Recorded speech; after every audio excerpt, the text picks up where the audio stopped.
We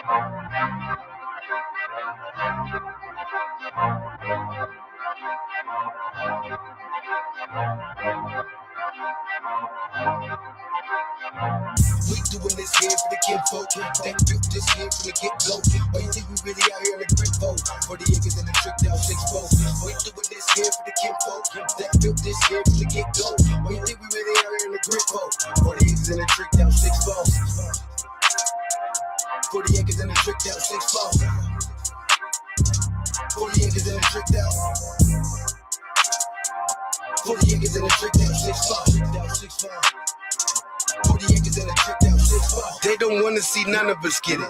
We gon' see every last one of us get it. We outside, we coming to get it. We know what they done and they finished. Coming to visit, collecting the debt. Yes, know that it's gonna get wicked. All of you goons, we done with you niggas. We really not caping for none of you niggas. Really act like they don't want to get richer and do it together while bucking the system. I'm bringing the facts, they coming with fixing. Rapping, not singing and mumbling, nigga. Plus I ain't drinking and stumbling, nigga. You get the bag and fumble it, nigga. I walk with the truth and it's humbling, niggas. Fuck if you like it, we coming to get it. We doing this here for the kinfolk that built this here from the get-go. Why you think we really out here in the grip mode? For the acres and the tricked out 6-4. We doing this here for the kinfolk that built this here from the get-go. Why you think we really out here in the grip mode? For the acres and the tricked out 6-4. For the acres and the tricked out 6-4. For the acres and the tricked out.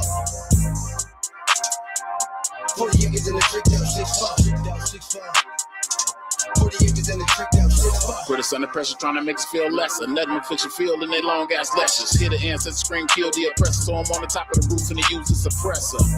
Reparations mean revenue. We did the job, so we already paid dues. Not another race that would trade shoes. Stripped the dollars for something. How we lay clues, kings and creators, culture innovators. Still don't understand why a lot of folks hate us. Not the best, but the greatest. Ain't tripping at all when I say this. Turn it up loud when you play this. Want my 6-4 and 40 acres. Turn it up loud when you play this. Want my 6-4 and 40 acres, bitch. We doing this here for the kinfolk that built this here from the get-go. Why you think we really out here in the grip mode? For the acres and the tricked out 6-4. We doing this here for the kinfolk that built this here from the get-go. Why you think we really out here in the grip mode? For the acres and the tricked out 6-4. For the acres and the tricked out 6-4. For the acres and the tricked out. For the acres and the tricked out 6-4. For the acres and the tricked out 6-4.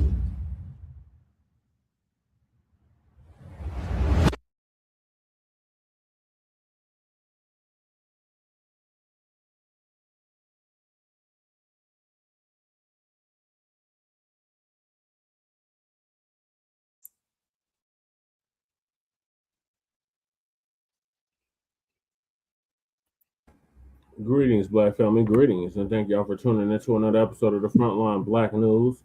I'm your host, Chan Crewman. We're joined with the other host, Lady Chase. She's asleep right now, but when she get up, she will be joining us. We got our West Coast correspondent, Shabaka San Corey, Shabaka's Black Experience Enhanced, in the building. Greetings, Shabaka, from the Mile High Incoming Illegal Migrant Flooded City. Go Broncos. We are the AFC West champions. Man, GMO ponies, man. I know GMO all bro, back in the bomb. The best horses in the NFL in the world. Man, them is GMO ponies. Nothing GMO. Using additives. All natural. Steroids. Modified about them.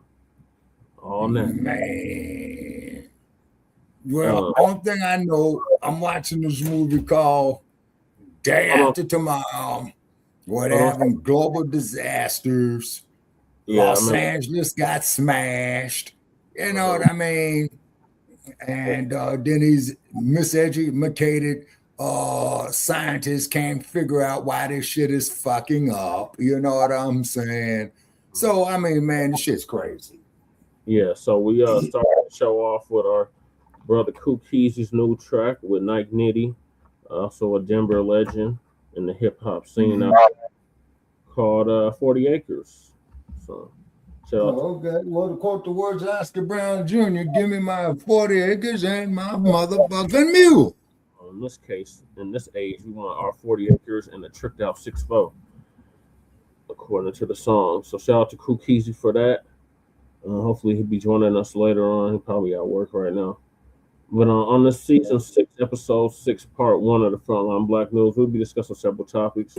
The first one is, of course, those tangibles. Continue to man something tangible for your vote, Black family. This is the year and the decade of tangibles, and we're not letting up. We're just beginning. So we got tangibles 2026 all the way up to 2100. Then we got Kamala, bathtub, greens in the bathtub, Dottie Dot slept her way to the top. Harris going to run in 2028. Then we got 2025, the year in review from the good Professor Black Truth himself. And then why did Trump order airstrikes in Nigeria? Tyler Perry faces $77 million sexual assault suit. Matt Nuclear, that damn tether from Angola, says that Black community does not need reparations. Okay, he's out of his fucking mind. He's got fingerprints on the brain. Freedom fighters are who delineated before the FBA Delineating Movement and delineating our dollar. UMAR Johnson officially being investigated by the feds for scamming this Black woman. Edison president discusses Eaton Fire compensation program for victims. Who belongs in jail? Eaton Fire survivors urge Southern California Edison to provide temporary housing support. And how Black radio was pushed out of Los Angeles, California, Shabaka, and who replaced it. And we are based out of East Denver, North Aurora, Colorado. We get the news from a Frontline and Black First perspective. We are part of the new Blacc Media and also the signal boosters of the new Blacc Media. We have been around for 6 seasons, and we have several platforms that are part of the Frontline campaign. Frontline Black News is the first one. We started back in 2020, 2021. And Shabaka's Black Experience Enhanced is based on the 50th anniversary of the founding of the original Black Panther Party for Self-Defense. We started on Blog Talk Radio back in 2016 and have been around for 11 seasons now. Shabaka's Black Experience Enhanced experience from the beginning of time until 10 minutes ago. It is also part of it has recently, within the last 2 years, moved from Blog Talk Radio to StreamYard. Please make sure you like this podcast, family. Please join us on StreamYard, YouTube, Frontline Black News. The links to all of our channels are in the description, including Frontline Black News, Frontline Black News 2, my personal page, Jesse Paris, aka Chain Krumah, the RBA Lady Chase channel. What are you doing, Cat? And check out the like page on Facebook called Shabaka's Black Experience Enhanced. Yeah, I'm just going over the YouTube channels right now, Shabaka. But yeah, make sure you check out Shabaka's Black Experience Enhanced on Facebook and Twitter. Jay Militant's channel was Cracker TV with Jay Militant. Make sure y'all sub to his channel. Kukizi, the brother started us off with the 40 acres. His link to his channel is in the description. Breeze Omega, brother out of Virginia. His link is also in the description. Make sure y'all sub to his channel. The Church of Black Power, a brother out of Watts, California, who's now in Houston, Texas. Stop, Khalifa. The Panther Kitty is all over the place. Our brother out of Watts, California, who's now in Houston, Texas, the Church of Black Power. His link is in the description as well. Make sure y'all sub to his channel. And last but not least, we got our brother Black Truth United. I believe this brother's based out the Midwest, and he's the one that came up with the B1 Rolodex, which is a modern-day green book for FBA businesses and B1 businesses. And the link to the Rolodex is in the description, as well as if you want to submit any certified FBA businesses to the Rolodex. That link is also in the description. Then we have the petition for reparations. Please sign it to change.org petition. Also support Lady Chase GoFundMe. That link is also in the description. Chicago family whose mom was attacked by students. Their GoFundMe is also in the description. And we got copyright disclaimer under Section 107 of the Copyright Act of 1976. Allowances made for fair use for purposes such as criticism, comment, news reporting, teaching, scholarship, and research. And I do not own the rights to the music.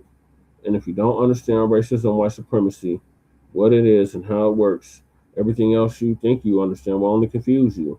In all 9 areas of human activity, which is economic or people activity, which is economics, education, entertainment, labor, law, politics, religion, sex, and war. And some say health and nutrition. And that was by Nellie Fuller Jr., who transitioned in February of this year, 2025, at the age of 95. Produced justice.com. And when you, a black person, are captured by any race soldier, you must never fuss, fight, or flee. Comply and defend yourself in court, also by Nellie Fuller Jr., produced justice.com. And last but certainly not least, we got racism, white supremacy. It's conscious and subconscious behavior to maintain white genetic survival to prevent white genetic annihilation. And that's by the great Dr. Francis Cress Welsing, who transitioned back in January of 2016 at the age of 80. And shout out to Tariq Nasheed, our brother out of LA, who paid for her funeral, along with several others such as Dick Gregory, Dr. Ben, Dr. Renoko Rashidi, and more than likely Dr. Layla Africa. And don't forget Dr. Amos Wilson. Well, he didn't pay for his funeral, Shabaki. I'm talking about funerals he's with the ancestors just shouting him out. Yeah, shout out to Dr. Amos Wilson. But yeah. Shabaka always throws me off. All right, shout out to the viewers. Make sure y'all hit that like and subscribe button. And yeah, we're gonna hop right into it with the tangibles. So this is the year and the decade of tangibles. Continue to man something tangible for your vote, all the way between now and 2100. So we already had the elections for 2025. So now we're on to 2026 as we wrap up 2025. So the midterms are coming up, and these Democrats are going to try to shame, blame, and explain to us. Shout out to Black Light Revelations, Brother Rob, for the SBE. They're going to try to shame, blame, and explain to us, and we're not going for it. They're not offering nothing tangible, nothing with substance, nothing lineage-based policy. Then we're not going to vote for them. And that goes for any other party, the Democrats or the Republicans, or the third-party candidates. If they're not offering us nothing tangible, they're not getting our vote. So there's a lot of time. And just hold on, Shabaka. They just think, oh, you just crumb bum on the Democrats. Why don't you say something about the Republicans? Well, first of all, the Republicans ain't trying to court our vote. They're not going out their way to try to court our vote. But the Democrats, they are, and our people are still voting 90% Democrat. So as long as that continues, we're going to crumb bum on the Democrats. So miss us with that, oh, y'all are secret Trump supporters, and y'all just wanted the dump to win. No, we wanted somebody that was going to actually do something specifically for us. And the dump is doing something for us indirectly, and that is getting these illegal immigrants the fuck up out of here. So I will give him that. Now, tangibles. Like we said back in 2019, 2020, the days are over of us just voting just to be voting. If we're going to vote, we're going to vote for the agenda and the cause. And that agenda and that cause is reparations. Well, first of all, the agenda is the Black agenda, and the cause is reparations in the form of direct lineage cash payments for past, present, and future atrocities that have been brought against our people and continue to be brought against our people. So back in 2019, our good brother Tariq Nasheed came out with the hashtag Tangibles 2020. And in it, he was detailing everything that we, meaning the foundation of Black Americans, instead of some men tell you bad babies. Bad babies. Stop. Sorry, damn cats all over the place. We're going to demand from the two-party system. So the 2026 election, midterm elections are coming up. The 2027 Denver elections are coming up, and the 2028 presidential elections are coming up. And foundational Black Americans are going to reject the 50-year-old plus malign neglect policy that has been implemented by the political system. Shout out to Dr. Claude Anderson. He's the one that brought it to our attention that both of the two parties were practicing this malign neglect policy. which mandates that Black Americans should be ignored and only mentioned in vague and non-specific terms, lumping foundational Black Americans into groups with minorities, immigrants, people of color, BIPOC, communities of color, underserved, underprivileged, underrepresented. What else? What else do they use? Marginalized, downtrodden, vulnerable, etc., has only hindered the progress of Black Americans as a group while providing tangible benefits for other groups. In this election cycle, like I just outlined, the 2026 for the midterms, 2027 for the next Denver election and LA election, Shabaki. Yeah, the municipals.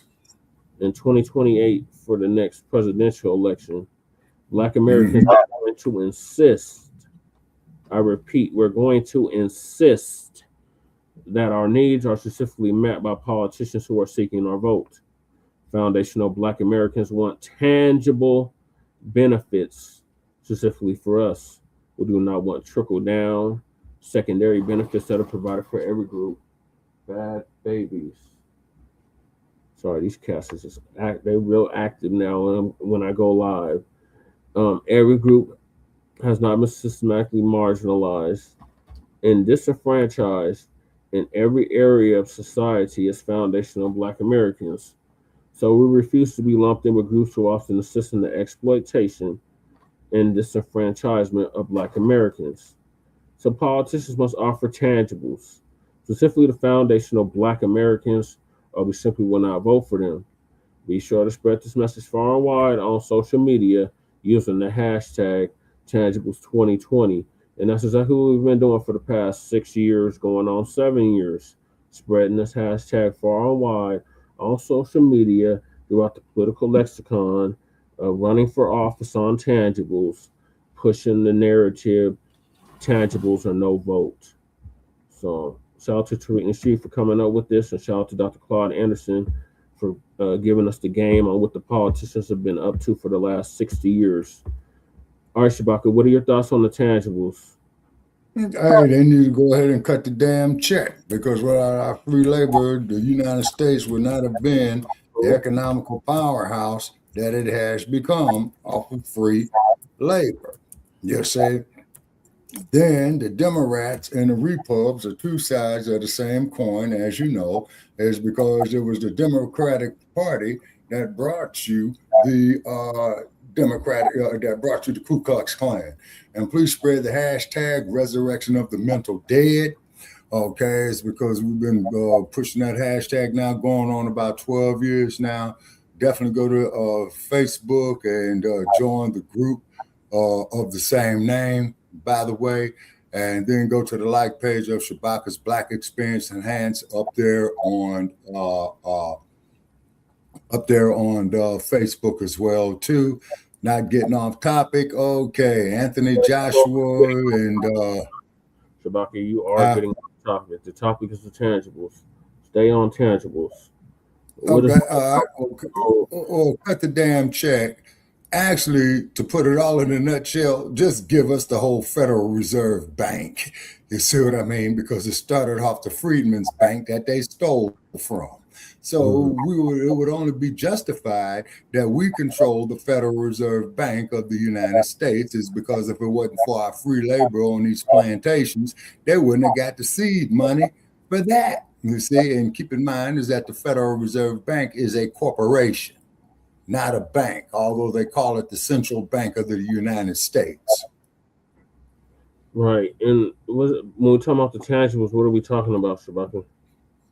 We're in an area now of about $500 trillion.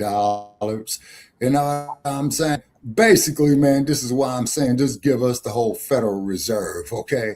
Is because the only thing that is going to do is get recirculated back into the U.S. economy anyway. You see what I mean? But what it is that the powers that be, they don't want to be held accountable, number one. Two is they want to keep us brain dead. Three is they want us to come with all this inclusive stuff. Okay, and for clowns who's been going on, hitting me with insults on my like page, you see what I'm saying? Well, you people don't deserve that. What about this group? What about that group? Hey, we can't deal with other groups. We're dealing with a Black first agenda. That's right, Shabaka. So yeah, we started off with 100 trillion, and now it's in the gazillions that's owed. And when we talking about something Exactly. tangible, we're talking about something that's real, something with substance, something you can count, measure, feel with your own hand, i.e. reparations, Exactly. i.e. a check, i.e. direct lineage cash payments to the descendants of mercantile slavery freedmen, the people that built this country, an anti-Black Right. or anti-FBA hate crime bill, tax-free exemption, land allotments, land grants, etc., etc. They're not offering nothing lineage-based policy specifically to us, then they're not going to get our vote. And that goes for the Democrats, that goes for the Republicans, that goes for the independents. Exactly. You say, yeah. They need to give All us. right, now you got a point on that there, crew. Okay, he says they need to give us a stake in artificial intelligence factories and chip foundries because the raw materials come off the continent. Then, not to mention all the Black innovators and educators whose intellectual property was stolen in the development of it. Right. Well, they owe for all of that, Shabaka. That's why the amount was starting at $100 trillion. Mm-hmm. And we've been saying that since we started this program back in 2020. $100 trillion. Yeah. That's not the final total. That's just the starting total. All right, let me page up now. That's on the tangibles. Just because you see me awake doesn't mean I'm available. I said you would participate when you woke up. You lied. You lied. What do you need? Tangibles. What are you supposed to do? I always say. What do you usually say? What do you say, cuz? What do you usually say? I'm telling you, what the fuck do I say? Hold your vote. Like you hold what? Hold your vote. Like you hold your swiller. Hold your vote. Like you hold your baby. I know what the fuck I say, cuz. Then say it. I don't want to. But they can't hear me anyway. Yes, they can. And we got Raymundo in the building. So what? What's the topic? Tangibles. Tangibles means cut the damn check. If you listen to TBA today, the TBA covered it up. Covered tangibles pretty thoroughly. Mm-hmm. No longer accepting these intangibles. These intangibles, that's for sure. And so, hold your boat like you hold your swiller, like you hold your goddamn babies. And night, ladies. Hold your motherfucking boat. Do not vote for intangibles. Right. And we got elections coming up. Midterms. Midterms, they'll be wild. It's probably gonna take about 2 cycles till they get the fucking point. We're not playing with them. Right now, it's all new. Now it's like a game. Yeah, when they're taking the cannabis industry, so. And I take it seriously. Well, based on your reasoning right there, crew, then they need to give us the half the state of the damn state of California where they grow it. All that was in the contract for Black America. Mm-hmm. Contract for Black America. But in other words, everything here belongs to us. Mm-hmm. In every state. So we really want to just be some assholes about it. We just go take everything. Mm-hmm. But, oh, look at Jay, you need some lime juice for that cough. I need a bowl of soup. Jesse won't make I did make a soup. She don't even know what she's talking about. She just woke up. Yeah, I mean, I drink lime juice in this time of the year like water. Yeah. I have a stomach issue, so I've been eating like maybe 4 or 5 little things that It's off to the races. That has not been my friend this whole weekend. My stomach is all messed up. And then here's another suggestion. This is just a suggestion, Brother Che, not getting off topic. We probably need to open us up some casinos as well, too. Tobacco, all of that is part of the reparations package. Mm-hmm. All right, so yeah, continue to man something tangible for your vote. Tangibles between now and 2100. As long as you're alive, you better get something for your vote.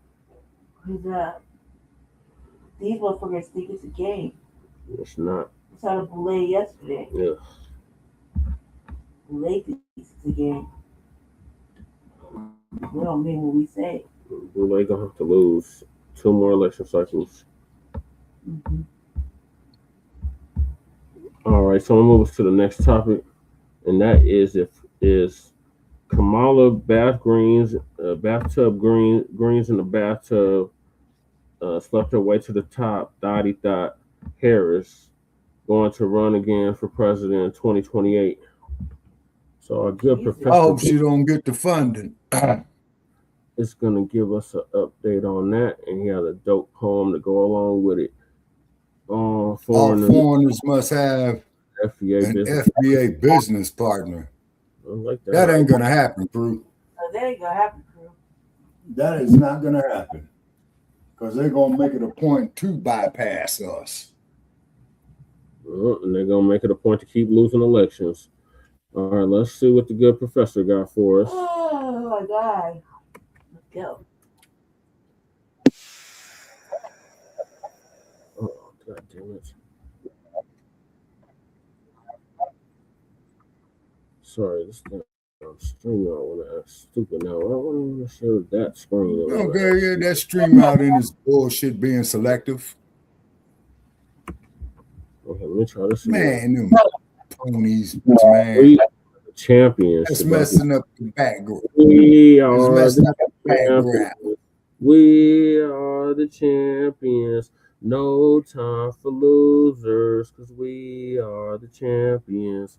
Get over it, Shabbat. Well, I'm pulling with the shy, man. You know what I'm saying? This is the moment of truth. And now a poetry reading worthy of Christmas Day. 'Twas the night before the midterms, and all through the Beltway was heard seething from a loser who we thought went away. A tool of the system who said she couldn't be bought, when in reality she was just a professional thought. She was proud of being black or Indian, she couldn't be sure, but she was absolutely certain we should all vote for her. She chose a white lawyer to become her mate, to complete her image as a national candidate. She had all the support of the California political machine and cultivated an image of being so squeaky clean, but that was only because the white media wouldn't ask any serious questions about Kamala's filthy past. So in 2017, the Blacc Media would go and tell you what the white media didn't want you to know. Professor Black Truth made it a point to be the first out the gate, and his very first joint was a video that exposed her as wicked and careless, the deadly deception of Kamala Harris. That video began the steady drumbeat while the white media, as usual, were dragging their feet. She thought she was on her way to the presidency. Meanwhile, we laid out her record for all to see. Arresting homeless mothers for truancy, refusing to prosecute cops, forcing prisoners to do slave labor, the list never stopped. And as Attorney General, white-collar crooks got a pass. After all, she knew her job was to protect the donor class. Back in the day, her sugar daddy, low-down Willie Brown, never missed a chance to show her off around town. He gave her a BMW and patronage jobs, money for nothing, and in return, she gave him, well, I'm sure it was something. Being on his arm provided her with legitimacy. Politics makes for strange bedfellows, in their case, literally. But how could a young woman sleep with a man so decrepit? Because she wanted a shortcut to the top, and this was how she would get it. So she climbed the political ladder by climbing into his bed, with visions of higher office dancing in her empty head.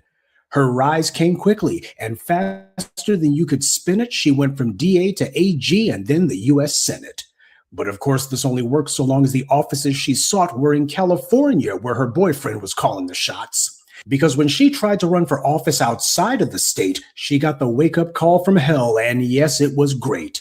Every politician thinks no one outside their state cares what kind of dirt they've done, so they can go anywhere. When Kamala announced her first presidential bid, she was sure no one outside California knew what she did. But Kamala didn't realize it was a brand new day. Her reputation preceded her, and there would be no escape. The Blacc Media had sounded the alarm on this creep, and most importantly, we kept up a steady drumbeat, reminding Black people nationwide what she'd done, how she ignored the murder of Matrice Richardson, fought against police body cameras, protecting scum, and cackling like a witch because she thought it was fun. When she went to Detroit, she just knew she'd get a warm reception, but the locals had already heard about her deadly deception. Trash like Tulsi Gabbard got applause from the Black crowd for reading Kamala in public on camera out loud because the audience agreed she had no right to be proud. All Kamala could do was hold her head down now. That should have been her first clue she had no Black support. The ski-wees wouldn't save her. She was coming up short. Her campaign was a joke, but the real death blow came when she told foundational Black Americans no. When she launched her campaign, she was so confident there was no way she wouldn't become the president. But she crashed back to earth with a pitiful shout, becoming the first Democrat contender to have to drop out. Then Biden threw her a lifeline, making her his VP, but she still didn't have a clue what it took to lead. So when Biden's mental decline forced him out of the race, Kamala was the one they put in his place. But she then went on to fall flat on her face, losing the popular vote and every battleground state. She tried pathetic maneuvers like pandering to Black men, but still refused to offer what we demanded, reparation.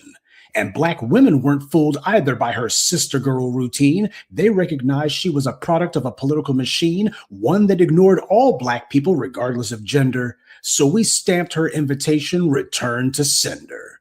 She just refused to accept it. The base had had it. But she still hoped the white media could conjure some magic, only they couldn't. The white media had run out of tricks. No big scandals, no economic crash, and no pandemics. Black voters didn't care what she was talking about. She offered nothing, so we chose to vote for the couch. She did Black people no good. Her departure, no loss. Just another politician obsessed with being the boss. She was too dense to realize the Black people who made demands were in fact her real boss, the Black woman and man. And while the bootlicks on TV said we were wrong, it wasn't too long before those clowns were gone. One by one, the few remaining shills got their pink slips. White power didn't need them and told them to get. Well, it's been a year now, and we hadn't heard much from the two-time loser with the reverse Midas touch. But with the Orange Man's favorability ratings sinking, apparently that's got the former vice president thinking that maybe she can make another run in 28, assuming she can beat the current governor of her state. And that's also assuming Wes Moore, the tether king, doesn't also decide to throw his crown in the ring. Kamala's putting the idea out there of running again. Will the third time be the charm? It was for Biden, but he had a pandemic and economic crash help him win. And without those factors, well, we saw what happened to him. Desperation is the vibe that Kamala is giving. Clearly, she's not ready to work for a living, and she's too old to go back to taking dictation from the likes of Willie Brown or others of his state. She's got no choice but to at least try one more time. But Black voters have a choice. Leave Kamala behind. No more tethers or shills, no more political traps, such as saying so-and-so is the first this or that, or letting the white media tell us who's Black.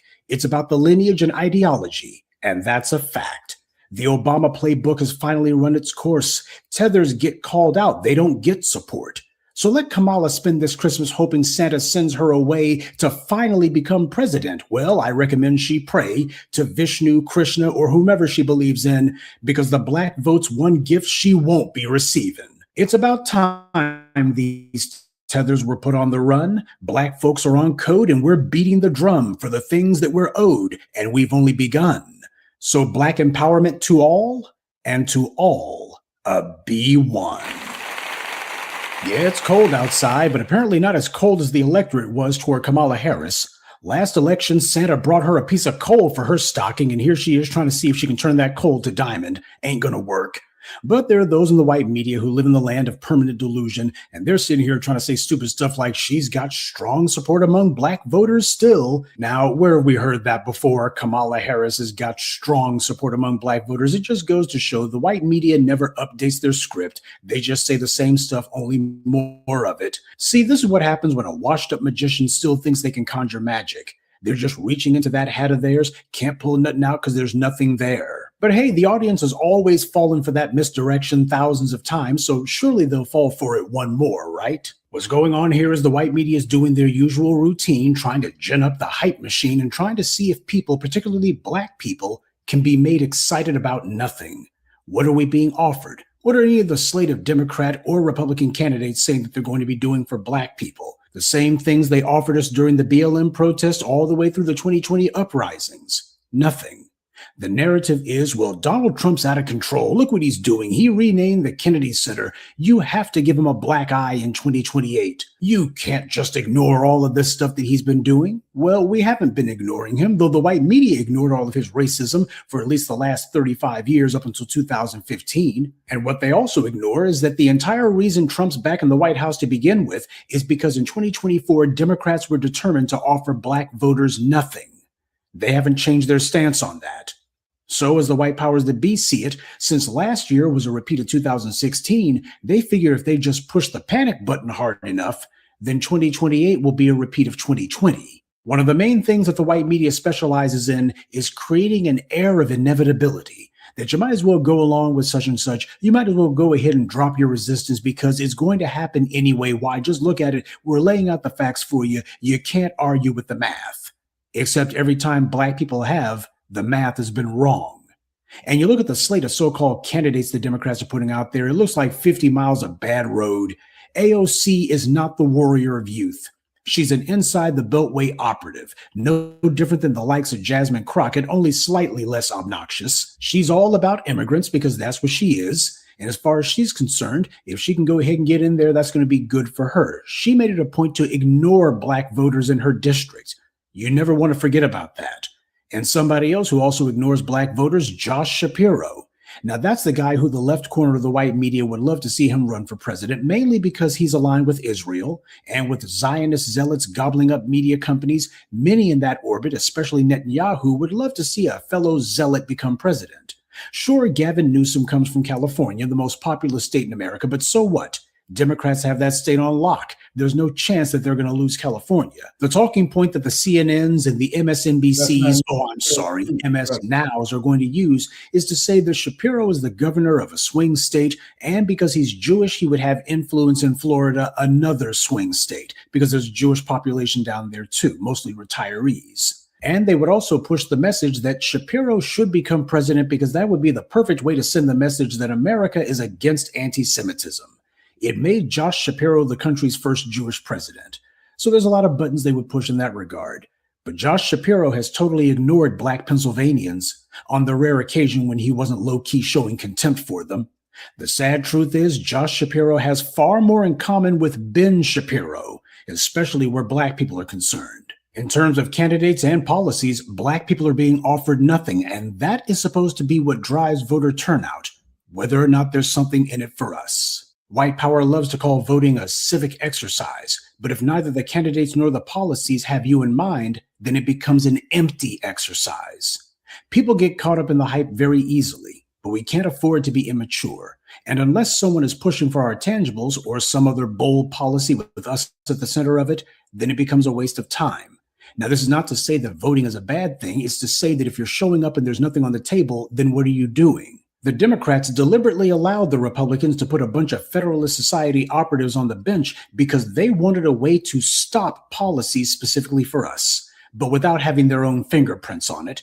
Just look at what Democrats have done in states like California and Maryland, where the Democrats control the legislatures and the governorships. Now, in those cases, they actually have the threat of actually facing political repercussions for it. But on the other hand, if they allow these Federalist Society flunkies to do their dirty work for them, they can just say, well, there's nothing we can do, and that's why you need to vote Democrat. Never mind the fact that the Democrats made backroom deals to allow the Republicans to do this in the first place. They are as opposed to policies for us as the Republicans are. And yet you'll have the mushy-headed morons who'll say, but Professor Truth, we got to vote for somebody's. Yes, we've got to vote for whomever shows us that they're going to push policies for our lineage. Black people are the only ones who we see the politicians and the judges claiming that nothing can be done specifically for us. They don't ever do that with any other group because everyone is aligned with white supremacy except for us. White supremacy isn't based on Asian hate or anti-Latino sentiment or anti-Semitism or anti-anything else. White supremacy is based on one thing and one thing only: anti-Black racism. Full stop. And who the hell is running for president who's fighting against that? Not even one of them. Those of you who have been thinking of running for office, it's probably time to stop thinking about it and start doing it. And that doesn't mean running for mayor or governor necessarily. Politics is a food chain. And starting with the school board is a pretty good way to get on the bottom rung of that ladder and start working your way up. But the point is to actually demonstrate that people who got their heads on straight and who are actually going to be fighting for policies that benefit us are able to actually seize office. That's the point. Perform your due diligence. Look for those political offices that may not be the sexiest in the world, but are ones that you can actually get. Research how many votes were actually cast in the last election in that district, and then find out how many eligible voters there are. That's the main lesson that ought to be taken away from the Black political victory in New Bern, Alabama. Those white supremacists had that town for the longest time, and as it turned out, the major reason that that happened was nobody ran for office against them, not a substantive effort anyway. All it took was one Black man who actually decided, you know what, I am going to run against these bastards. And he won easily. And that made all the difference in the world. We have the exact same circumstance for Black people all over this country. And guess what? What happened in New Bern, that's the solution. The number one reason why so many people don't vote is mainly because they were not asked. The number two reason, the person who was asking them wasn't actually offering them anything. Black empowerment's political posture has never been about doing absolutely nothing whatsoever. What it's been about is not doing anything that's against our interests. We know there's nobody on the ballot who's actually B1, and that being the case, it should be our prerogative to change that. As I've always told you, power is simply too important to be left up to chance. It's important to make sure that whoever it is that you're standing in front of, whether it's a member of the school board, the city council, county commission, mayor's office, your local county clerk, whomever, it's somebody who's on your side, and that's the side of justice. People want for Black folks to get excited about voting.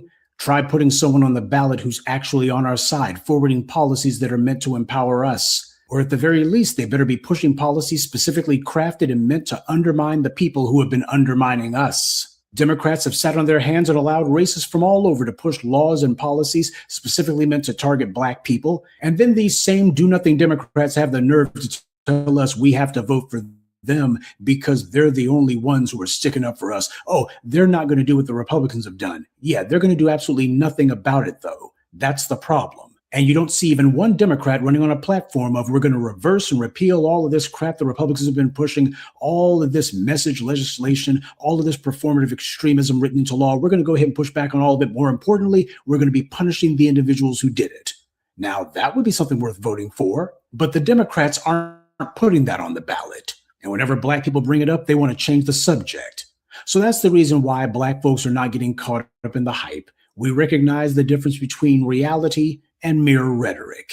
And that's the reason why it is that we're not speaking up for any of these other groups either. It's time that everybody realize that the voice of morality and reason also requires a reason to speak.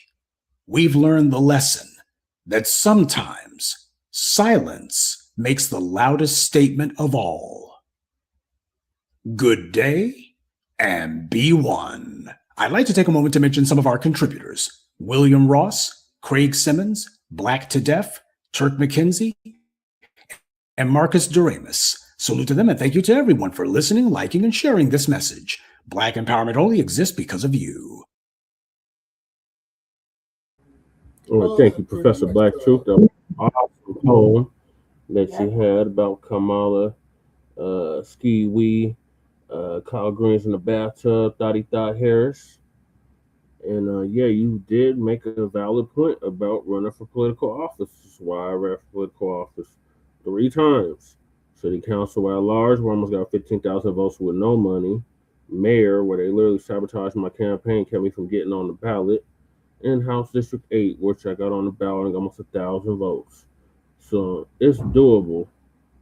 It's just, do we have the will to do it at this point? What are your thoughts about it? Okay, on that there, as far as your campaign is concerned, Brother Jay, this is just a suggestion. You got to choose your targets. Okay, you got to find the weak part, man. You know what I'm saying? To get the support behind you and focus on that. And then hopefully pick up a momentum on that, keep crumb bumming on that Kangaroo City Council you guys got there in Denver, Colorado.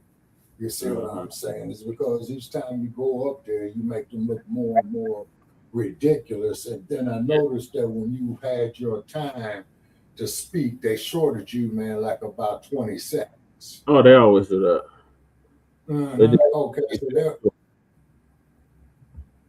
Okay, so which means is that they're not giving you equal time to voice your concern for the city.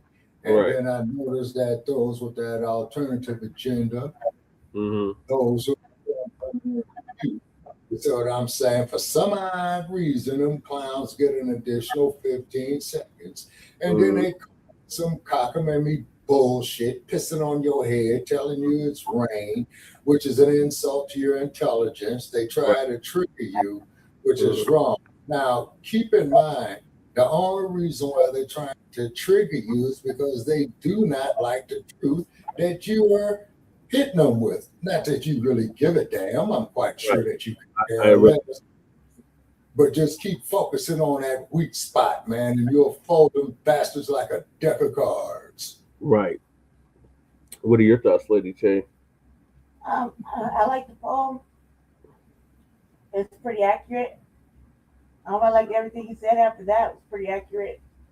And I think about running for office all the time. And I thought maybe after this election cycle, after I do what I do, with pushing some of this crime bill and shit through, I might do it.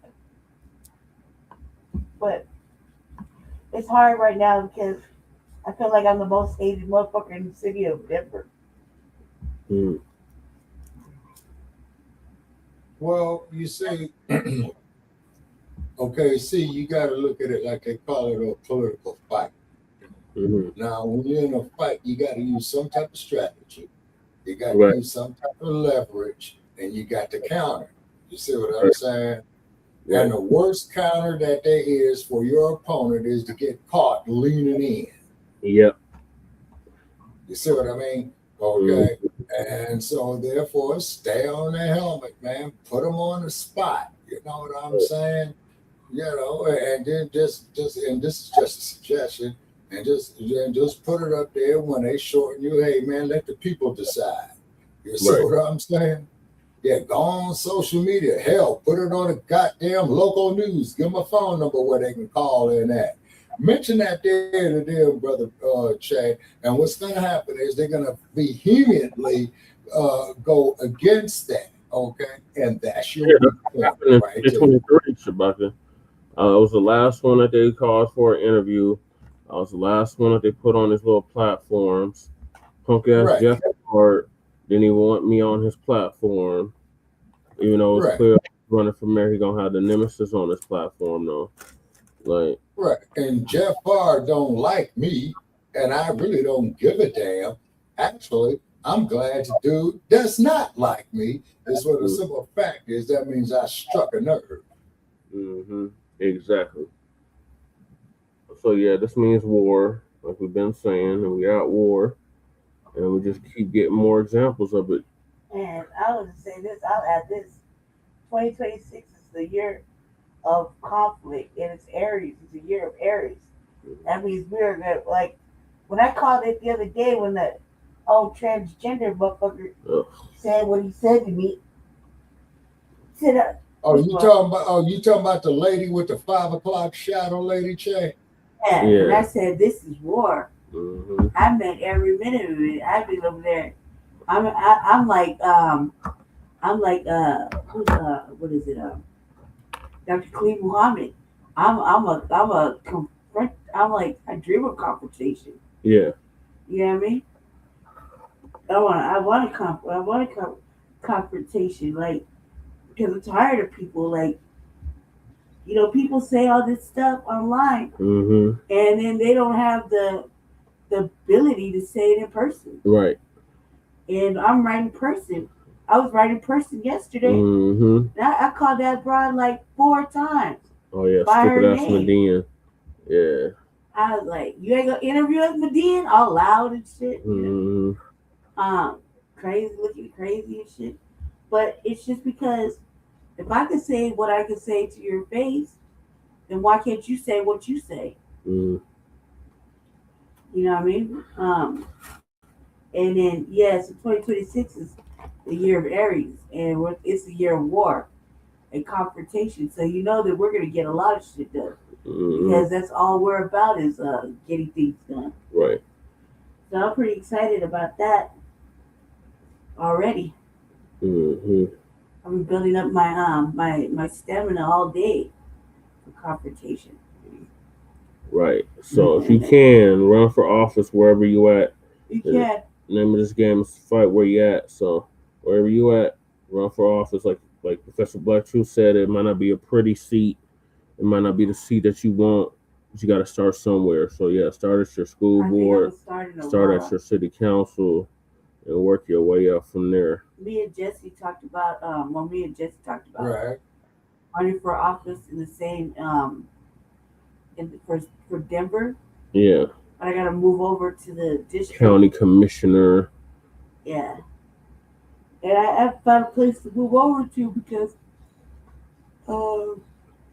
it's not like they make it easily accessible for a motherfucker like me to get the things that we need. Like, I'm looking for specific amenities. Like my apartments now have to be ADA accessible. ADA accessible and with certain kind of bars and stuff to help me. And if they don't have that for you, Lady Che, that is a huge lawsuit against them. Yeah. Mm-hmm. So now I'm asking about my apartment because they tried to give me an apartment last week, but it was way out in Arvada. Way out in Arvada, and we live in the city. Ain't that near the mountains? Yeah, it's close. Yeah, it's close by. Even Rocky Flats is out by there. But I can't. I couldn't take it because I have care between 2 hospitals. One hospital does one thing, and the other hospital does my stomach stuff. Mm. And so I can't switch that care. So I can't, and there's no hospital close by those apartments. Mm. So I can't switch my care. Plus my clinic is like down here, and it's only one bus. You know what I mean? Right. I only got to take one bus from my place down here to see Jesse, to go to my doctors, to go to the hospital. I have the other hospital that does my stomach stuff. I just gotta drive up the street, and it's right there. Mm. You know what I mean? So, I don't have to mess around. And I'm both like very well documented that I have to be seen. Like when I go in there, like especially this now with my stomach stuff, like today Jesse's just been like we've been like just I think I've eaten like 5 chicken nuggets, 2 spoonfuls of soup, and a half a cookie. Mm. And that has been that's and it's gone. Whatever she eats runs right through it. Lady Che. Everything I eat goes right through me. That's so bad. Oh. What did you say, Shabaka? Yeah, be careful with the chicken soup. You know, we gotta get our Dr. Parks on again. Get an update on what's happening with the chicken. Yeah, I had chicken nuggets. We went and after we went to the Kwanzaa event, we went right across the street to literally Safeway right across the street. Mm-hmm. And I was thinking I was gonna go grab me a big salad, but Jesse, I took my salad dressing home. Yeah, she won't eat salad without Italian dressing. Which the point is to leave it here, right? And I was just gonna buy me a big salad dressing and like one of those cooked chickens, and we was gonna chop it up, you know what I mean, and just throw a little chicken, a little cheese on top, you know. And when I realized, I remembered that I left the dressing at the house. I was like, well, then I was looking for these fish fillets that Jesse used to make in the oven, but I couldn't find those either. So then we settled on like Tyson chicken tenders and chicken nuggets, right? Mm-hmm. And Jesse got a bag, I got a bag. They weren't. I think they were on sale. I don't know. Anyway, I think Tyson's trying to kill everybody though. Yeah. Because every time we get something like that, not at my house, but like from a Tyson bag, I get very sick. Mm-hmm. Like the ones that we get over there by my house. Did you eat the buffalo wings? Yes. What was that? That was alright, right? Yeah. You get sick? No. I got sick off buffalo wings.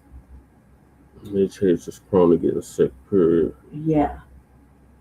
So like it's just been a big it's been a blessing being over here and a curse for myself at the same time. But it's saying that quality. Yeah, but it's Kuji Jakalia, which is self-determination. We're defining ourselves. Right. Now self-determinating today to not be too. And then, of course, don't forget about Nia, which is purpose. Oh, that's a few days from now. Yeah. Tomorrow is Jima. Yeah, tomorrow's Jima. But we've just been in a good spirit all day. This is collective work and responsibility. Yeah. Yeah. Once again, cooperative economics, universal law and principle. That's Ujama. That's the fourth principle. Mm-hmm. All right, so I'm gonna move to the next topic because we stayed on this too long. Thank you for that, Lady Che. All right, so this has been a crazy year, to say the least. Yeah. So Professor Blacc is going to give us an update on how crazy this year has been. The year. Okay, what's that thumping you got in the background, or is that on my end? That's me. That's Jesse thumping his fat ass finger on the thing. Yeah, the big old muscular hands. It's like, why are your hands so big? I'm a dude. They're huge.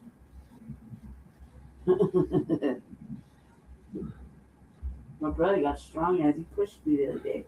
I did not appreciate. Family and fellow soldiers, I'm the professor, and this is the moment of truth. Oh, manhandling. This was certainly an eventful year. A year when a lot of tethers, bootlicks, and professional white society butt kissers, people who thought they had power, who had been getting away with things, found themselves on the outs. Joy Taylor got put on Front Street by her former colleague, who confirmed what everybody was already saying about her. Emmanuel Acho also got his last bowl of Jollof at Fox Sports' expense. That goofy, smiling moron made a clown of himself for years, and what did it get him? A humiliating exit.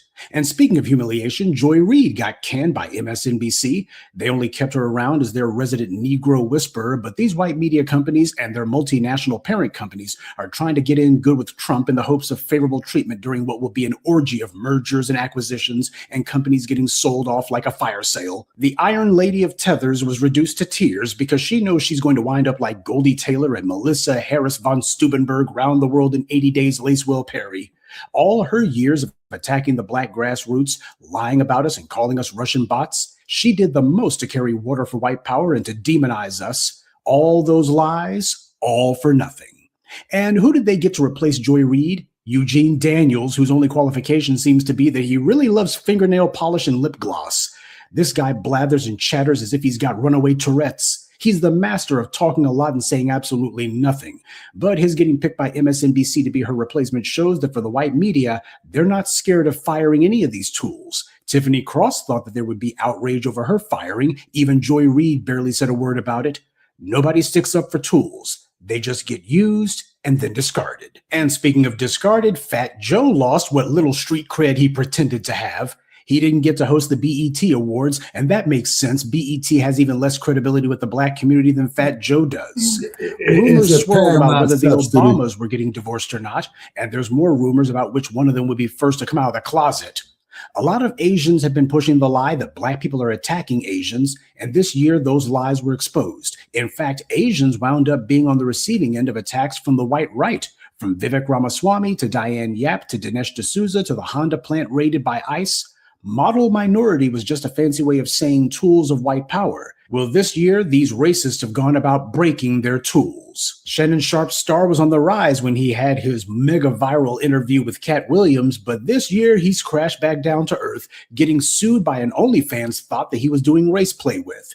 It just goes to show whether these guys are in professional sports or quote unquote retired, these big Black athletes never seem to get any smarter. The little skank he was slumming with was able to squeeze him for an out-of-court settlement and also got him fired from ESPN.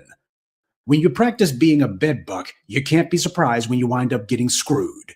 America's Black leaders, who are immigrants by and large, went overboard in their attempts to show contempt for the Black community by totally ignoring us and showing they're willing to go to jail for illegal immigrants, people who aren't even citizens, people who can't even vote for them. Wes Moore became governor of Maryland, and his first act was to say that reparations aren't necessary because, well, his being governor is reparations. And then he got humiliated a few months later when his own state legislature decided to override him on that issue. And not one Black politician of any note called him out because they're on the same page. Tulsa's so-called mayor pulled a similar stunt. He claims that a housing voucher scam should be considered reparations, even though everyone's going to be eligible for it. These clowns keep doing the gaslighting, and they're not even doing it subtly. White power has spent untold millions to select a gang of sellouts and suck-ups to fund their campaigns, put them in office, and then use their white media monopoly to claim that these guys are legitimate Black leaders. Well, this year, the scumbags are getting exposed. The agenda for 2026? Start the process of having these bastards replaced. It's also been a year of compensatory turnaround. Rodney Hinton was arrested for allegedly hitting police with his car after his son was gunned down by the cops. He received support from the public for his legal defense, which made the corrupt DA there so angry that he wanted a law to be passed to prohibit defendants from crowdfunding their legal defense, but only in cases where they're charged with harming someone in law enforcement. In Ron DeSantis' Florida, Elijah Mackey, a Black Checkers employee, was attacked by a white man, which resulted in the man's death. All because this white customer didn't get enough mayonnaise. I'm not making that up. That's what actually happened. There's a stereotype about the dominant society loving mayo more than the breath of life. Well, frankly, I don't know where anyone would get an idea like that. Essence Fest was officially exposed as Tether Fest. All the janky, underhanded scamming that these tethers do in their home countries, they brought it to New Orleans with disastrous results. Essence's brand, such as it was, has been permanently tarnished, and the company's tether leadership was exposed to the point that the tether who was the face of it, Caroline Wanga, was forced to resign. This is a woman who boasted that her family were collaborators in the East African slave trade. Just goes to show how traders are. The times may change, but these people don't. Some things are just in the blood, I suppose. Kamala Harris had already been testing the waters to see if she could make another abortive run at the presidency because, hey, third time's the charm, right? And Jasmine Crockett has stopped putting on public spectacles for the camera in Congress so she can put on public spectacles running for the Senate. The white media was already giving her hints back in August that they're not going to be backing her with propaganda pieces. And just to make sure she got the message, The Atlantic put out a piece that portrayed her as, well, a narcissistic, unlikable, self-serving social climber who's not really interested in anything other than herself. Well, at least the white media actually told the truth for once. People have already heard about how the white rights puppets like Tim Fool and others were receiving secret money from the Russians, which proved that these guys were just whores for whoever would pay them. But this year, we got confirmation that the white leftist podcasters have been doing the same thing.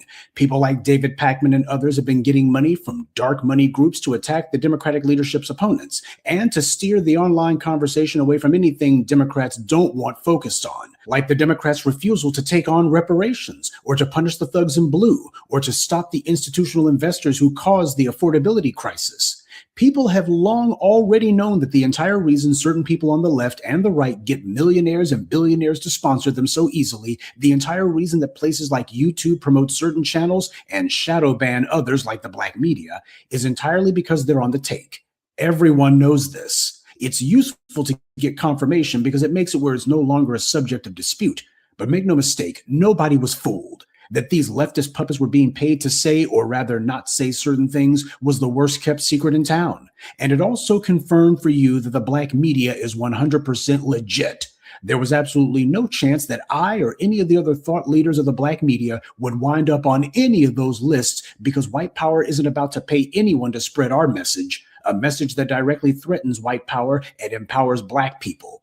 We've been out here for years, in my case, nearly 2 decades. During that time, we've had a lot of shills, agents, ops, COINTELPRO, and just plain idiots claim that I was on the take for someone.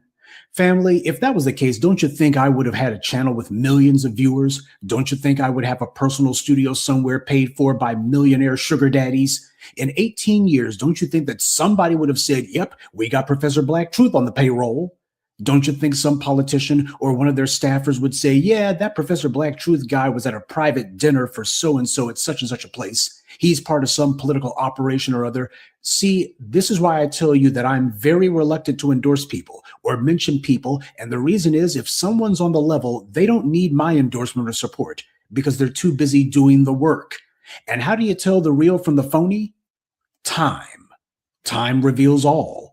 If someone is ops, which most of these people are, then at some point they have to get to the work of trying to mislead you. They can't just get out here and pretend to talk like us forever. Sooner or later, they got to start doing what white power paid them to do. That's why even the Black shills who only use a little bit of our verbiage, a little of our rhetoric, they can't afford to go full B1 because our message is too dangerous to their white paymasters. To gain your confidence would require them to reinforce a message that of a necessity requires their white paymasters to be brought down. This is your confirmation that the Blacc Media is who and what we say we are, the only real opposition to the status quo. We're trying to bring down white supremacy. Everyone else, including these Black shills like Roly Poly, the Shade Room, and other sock puppet groups, are just trying to finesse a comfortable place for themselves under white supremacy. The lesson to be taken away from these Democrat shill podcasters getting exposed is that if you want to know who truly believes what they're saying as opposed to who's being paid to say something, follow the money. Well, we had to get to it sooner or later. Charlie Kirk's death served to reveal that the white right is far more fractured and corrupt than people believed. They lie about everything, mostly Black people, but they lie to themselves all the time. When Kirk got murked, the white right used their money to try to manufacture a phony PR campaign to try to tell the public that he was some sort of folk hero. But that was never going to work because the same white right were the very ones who created a social environment so polarized and partisan that nobody's going to get over that bar in the current climate. And in order for someone to do that, they would have to be generally acceptable to a majority of Americans. No amount of carpet bombing the public with right-wing propaganda will fool a majority into believing Charlie Kirk was anything other than an anti-Black race grifter. And like the Tim Fools and David Pakmans, Charlie Kirk was also an invention of white billionaire money. He was their sock puppet, and people knew it. But there's no honor among thieves. The white right's propaganda parade to try to lionize him was interrupted by white right mouthpieces like Candace Owens, Tucker Carlson, and Nick Fuentes, who either cast aspersions on Turning Point USA or in some cases insinuated that people inside the organization may well have had it in for Kirk, or in the case of Nick Fuentes, just said Charlie Kirk was on the take for Israel and wasn't worthy of respect. And those are just the high-profile white right-wing nuts. In the age of the social influencer, there's been a bunch of teenagers and 20-somethings who saw how Kirk got filthy rich being the young face of conservatism, even though he was in his 30s. So a number of nobodies and half-wits came out of the woodwork trying to take Kirk's shtick of ambushing places where Black people gather, from HBCUs to Black churches, and called themselves demanding that people debate them. None of these creeps has gained any traction because none of them has any real grassroots support, not even among the white right.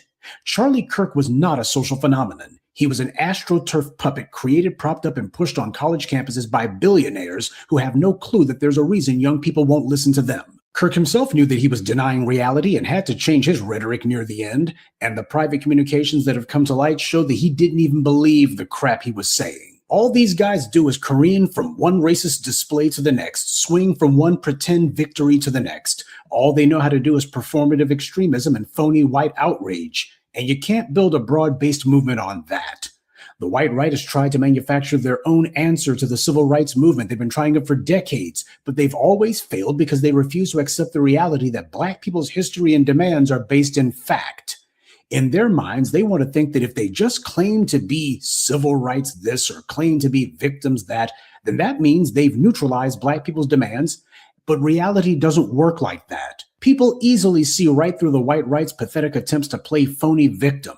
They understand that it's rooted in corruption, and people can tell the difference. All the white right's denials of injustice towards Black people may make them feel better, but it doesn't change that our movements are based in justice and reality, and theirs aren't. Even with billionaires pouring millions of dollars into these propaganda campaigns, all they've managed to do is create cults of personality at best. That's what Charlie Kirk and even Donald Trump are. This is why when Kirk was killed, there's nothing to follow him. Because his was a false movement. There's no guiding ideology, no core beliefs, and no morality. Turning Points USA is just a bunch of opportunistic liars doing a race grift for some white dark money donors. That's it. They have no principles because their so-called movement wasn't necessary. It's not something that needs to exist. It's just an ethno-political lie agreed upon. You can give it money, but nothing can give it legitimacy. And the people who pretend to be on board with this, they know it's a scam. That's why they had no problem turning on each other so quickly. And even the sycophants and suck-ups in the red states who thought that they were insulated from voter backlash are finding out otherwise. The now former superintendent of Oklahoma schools thought that he would ride the wave of Charlie Kirk's support to the top, saying that he would force every high school in the state to establish a Turning Points chapter whether they wanted to or not, only to find out the wave was barely a ripple, and now that moron was forced to resign in disgrace. Talk about failing to read the room. This is what happens when you let white power lull you into living in a bubble. But Kirk's death showed that the white right is just a gang of opportunists who have whored themselves to big money, and that these people were basically only a hair's breadth away from turning cannibalistic. And now it's going down. Kendrick Lamar said you can't fake influence, which was what the billionaires who created Charlie Kirk tried to do. And you know what? You also can't fake integrity either, which is what the infighting by the white right is showing. And speaking of billionaires trying to buy influence, Larry Ellison sent his Nepo baby David to blow the family fortune buying up legacy white media companies. And just to show what kind of operation they intend to run, they gave millions of dollars to professional race baiter and former New York Times hack Barry Weiss and made her the head of CBS News, a woman who has almost no experience in media other than to write a few forgettable and meaningless hack pieces for the Times, and who has absolutely no experience in network news other than being the occasional guest on some news panel every blue moon, which proves she only got called because her agent nagged this or that network until they put her on, or because they were really tapped for guests and she was the best they could do. Her so-called free press blog mysteriously always had a ready supply of millions of dollars bankrolled by huge donors, and she got the money so easy, and for what? All she did was platform anti-black racists, but under white supremacy, that's what pays. Letitia James got indicted, then the charges got dropped, and then there were 2 more attempts to get a grand jury to re-indict her, and both of them have failed, so the Orange Man is 0 for 3 on that one. At last report, the judge has not dismissed the charges with prejudice, which means that Trump can have his DOJ make a 4th attempt at indicting her. Before I say this next part, I will preface it by saying there's no good guys in this fight. I'm no admirer of Letitia James, in case you hadn't noticed, and I wouldn't mind seeing her do the perp walk, though I do have to say it's been very entertaining watching the white right go into hysterics because the grand jury refused to indict her twice in a row. These are the same scum who claim that if a grand jury doesn't indict a cop even once, well, that proves that the charges were totally false from the jump and that they should be able to sue because clearly they were innocent, right? It's always delightful to see these inbred pieces of trash forced to have to eat their own words over and over. But by far the story of the year is the Orange Man's Revenge Tour. He came in like a bull in a china shop, but not even the flunkies and toadies he had around him were safe from the wrath. Vivek Ramaswamy was the first to get canned. He barely lasted 48 hours before he got shown the door. Elon Musk, America's favorite apartheid reject, gave a Nazi salute at the RNC, and he made it a point to bring his brood and his brats to the Oval Office for his Doge pet project. But it turned out one of the wasteful government jobs Trump wound up eliminating was Musk's. Not only did Musk wind up with egg on his face figuratively, he also wound up with a black eye, literally. Well, at least now Morgan Freeman has more free time to kiss Musk's racist rump. Speaking of Doge, 2 of the racist twerps from that organization got caught up in an alleged carjacking in D.C., which was questionable from the very start. And in the end, the perhaps last honest judge inside the Beltway refused to be intimidated and followed the law and white legal precedent and let the teens who had been accused go. Because that's what the white case law on this kind of offense has always been. There was the predictable phony outrage by the white right over this because they know the only people who are supposed to be able to escape prosecution is them. ICE has been carrying out raids, and although they are far more modest than whatever the white right media may try to claim, even these modest efforts have curtailed illegal crossings of the border, and a lot of anti-Black immigrants have been getting deported. People who brag that they were so much more successful than Black Americans, well, now they're successful back in their home countries. Trump has shown that from the Asians to the Hispanics to the Somalians, everyone can get it. That is, everyone except for foundational Black Americans. This has led to something unprecedented. Immigrants demanding that Black Americans put on the cape for them, demanding it, trying to order us to do it, and being furious that we've told them we won't. All of the decades of people claiming that they were a model minority or claiming that they were the good Blacks, well, it's being put to the test. And as we've always said, white power loves a cruel prank, especially one that takes a long time to pay off. And this one was decades in the making.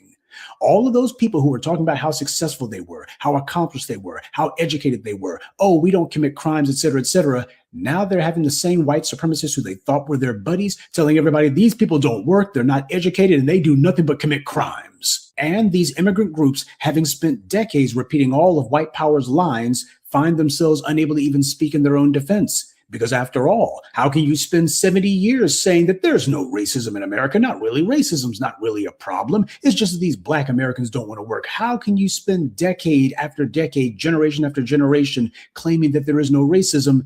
And then when you start getting deported, your defense is, it's racist. There's an old saying that adversity doesn't build character, it reveals it. And for these immigrant groups, they've been getting the ethical face peel from hell. Trump's legislative brinksmanship in the Congress led to what's been called snappocalypse, when millions of single mothers and others found themselves without EBT money for Thanksgiving. GQ in Britain named Cynthia Erivo their Man of the Year. Just goes to show these clowns wouldn't know a man if Jim Brown himself rose from his grave and kicked them in their non-existent gonads. And speaking of manly females, Marjorie Greene finally had her falling out with the Orange Man. And while the Epstein files was the catalyst for it, it's also true she's been hoping to go for higher office herself. No matter what she may say to 60 Minutes, I'm sure she thought her shameless butt kissing to Trump would result in her getting a cabinet position when he was reelected. After all, she's from Georgia, which Trump failed to carry in 2020, but did manage to carry last year. And I'm sure that Greene felt like she had more than a little to do with that. But apparently Trump felt otherwise. He didn't offer her anything, no position in his administration whatsoever. So I think that's when Greene began to think that maybe she should start testing how faithful the white right is to the Orange Man. Epstein was merely the wedge she used to drive a divide among the base. It was an extremely risky gamble, but it paid off. She understood that the white right base doesn't like Jews, and they're also paranoid about someone harming white children, unless it's a white classmate who does it with an assault rifle on campus.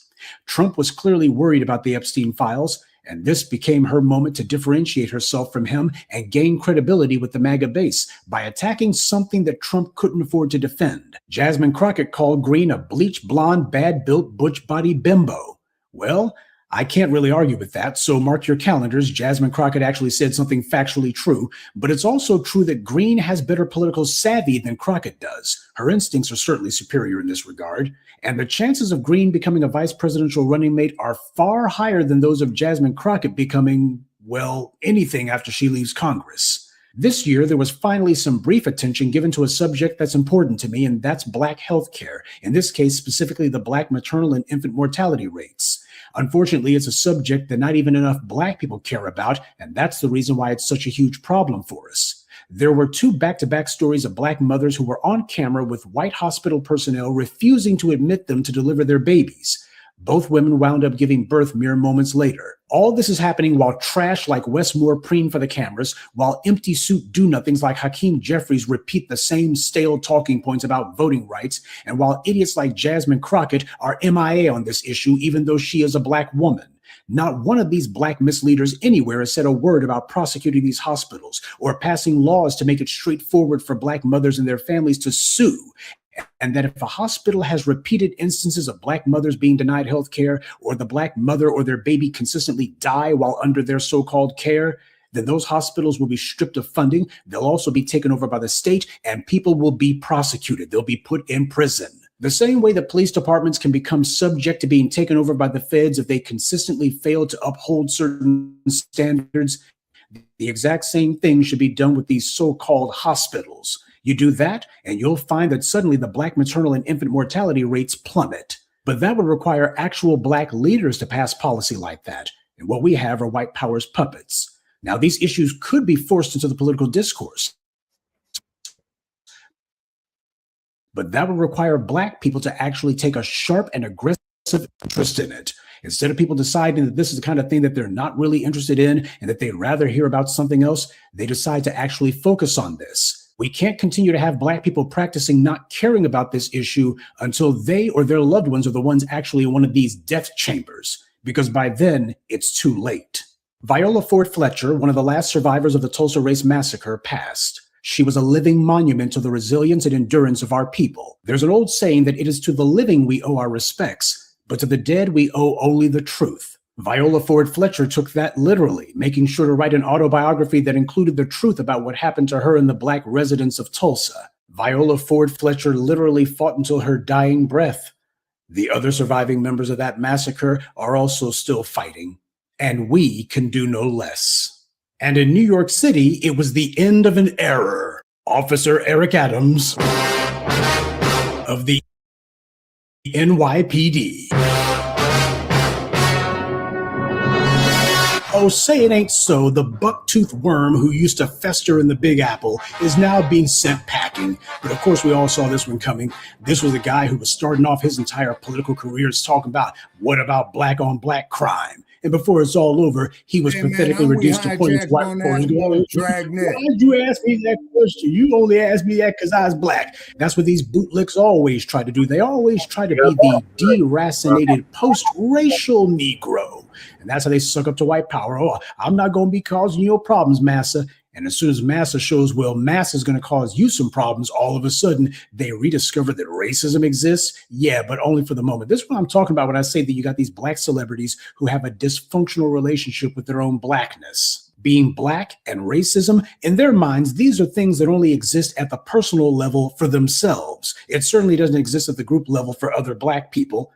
Eric Adams did everything that he could to ingratiate himself to the white powers that be. He brought in a suspected tether to be his stop and frisk czar, is what she basically was. But she didn't last long, and like the rest of Eric Adams' ideas, it only got worse from there. He called himself trying to demand that everybody return back to work in the city center because you need to support all of those jobs and businesses in the city core. And then as soon as people started doing that, he immediately announced that they needed to start taxing people for entering the city core. It's all about squeezing the residents for as much money as they could get. And it would be one thing if the people of New York were actually getting value for their dollar, but with Officer Eric Adams of the NYPD on the job, grift, graft, and corruption was the order of the day. He wound up getting himself indicted by the feds for taking money, but that's okay. The orange man went ahead and bailed him out on that one. And in return, what did Officer Eric Adams do? He thought to himself that he was going to hold on to his job because after all, he had been bashing Black people and sucking up to white power, and surely they wouldn't throw him overboard. Well, it turned out surely he was wrong. And what is the buck-toothed flatfoot going to do now that he's no longer mayor? Well, at this point, there's only about 2 occupations that he's actually qualified for. He could either become a security guard or a shoeshine boy. Zoran Mandani was elected mayor of New York, no surprise. His supporters cheered, as did the empty talking heads on the online left. I had told you this man would flip like IHOP once he got elected. I told you that he had been softening his rhetoric almost from the very beginning. I also told you that if this man was truly a genuine threat to white power, they would have gone at him far harder than they did. Even the corners of the white media that were taking pot shots at him weren't giving it the old college try. They were using him to take the political temperature of the voters in one of their key cities. And they're seeing that the mood is souring against the capitalist class, which is to say the American oligarchs. But Mondani is already making nice with them, having made a beeline straight for the White House so he could shake hands with one of the very billionaires that he claimed he was going to fight against. Well, for those people on YouTube who were singing this guy's praises, I hate to say I told you so. so, but my job as part of the Blacc Media isn't to make you feel better about a bad situation. My job is to make sure you have accurate information for your survival and empowerment and to tell you what's coming before it gets here. My morning briefings aren't meant to make you happy. They're meant to keep you ahead of the curve. And to end the year, Trump went full prejudiced uncle from Thanksgiving in a profane rant against Somalians. Now, notice I said prejudiced, not racist. The Somalians have spent nearly a century in this country saying they're not black. They've also been ready to take your head off if you called them black, and they made extra sure to say that they were better than foundational black Americans and were not allied with, connected to, or on our side in any shape, form, or fashion.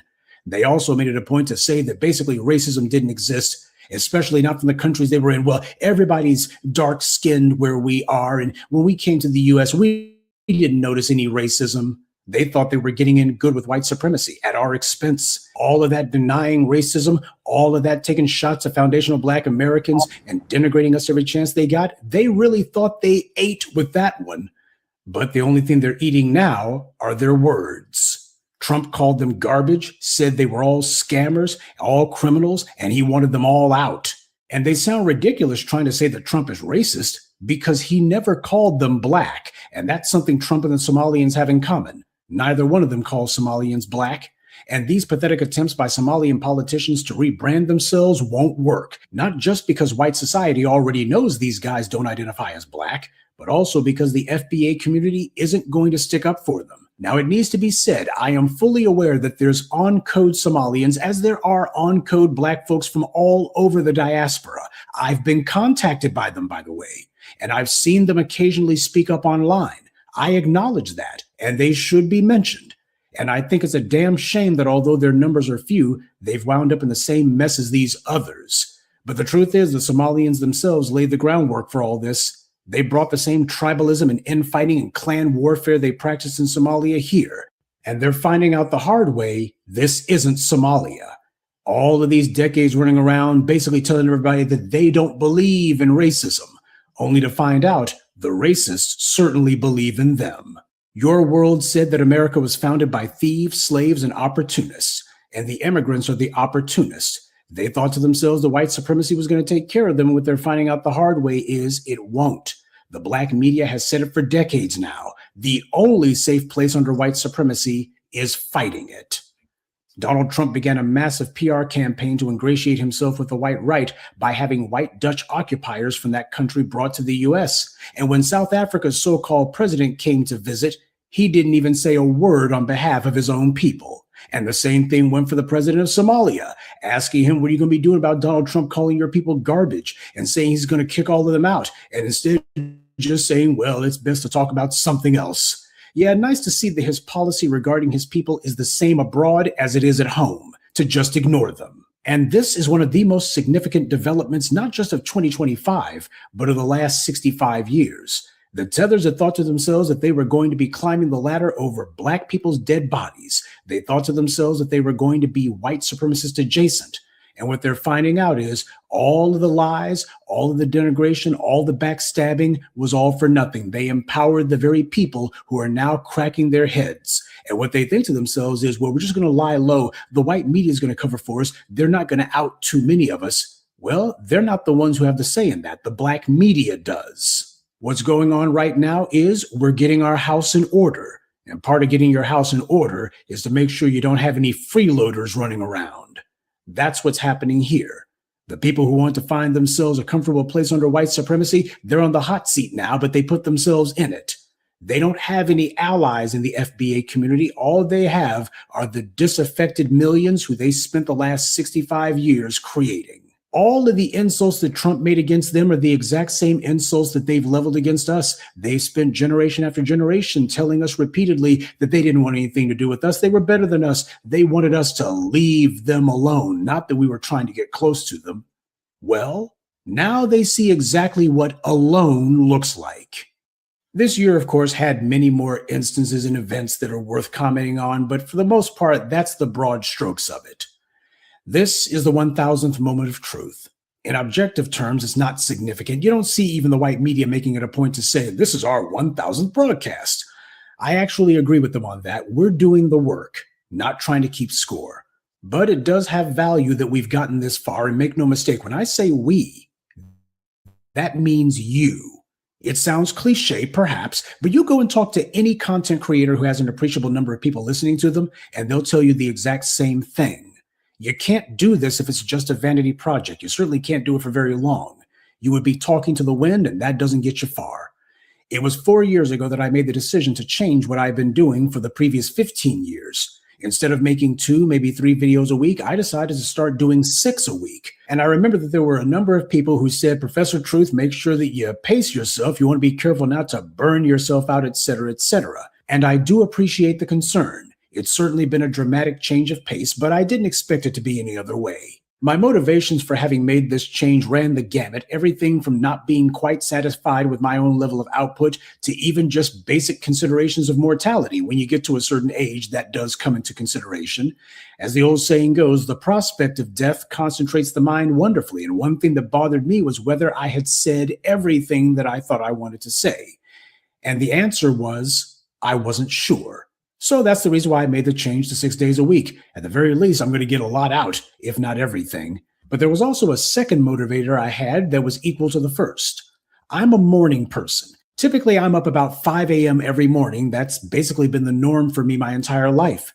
And just like the rest of you, whether I'm at home or on a commute or taking a break, I would be looking for something informative to start my day with, something from a perspective that would be relevant and affirming to me as a Black person. In the past, I would try to listen to the so-called news stations owned by the white media, and whether it be the local AM hate radio right-wing toilet or the FM stations that had on the likes of Tom Joyner, I couldn't help but notice that even things like NPR, the left-wing toilet that is, I was disgusted that they ignored what was important to me. And also, they made it a point to take shots at Black people like myself every chance they got.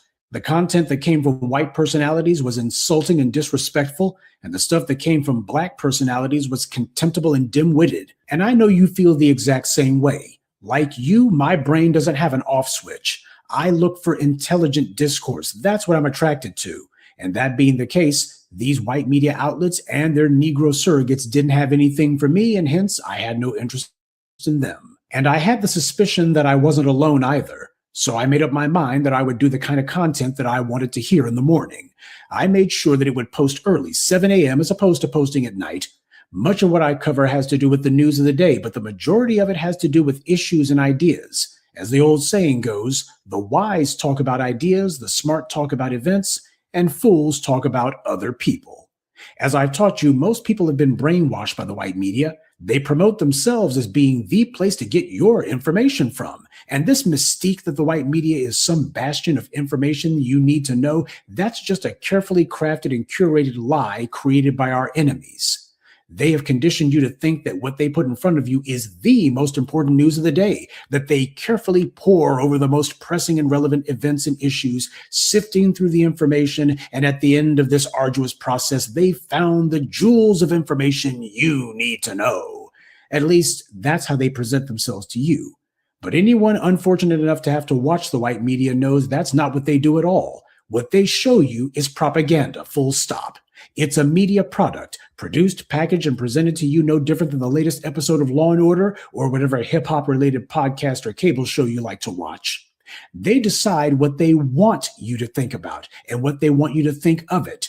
Then they put their people to work to find a subject or person that they can use as their in to push the line of propaganda at you. The stuff the white media shows you is rarely the most important news of the day. And even if it's something that's relevant to you, they always put a slant on it that makes it useful to them. You'll know when something is actually important because the white media will be doing their damnedest to dictate to you what you should think about it, to make sure you only get one side of the story, which is their lies, and then telling you that you should just go along with their conclusions. So no, I don't make it a point to discuss whatever the white media is talking about today because my job is to inform you. And that mission doesn't mean I take my cues from whatever the white media is saying should be front page news. I know where they get their ideas from, and it's not meant to inform or empower you. And of course, I also get a kick out of presenting you my crime reports. That was another subject I wanted to tackle regularly. Those of you who have been here for a while, you know that for years back, I used to do videos about white-on-white crime. Well, the racists at YouTube attacked the channel because of that, because I exposed and embarrassed them. So I renamed my segments and came at it even harder. But it's gratifying to have kept up this pace for the last 4 years, and it's rewarding to see just how many subjects I've been able to touch on.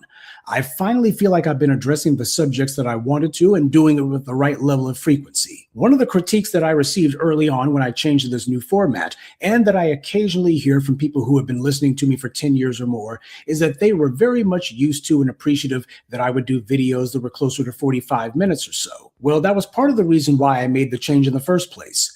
Quality of content is far more important than quantity of it. Yeah, that sounds a little strange considering that I've doubled the number of videos that I posted weekly, but it is what it is. What I do isn't meant to be background noise to your day, which for a lot of people is what the podcasts they listen to actually are, background noise.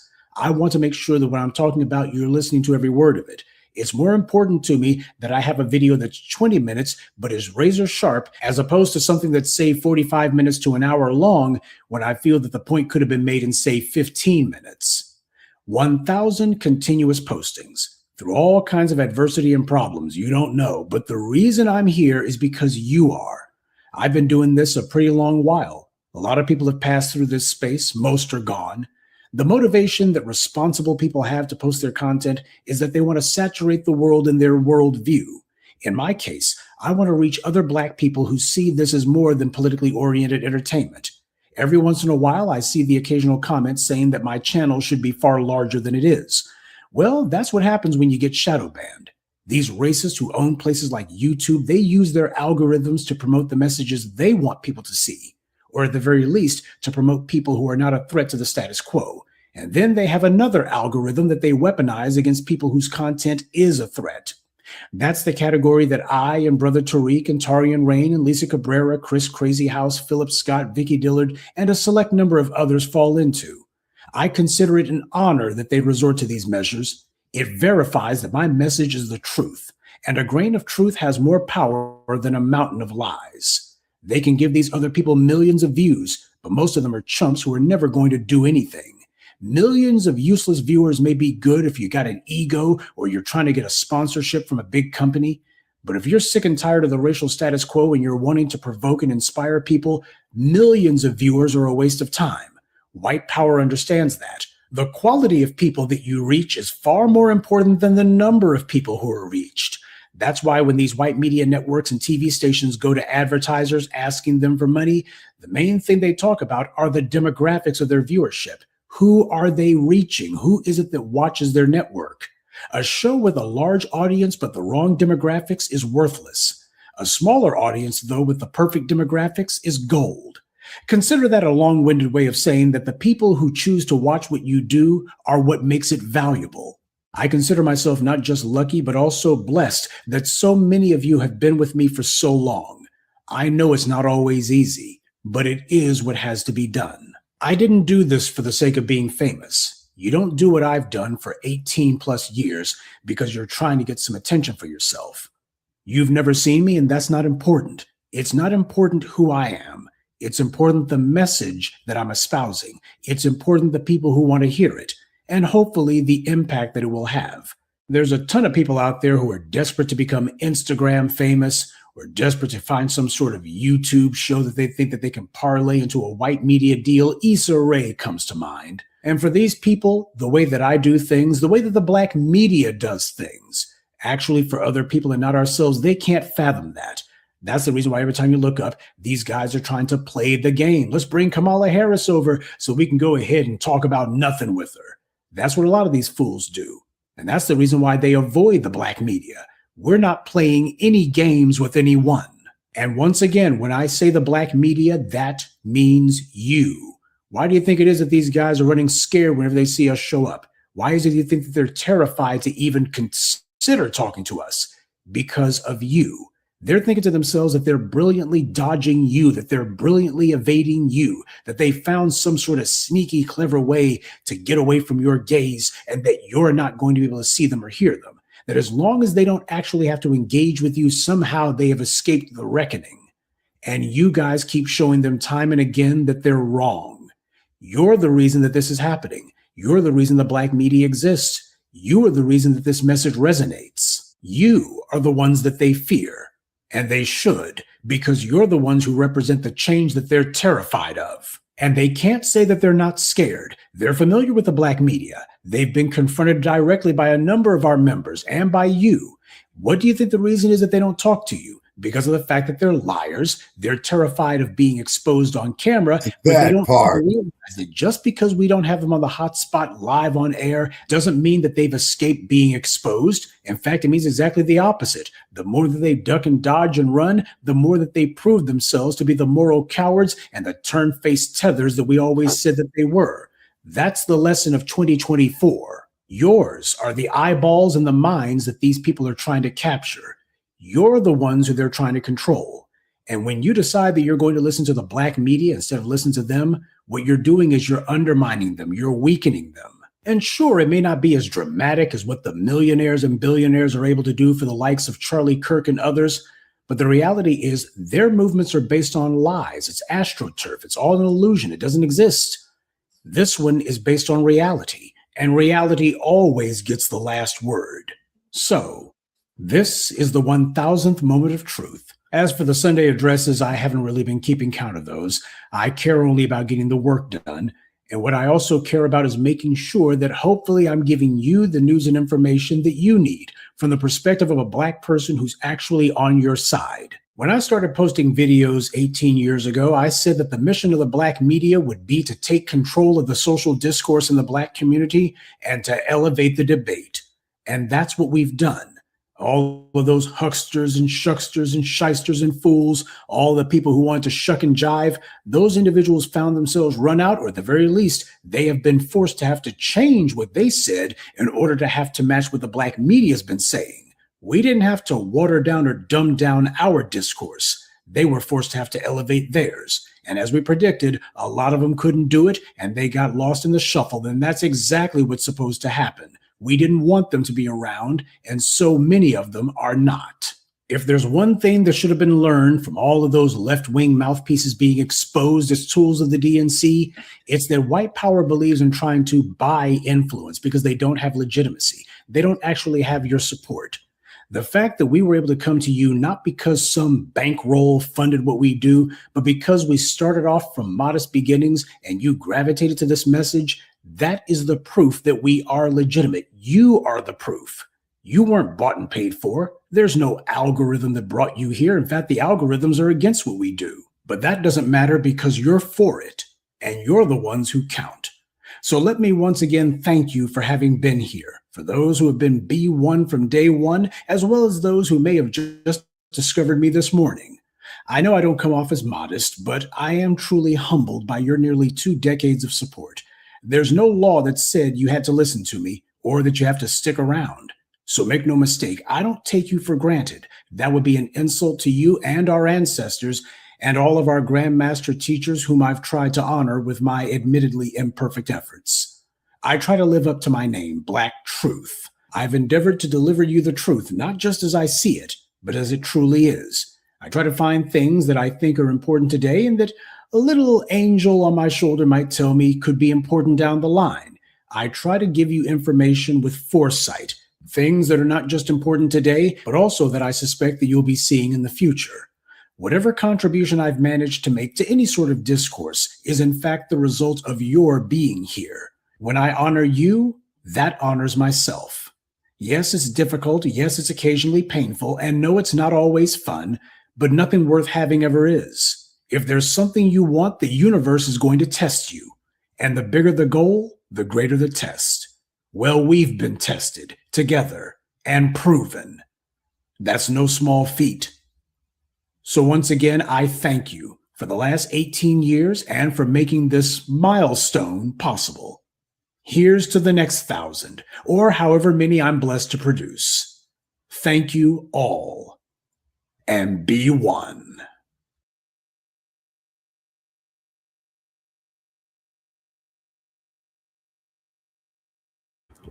Thank you, Professor Black Truth.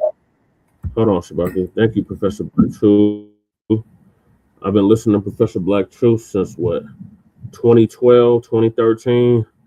When I first found him, like you said, I was tired of listening to the left-wing media and the right-wing media with their bullshit. I wanted somebody that was actually on some Black empowerment. And I found him, and I never looked back. I found him, Nelly Fuller Jr. I found Dr. Claude Anderson, and I never looked back. And, you know, he was the inspiration for our platform, Front Line Blacc News. Like I said, I've been listening to him over 10 years. Everything he said has come to pass. This is even before Shabaka's Black Experience Enhanced. When I found Shabaka's Black Experience Enhanced, I was like, okay, yeah, this is exactly what I need right here. This is exactly what I've been looking for. When we were dealing with Alex Primo with Black Dawson Theory, I'm like, yep, this is exactly this is exactly what I'm looking for. So yeah, shout out to Professor Black too. Absolutely. And then also too, Brother Chad, I was just doing some scanning on why episodes is going forth about the Black Experience. And so you know that we're on TuneIn too. I just found out. We're on what? TuneIn, TuneIn. We're on TuneIn. Yeah, and on Spotify. They got some of our back episodes. I know we were on Spotify. We got about 10 episodes on Spotify. All right, Lady Che, what were you gonna say? I'll be brief because my heart started. I'll be brief. I found the Blacc Media went out a little bit before I went out the street. Well, I was in a nursing home. I was really sick. I just learned about my heart condition, and it took me down. I almost died like 3 times. So, upon coming out the nursing home, is when I found the Blacc Media. I was in a home around my crib in the area where Oboe got shot. Where they killed Oboe. Yeah. Really, directly cut shot. Yeah. I was in a home over there, and there was a lot of sisters there. They used to braid my hair and put me to bed and stuff. And I remember the night that I had they overdosed me. They gave me medicine. They counteracted each other, and it sent it a overdose. Yeah. And I had to go to the hospital. I remember the sister was braiding my hair, and we were listening to TBA. That's when I found out about the new Blacc Media. Then I got really sick with my heart. Like my heart is really bad right now. Yeah. Just chill, you know, without getting excited. But what Professor Black Truth says excites me every day. That I listen to his program every morning. Get up and hear it. It excites me to go out and lead. TBA says, you know, he's not our savior. You got to go and do it. You know what I mean? Right. Because people were looking to TBA to come, start the process for reparations and shit like that, you know. And it just said, you know, he said, we're Black empowerment. Right. You know, and I truly felt like that. Motivates me every day to get out and be a good leader, at least for what we're doing. Be a signal booster. We're the new Blacc Media in our state. You know, we're surrounded by nothing but coons and maybe a handful. We're talking about a good 2 handfuls of people that are codified. Right. Shout out to Vicky Diller. Shout out to Cool Keezy. Don't forget, we gotta show his videos. I did show it. I started to show off. Why don't you wake me up? This is just Keezy, Sister Vicky Diller. I cussed out Bill Wilson. Yeah. Speaking of somebody that's trying to talk like us. Yeah. Jeff Fart too. Jeff Fart too. Yeah. So you know, I'm kind of like not forgiving, man. Yeah, I'm using Lady Che's mic. That's why, crew. I'm not forgiving at all. Like, if you've been talking like an off-brand, like, tell Jeff Fart he's a fraud. I went all the way through snow and shit to go see that clown. All of a sudden, he out of town. Left my calling card. Yeah, No. Yeah, shout out to the sister with the curly braids. You know, there was a time where bitches were fucking making fun of this sister, talking shit all day long about Sister Vicky Dillon. Now they wear their hair just like her. Yeah. Banging the mallet on the table. And like Professor said, time reveals all. Like Time reveals a all. lot of these people that we thought, was on some black empowerment turned out to be a bunch of ops, There's ops, a bunch Democratic of shills, a bunch of mammies. raccoons, mammies. Yep. Yeah. And we too pretty. And how many of them did we bust, Brother Che? Oh man, I lost count. You know what the thing is? Exactly. They try to tell us that we be burning bridges and that we're not gonna get nowhere because we don't know how to play The politely. game, respectability politics. Respectability politics. And me and Jesse are like, man, they could all. Well, me, I personally like they could all eat 12 dicks on Wednesday. And we still here. You see what I'm saying? Right, we still here. There's no sense. You know. And we're not talking like them, they trying to talk like us. Yeah, they want to. Yeah, exactly. And I'm just hearing all the phrases they've been stealing from us. You know what I'm saying? I know. Yeah, we still got even a dumpster stole one of our phrases, brain dead. Well, like I said, the dumpster is doing our work. The dumpster is doing our work. But I said this one time, I said, what if we just turned that propaganda book into how we really feel about it? Black people don't like the feds. Oh, you're talking about that Project 2025. Yeah, black people don't like how boy, all that shit, just put it into black words. I said that one time, Yeah. But we weren't too caught up. Now we're watching everything, and now we're sitting at home. And don't it feel good to be on Black vacation? Don't it feel good to be FBA? To be a fucking foundational Black American. Someone steals someone's birthright in the Bible. Yep. Esau. I think that was Esau. Come on, baby.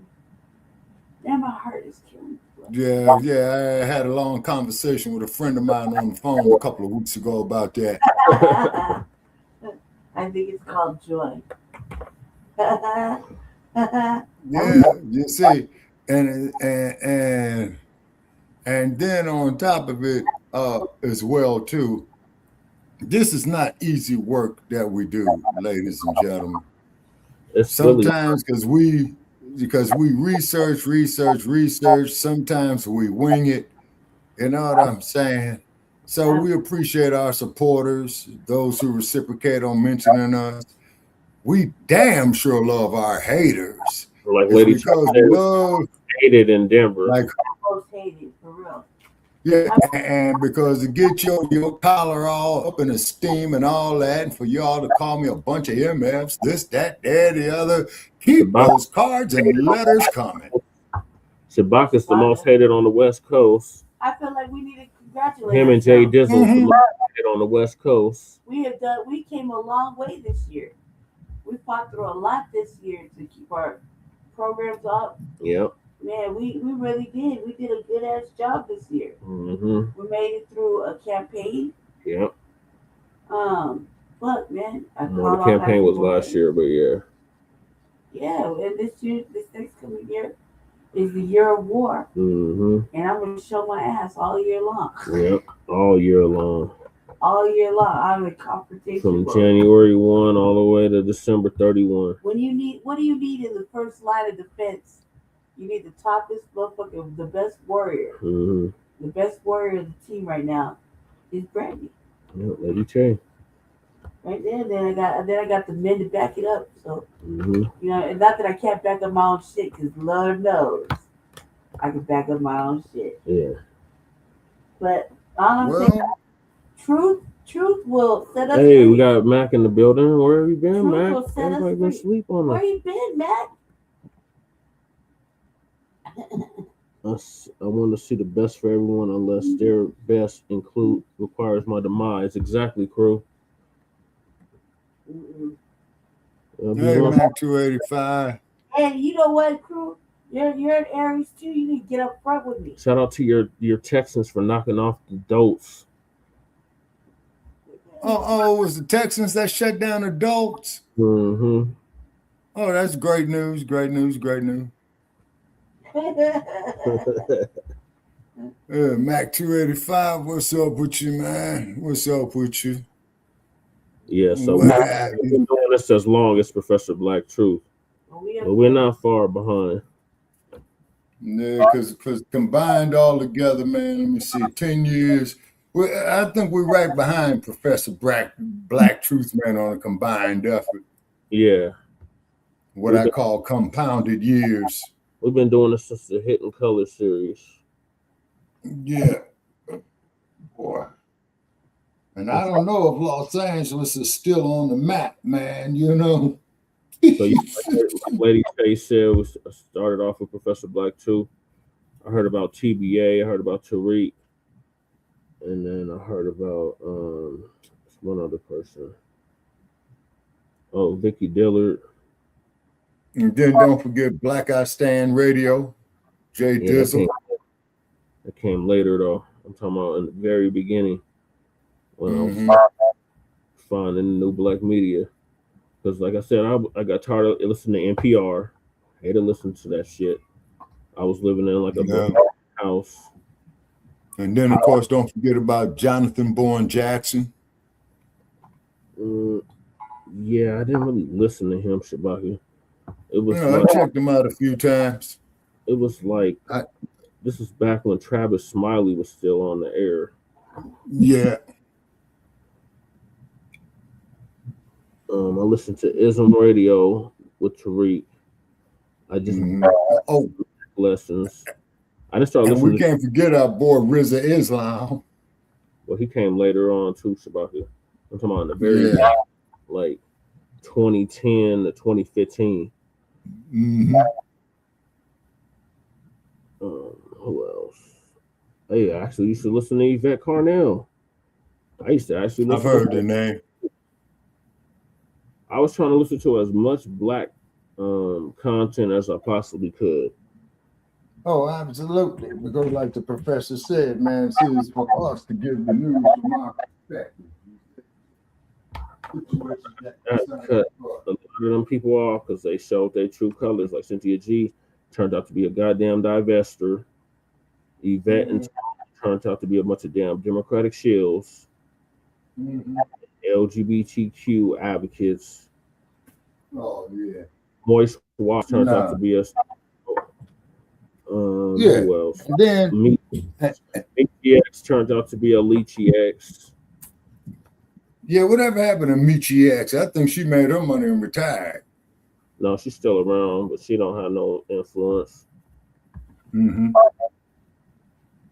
because the thing I dug about Michi X, she would sit up there and cuss them out for real. Yeah, that was that old Sambo shit, crew. What are the words? Believe, hope, with Phil Kent. Oh, I forgot Phil Scott. Yeah, I started off with Phil Scott too.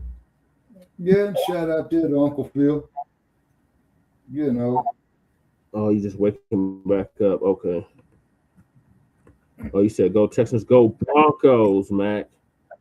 Thank y'all for giving us man, ponies in the barn, man. Oh, Shabaka, quit hating. The Masqueraders got to rebuild. It's gonna take them Sir. I'm going to say it again for the 10th time. Raiders, get out of town or change your fucking name. And I'm going with the Bears. They got to get by the Seahawks, Jay Dizzle's team. And they got to get by Jay Millie's team. They got to get by the 49ers and the Seahawks. And the Eagles. Okay.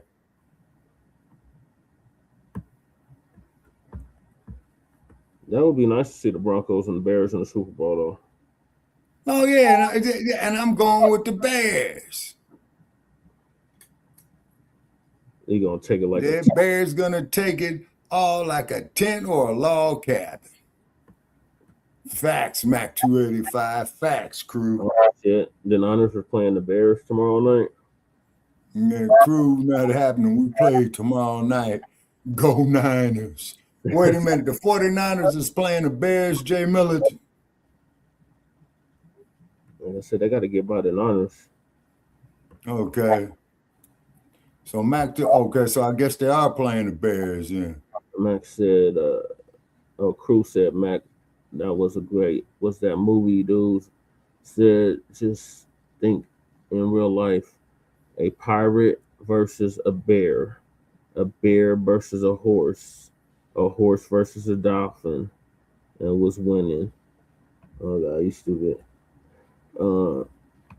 A gold miner versus a bear, but it's a few niners, but also it's called the Bears too. And then keep in mind, Crew, Mike Singletary used to coach the 49ers. Yep. And Mike Shanahan used to coach the Broncos, and his son is coaching the 49ers. Oh, okay. What's his son's name? Craig Shanahan? Kyle. Oh, okay. And Crew has here the horses versus the Bears. The ponies, Crew, the ponies. The horses, the best horses, the Broncos. 49ers gold-blooded versus the Cubs. Oh, come on, Jay Militant. The Cubs. Oh, man. Cubs, not the Bear Cubs. Oh, the Cubs, man. I thought he was talking about the Chicago Cubs, the baseball team. No, you're talking about the Chicago Bears. Oh, man, y'all going at it. That Crew gonna be singing. It should have been well, we will see. And ladies and gentlemen, and it's all about the human drama of athletic competition. Right. That's right. Bears are full grown.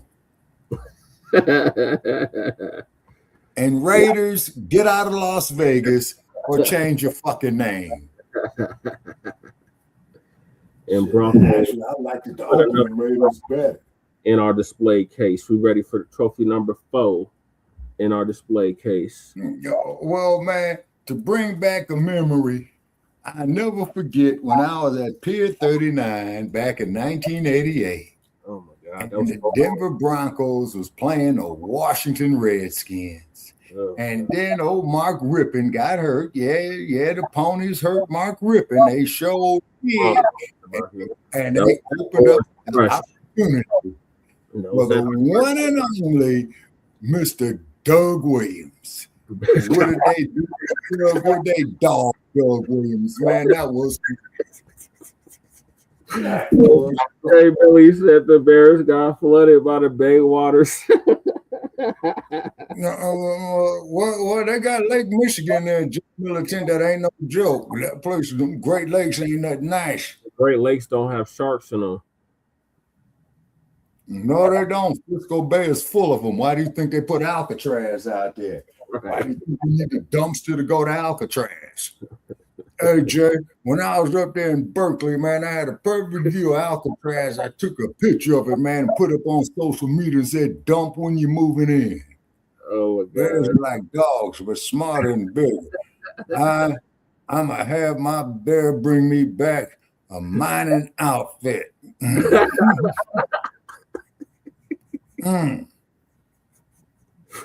Oh, God. Guess what the Raiders will be doing in January? Oops, my bad. No, Raiders going to be shut down, man. They ain't going to be doing shit. They need to be packing their shit up out of Las Vegas, man, to get up out the neighborhood. Yeah, it is the largest. Well, actually, Superior is. It's actually Lake Superior, but yeah. Lake Michigan. No, but all the Great Lakes are hooked up to each other, man. Yeah.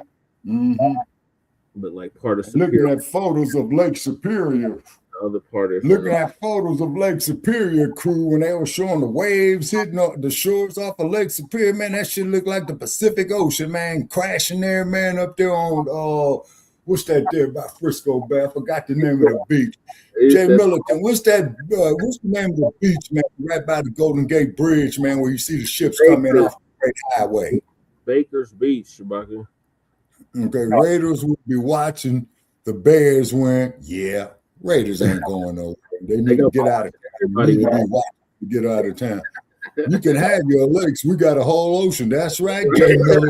I'll Took some family members, man, to the Pacific Ocean, man, from Chicago, man. Took them right there to the shoreline. First thing they said was, what's that smell? Salt. Then they're going to ask, what's the next state going west? I said, Hawaii. Yep. They said, how long will it take to drive there? I said, you only got 3 options to get to Hawaii from California. You're either going to swim, fly, or go by a boat. Right. There ain't no highway out there. Nowhere. He said China owns part of the ocean also in the end. Right. Yeah, well, that's true too. Oh my God, that's that's how you see crews and containers coming in from China into Frisco Bay. The Pacific's like 2 Atlantic Oceans. The U.S. Navy trains in Lake Michigan. Yeah, Great Lakes, Illinois. That's right. They also train in San Diego too, crew. Yep, that's where my grandfather was stationed. Yeah, that's how he ended up in Chicago. Mm-hmm. Yep, Great Lakes, Illinois. Yep. And then also too, ladies and gentlemen, as we stated before on our platforms, and you all helped me host the show too, Brother Che. When that clown from the commander said, well, if these colored boys don't like the way we do things here in the NFL, they need to form their own leagues. Like I said, the bastard was right. You got 3 teams to get past, crew, before you can make that. So crew, whether from the Bay to NYC, you're going to go through Chicago. Interstate 80, you're right. Take 80 or 94. 80 will take you all the way from San Francisco to Ocean Cities, Maryland, and you will be going through the Chi. 80. That's a given. 90, 94, and 55. No, 55 will take you to Memphis. No, 55 take you to Chicago. That's right. No, 55 will take you to New Orleans. It take you to Chicago too. Yeah, it goes all the way from the Chi to what do they call that? What they call New Orleans, the Big Easy, I think. You said you're gonna turn Caleb into Jamarcus Russell.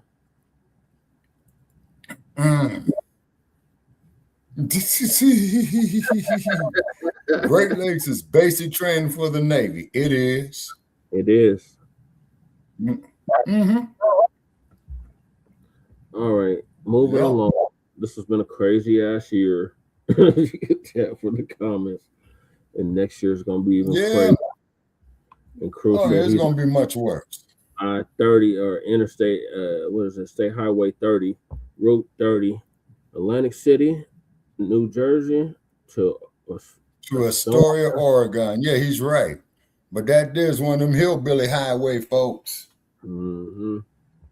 Yeah, I think, if I'm not mistaken, ain't that there that Lewis and Clark Trail, man, where they killed the slave, man, that he got him there to Oregon, and he wanted his freedom, and they wouldn't kill him? Yeah, his name was York. Mm-hmm. All right, so and we ain't talking about New York either. No. So moving along, we got the situation in Nigeria. Nigeria strike by U.S. Impact on Sokoto. Reaction in Lagos after Trump threatens attack. Aggressive attack. Mm-hmm. And then we got why this even matters. They want the gold, homie. They want that gold. They want that oil.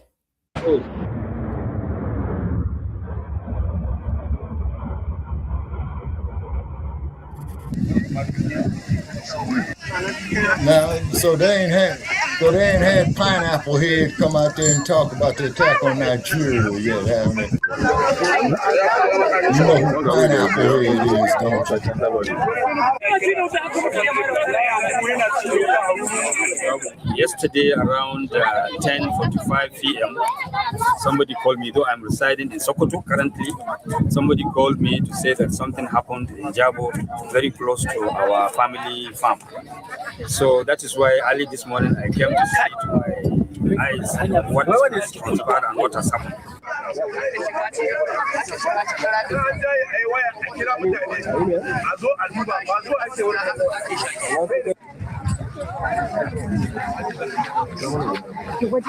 Russian-made weapons.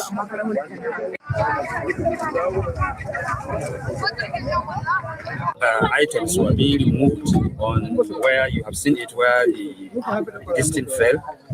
Like they said, it's like some people thought it was an aircraft that fell down, but unfortunately it wasn't. Glory be to God, there was no loss of life and no loss of property. It's only that the remains of the rubbles that happened in the farms.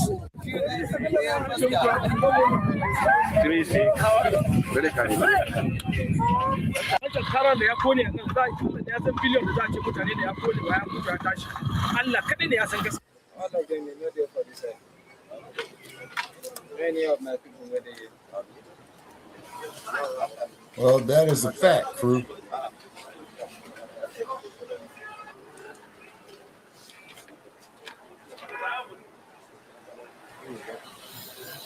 Yeah, that's true. This rumor and this issue of coming of Americans has been lingering for a while now. So coming to Nigeria to do that is just to set a pace for Nigeria also that puts your leg in. We don't need to be fighting to go to Burkina Faso, go to other places and be fighting while our own house is on fire. It doesn't make any sense.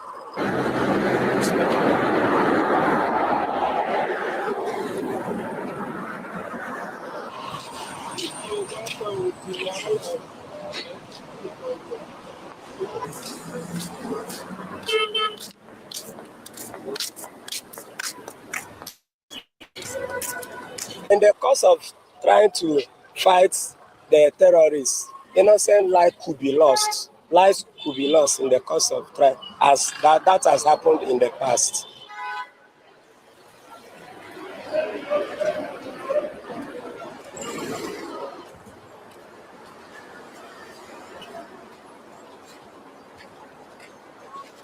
If they're intruding without permission, you're intruding by force, so you're not justified. Every country has the liberty of making their own decision.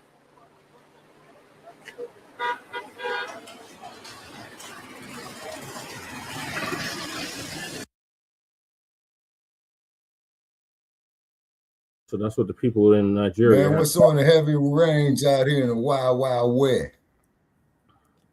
They're over for now. Breaking news this morning, we are learning new details about the deadly strike operation that President Trump says he ordered on Islamic State terrorists in Nigeria. Listen to this.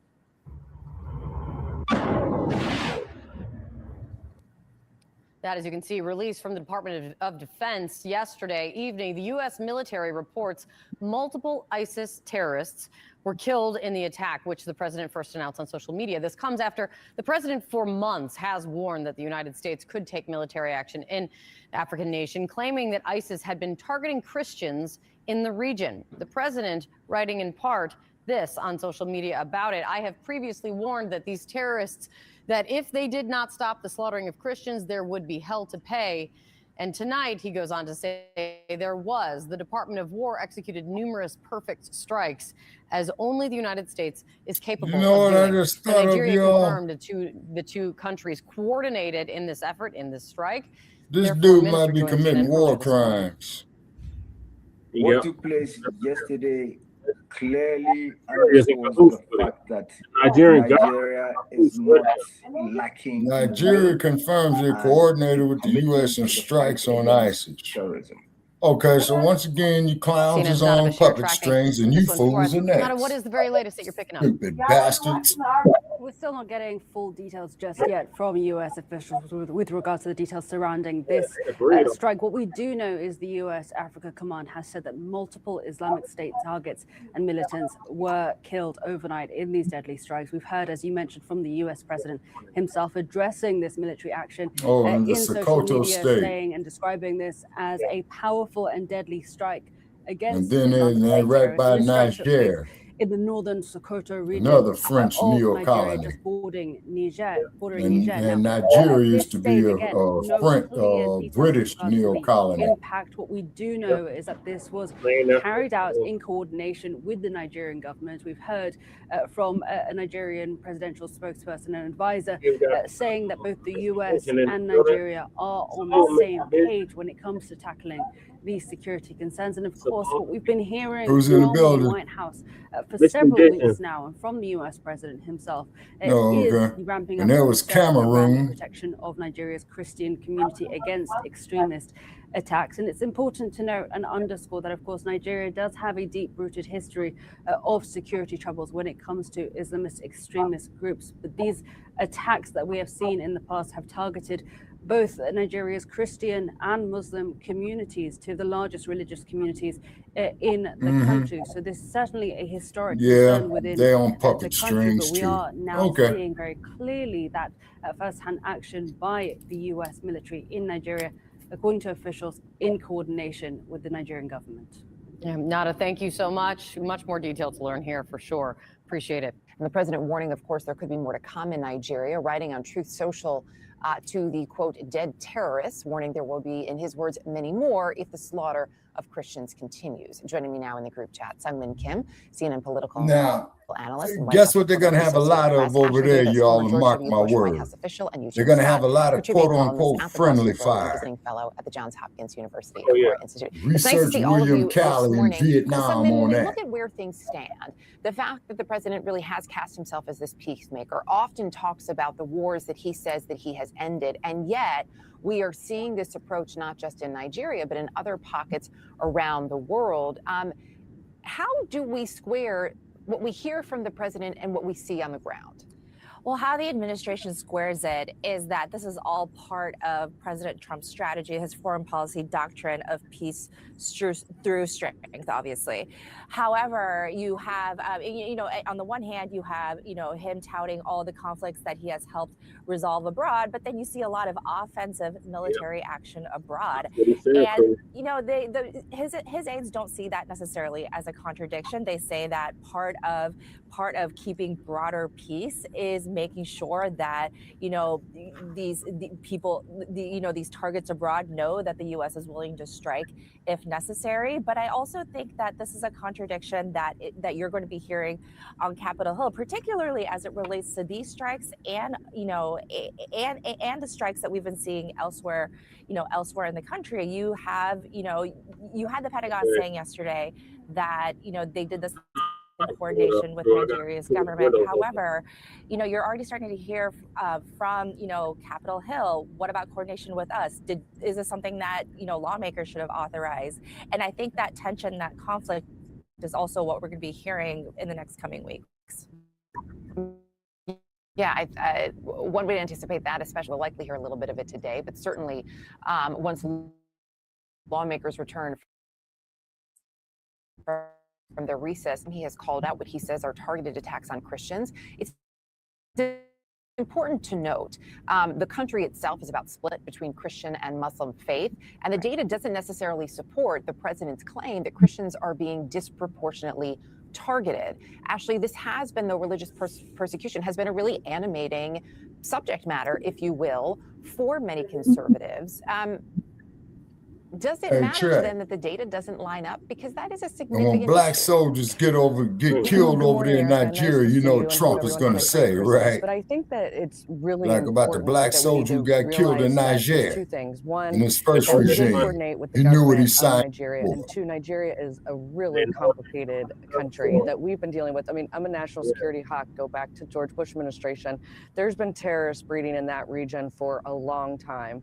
What I just learned this morning was the fact that we coordinated, which makes it less complicated than before. But I'm very happy that the administration is actually striking in abroad rather than them coming and striking us in our country. In regards to the the Christian and Muslim controversies. I mean, we don't know what we don't know. It's so complicated. There's a lot of national security complications that are overlaid between the two groups that the ISIS and terrorist groups are hiding behind the Muslim religion. And so I think that we need to be very cautious that this is, including with the president, that this is a religious attack. Yeah, caution definitely advised. I will just say, just based on our reporting, the data does not support the claims that Christians are being disproportionately targeted. To your point, there are a number of disputes internally. It's not just religious, it's communal, it has to do with ethnic tensions, farmer-herder disputes. There's a lot happening in Nigeria specifically. You know, when we look at Eugene, when we look at the way that this is playing out, well, we're also looking at new movement off the coast of Venezuela. What does this tell you about the focus moving forward when it comes to not just where the U.S. is leaning in internationally, but what it could mean in terms of support domestically when there are these questions continually raised about Congress and even notifications? Well, that is one of the main questions many lawmakers have, including some on the right. There seems to not be some consistency in terms of vision. If there is a foreign policy agenda, which obviously there is, it hasn't been communicated in a way that it's clearly understood and supported with even some of the people in the president's base. I've talked to voters and they're very concerned sometimes that they don't know what the next move is going to be from this president in terms of global conflicts and international affairs, and how inconsistent it seems to be with what he campaigned on. Part of that is because we know that the president's support is actually more ideologically diverse than I think a lot of people outside of his camp realize. And so there's some issues that are of concern and major priorities for one segment, such as perhaps Christian conservatives, and not others, which might be some of the individuals who want to see America pull back from some of these types of interactions. And so I think what will be really interesting moving forward when the new year begins is seeing what is laid out, what type of vision is communicated, and how the president is able to get different sects within his tribe on the same page.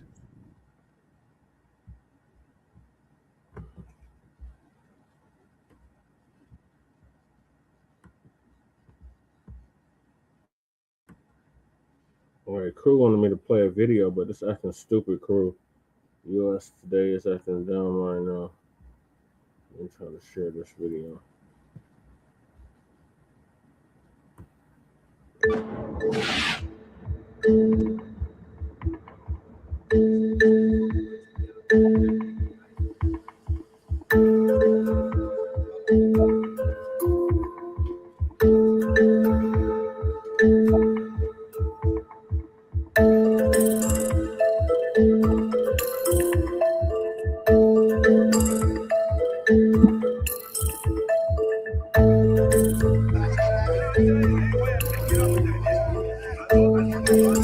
If they're intruding without permission, you're intruding by force, so you're not justified.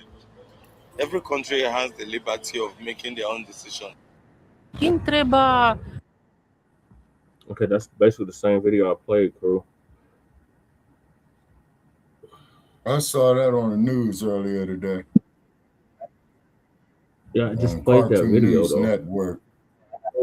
Played this video, I already played it. Those are lasers. Folks got lasers and drones with lasers. Safe out there, yep. Skynet is in the process. If you're using OBS, no, I'm not using OBS, I'm using StreamYard.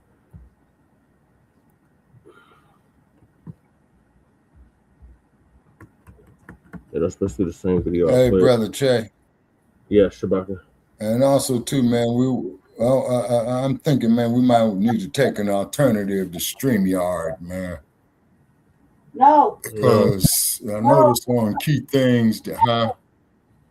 Shabaka, I'll call you after the show. No, what Lady Che say? Just tell Shabaka after the show or whatever. I'll call him and tell him why. We're not going to discuss it over the show. All right, okay. Call me first thing in the morning, Lady Che, because, you know, the Sandman has started hitting my eyes, you know. But call me first thing in the morning. We have a plan. You can call me about 9 your time. Yeah, we got a plan. plan. All right, okay. Yeah, that's right before the food. Right? Yeah, we so I'll probably be before. Okay, wait a minute, Che. Okay, do the food bank first. The food bank always comes first. And be sure to show on your video, man, to that punk ass Mike Johnson of what you're doing in Denver. Yeah. Yeah, I've been doing that for over that'll really rustle his feathers. Not only him, but the city council as well too. Oh, I don't know nothing about that. That's just that. No, that there's just a suggestion. Yeah, Google Meets is cool. All right, what is about this strike in Nigeria? Well, actually, hold on. I got a whole nother video to play.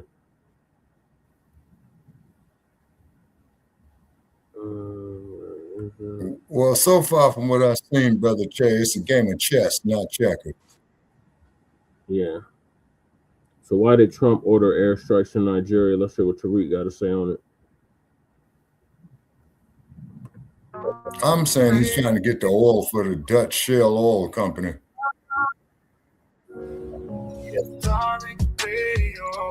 Like and subscribe. Darling Radio. Like and subscribe.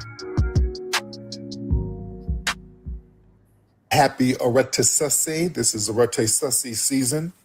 Right now, if you are celebrating your Aretasase holiday heritage, give me a thumbs up. For those who don't know, we celebrate the foundational Black American holiday, Aretasase. That is a Tut word in our foundational Black American Tut language. That means arise. We celebrate Aretasase right around Christmas, before, during, and after, because this was a time historically when foundational Black Americans would use this time of year. And I'm out after Tariq, man. Get our freedom around this time. Our great Queen Mother, Harriet Tubman, would do a lot of her freedom runs around Christmas time. There's several reasons for that. We break that down in the new Hidden Colors movie, by the way. So I'm going to wait for you guys to hear some of the reasons why we would escape during Christmas. Well, one reason we know that the slave owners and the overseers would be with their families, and the plantation system would be a little more relaxed, but there were other reasons as well. But a lot of us got our freedom around this time. So we celebrate that. So this is Aretasase. Shout out to the Foundation of Black American Ancestors and the lineage and all that good stuff. Yes, we are live, ladies and gentlemen. Y'all share the space. Share the space, ladies and gentlemen. Share your shit, the nigga. space. A lot of stuff we're going to talk about before we get the calls. First thing I want to talk about, on Christmas, the U.S., did y'all know the U.S. military, they sent some airstrikes. They carried out some strikes over. Crew's in the building. What's up, crew? B1 salute. Certified salute. B1 Che, Lady Che, Shabaka. What's up with it? What up? Good to see you, Shabaka. Well, good to hear you. I can't see you. Well, your hands can't hit what your eyes can't see. You ain't never gonna see me up on this shit. Man, I just had to put that in there, man. I've seen them. I don't know no Shabaka. What's Shabaka? That's right. It's all lies, man. Everything. Right. But they said you was a good person. I tried to be true. Oh, they was all lies, remember? Yeah. They said you was a good and honorable man. You said they was all lies. No, I'm talking about all the hate mail. I am a good and honorable man, you know. Yeah, I've been watching too much Billy Bob Thornton. I've been watching too much Billy Bob Thornton. I don't watch Billy Bob Thornton. I don't watch Holly Berry. See, crew, you have to understand, man. I grew up near a place called Hollywood, and 98% of that shit they giving you is bullshit out of there. You know, right? So then you grew up around Billy Bob Thornton and Sylvester Stallone. No, Sylvester Stallone, man, is out of the East. Yeah. Didn't he make all his money in Hollywood? Why y'all Hollywood people? Well, see what they do. No, see what they do, crew. All right, like if they get a good story, okay. And Rocky was a good story back in 1977, okay, because he did win. I had to give it to him. He did win the Academy Award for Best Picture. But what they do is, man, they go out on locations. You see, they go out on locations. Who gave him the award? Who gave him the reward when he won that Best Picture? Okay, it's the Motion Pictures Academy of it. No, who gave it to him on stage? Oh, you talking about a fact? A guy by the name of Muhammad Ali who told him he was full of shit because Ali told him, and because Sylvester Stallone, when he turned around and saw him, he damn near shitted on himself, and he said, "No, man, you based your creed off of me," which is the truth. But one thing about Ali. You never saw Ali wearing no goddamn red, white, and blue American flag boxing trunks. And that's the truth is. Yeah, even though he wasn't American. Yeah.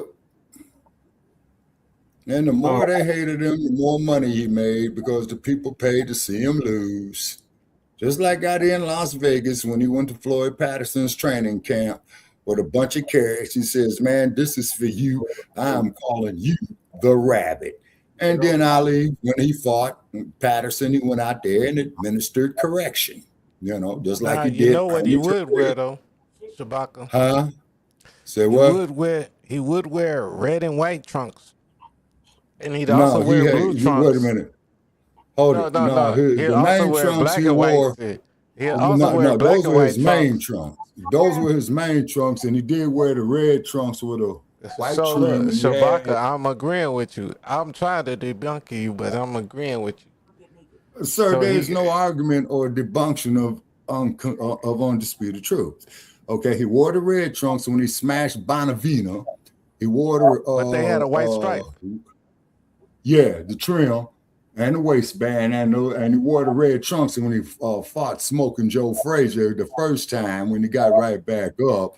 But then when that white boy Elvis Presley gave him that robe before he fought Bum Norton, well, no, I don't mean to call Mr. Norton a bum after all the man is dead. And, because I don't want to disrespect Ken Norton Jr. because that is his father or was his father. And Ken Norton Jr. was one of the best linebackers I've ever seen in the NFL with the 49ers. But anyway, somebody gave Ali that blue robe and Ali never wore it again. Some cave dweller is going to try to debate with me about Elvis Presley, and he just got kicked off the thing because that's his clown. How are you going to tell me about shit that I've lived through? And he wasn't even a twitch in his daddy's pants yet. So how are you going to do what the fuck I lived through? How am I going to tell elders and me of what they lived through? How are we going like our girl Viola Fletcher, who just transitioned? How are we going to tell her what she lived through? If anything, she's going to tell us that she did. Right. See, she wrote a whole book on it, just so we remember it. Let me ask y'all: did Buster Douglas knock out Ali? I remember seeing. No. Buster Douglas got knocked out by Evander Holyfield. Buster Douglas knocked out Mike Tyson. Not Mike Tyson. That's what I meant. My bad. Yeah.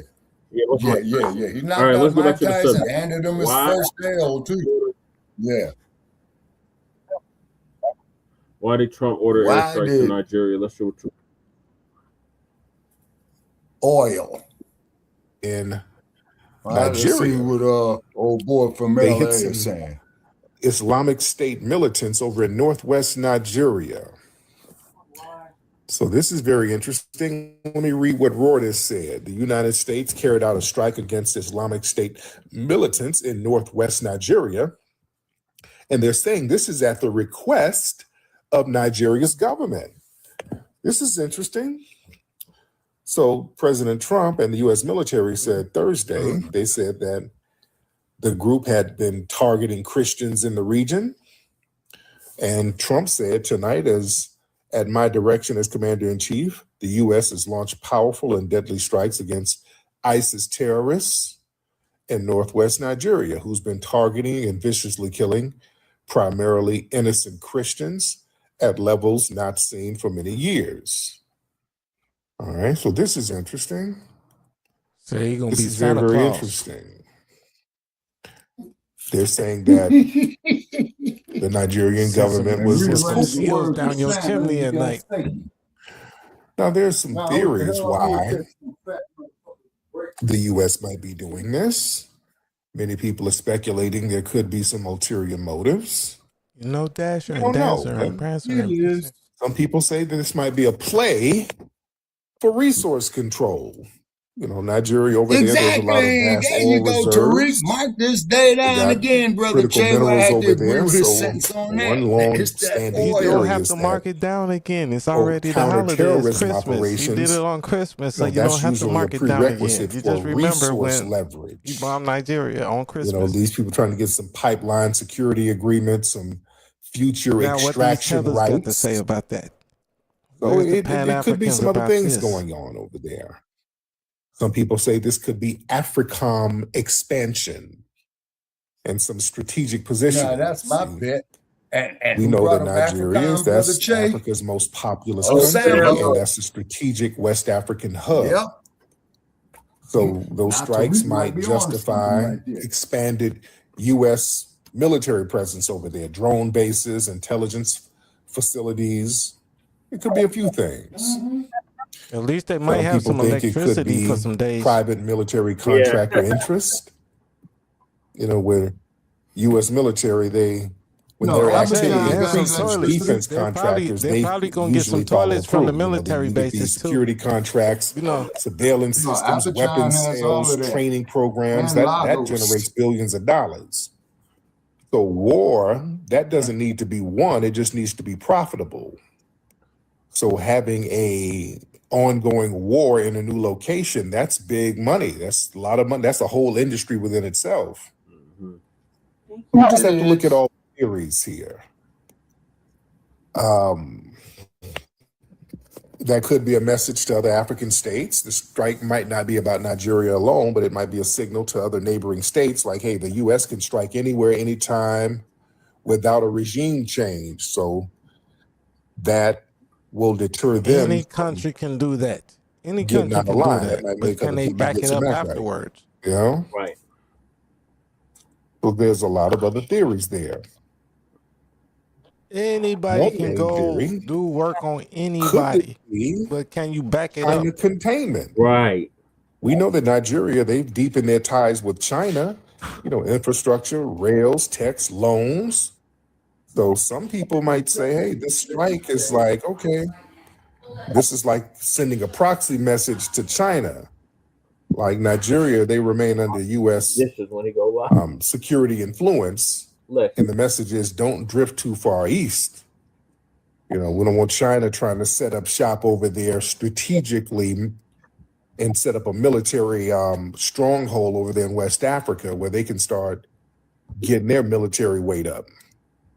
Yeah, the China's in Venezuela too. So yeah, this might be a play to get at China to make them get some act right.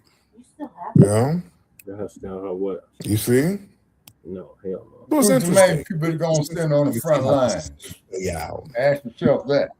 Yeah, because China's, you know, they're making their little moves out here. So, you know, don't think the U.S. government ain't looking at it. Don't think they're not But watching. we keep people on the front lines as a show of force. China's buying and keeping all the We silver don't and like gold. the Yeah, front China's line making to little even have moves to here. goddamn aim their rifles. China's making their We little like the moves. front line to just be at the front Yo, line Jay, as a show of don't be in the force. comment section So saying nobody little even tries bullshit, us in the dude. first That's real place.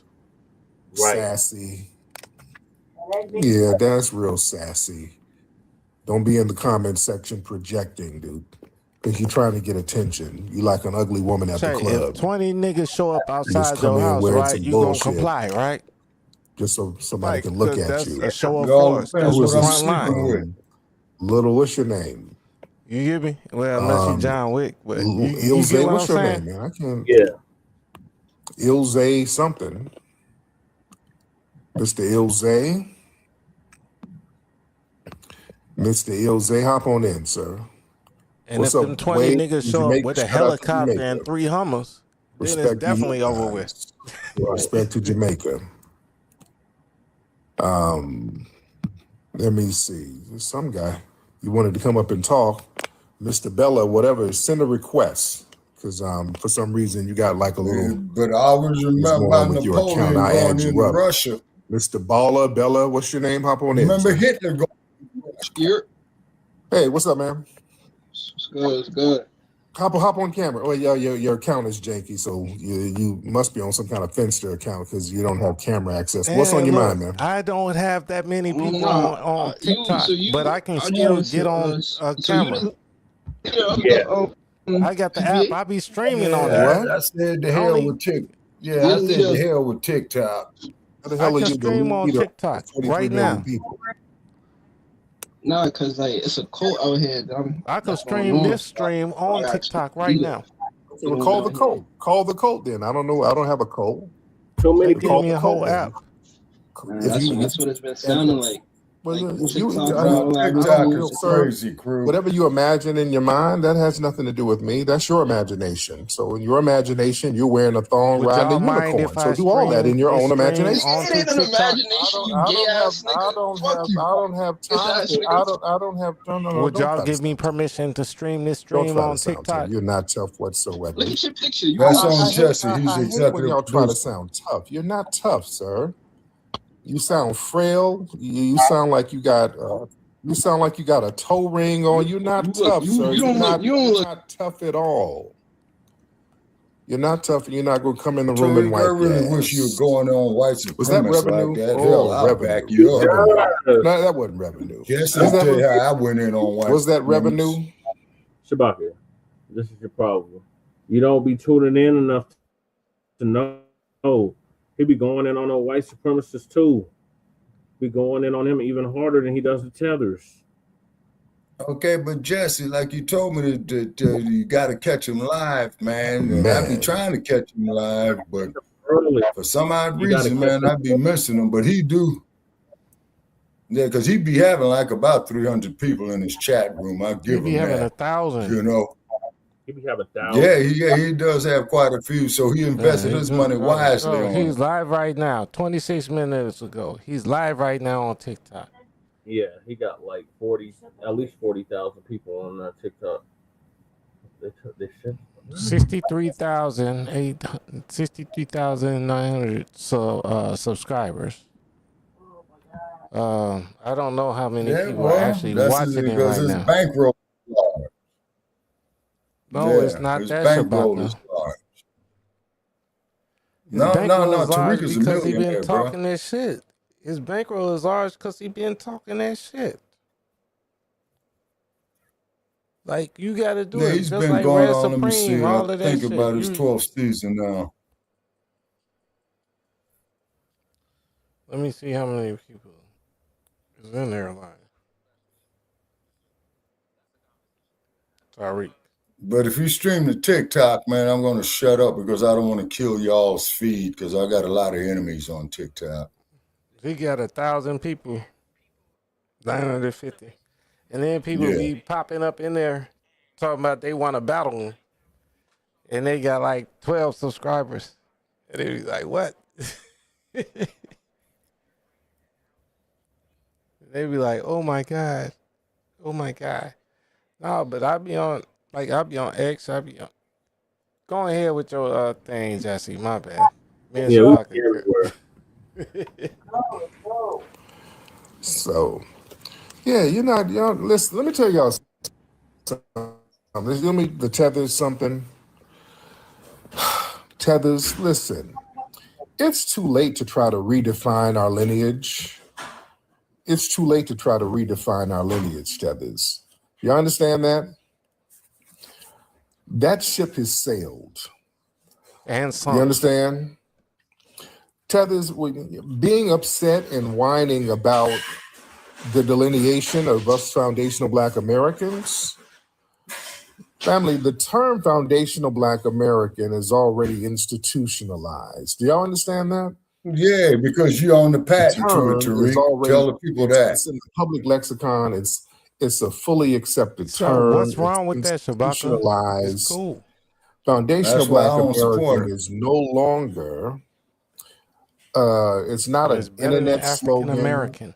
It's appearing in academic writing, policy discussions, legal context, institutional language.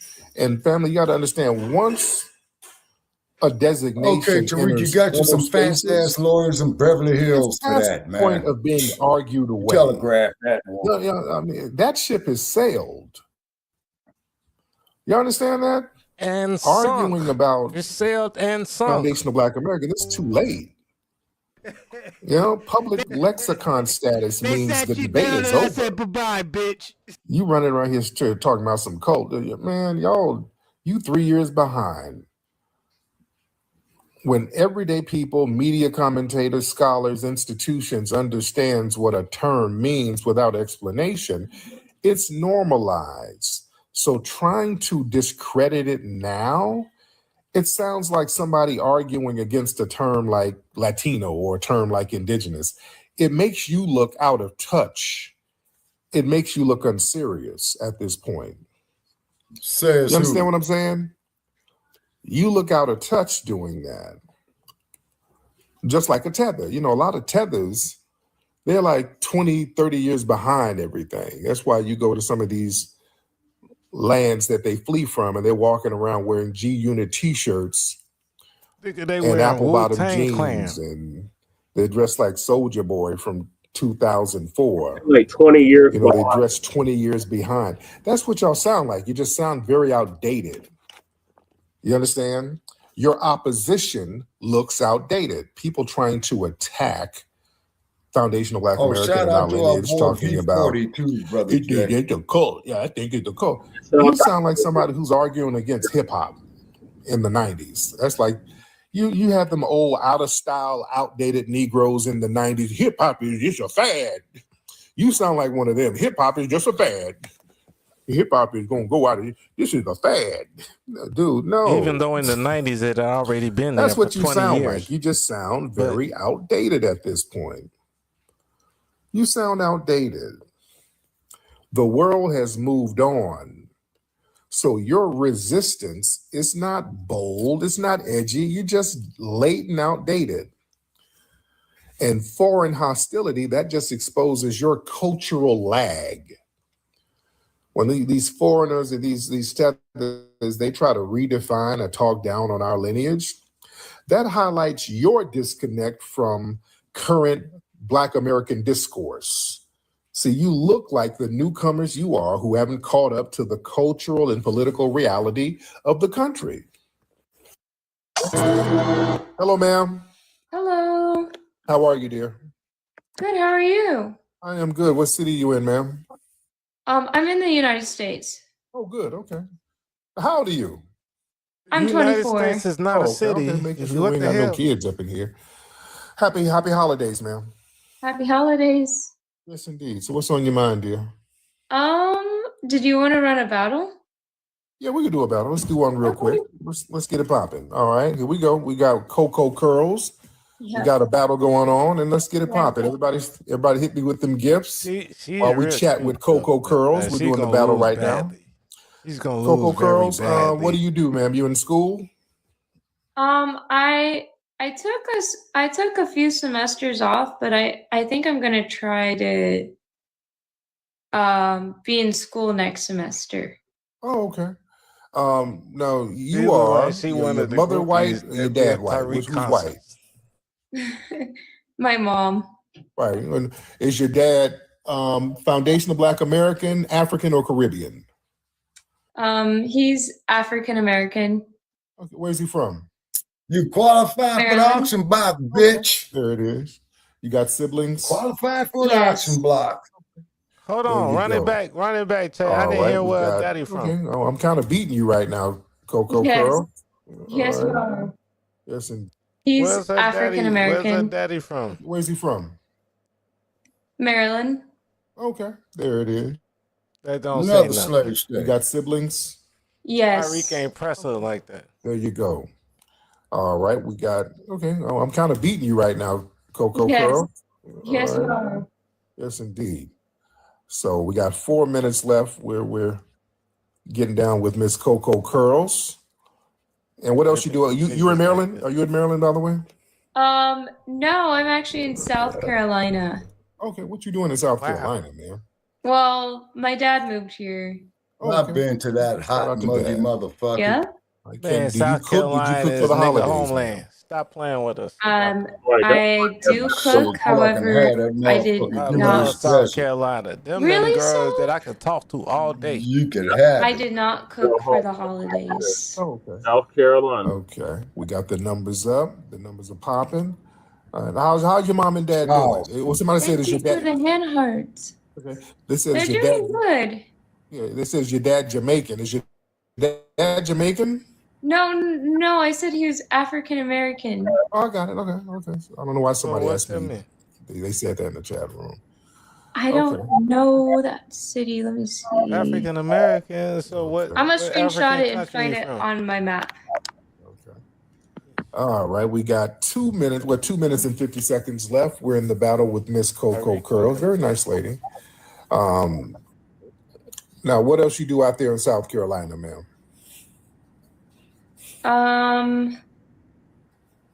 Is that the Nothing OBS? much. I actually just made a major that's what I'm move saying. from California to South Carolina.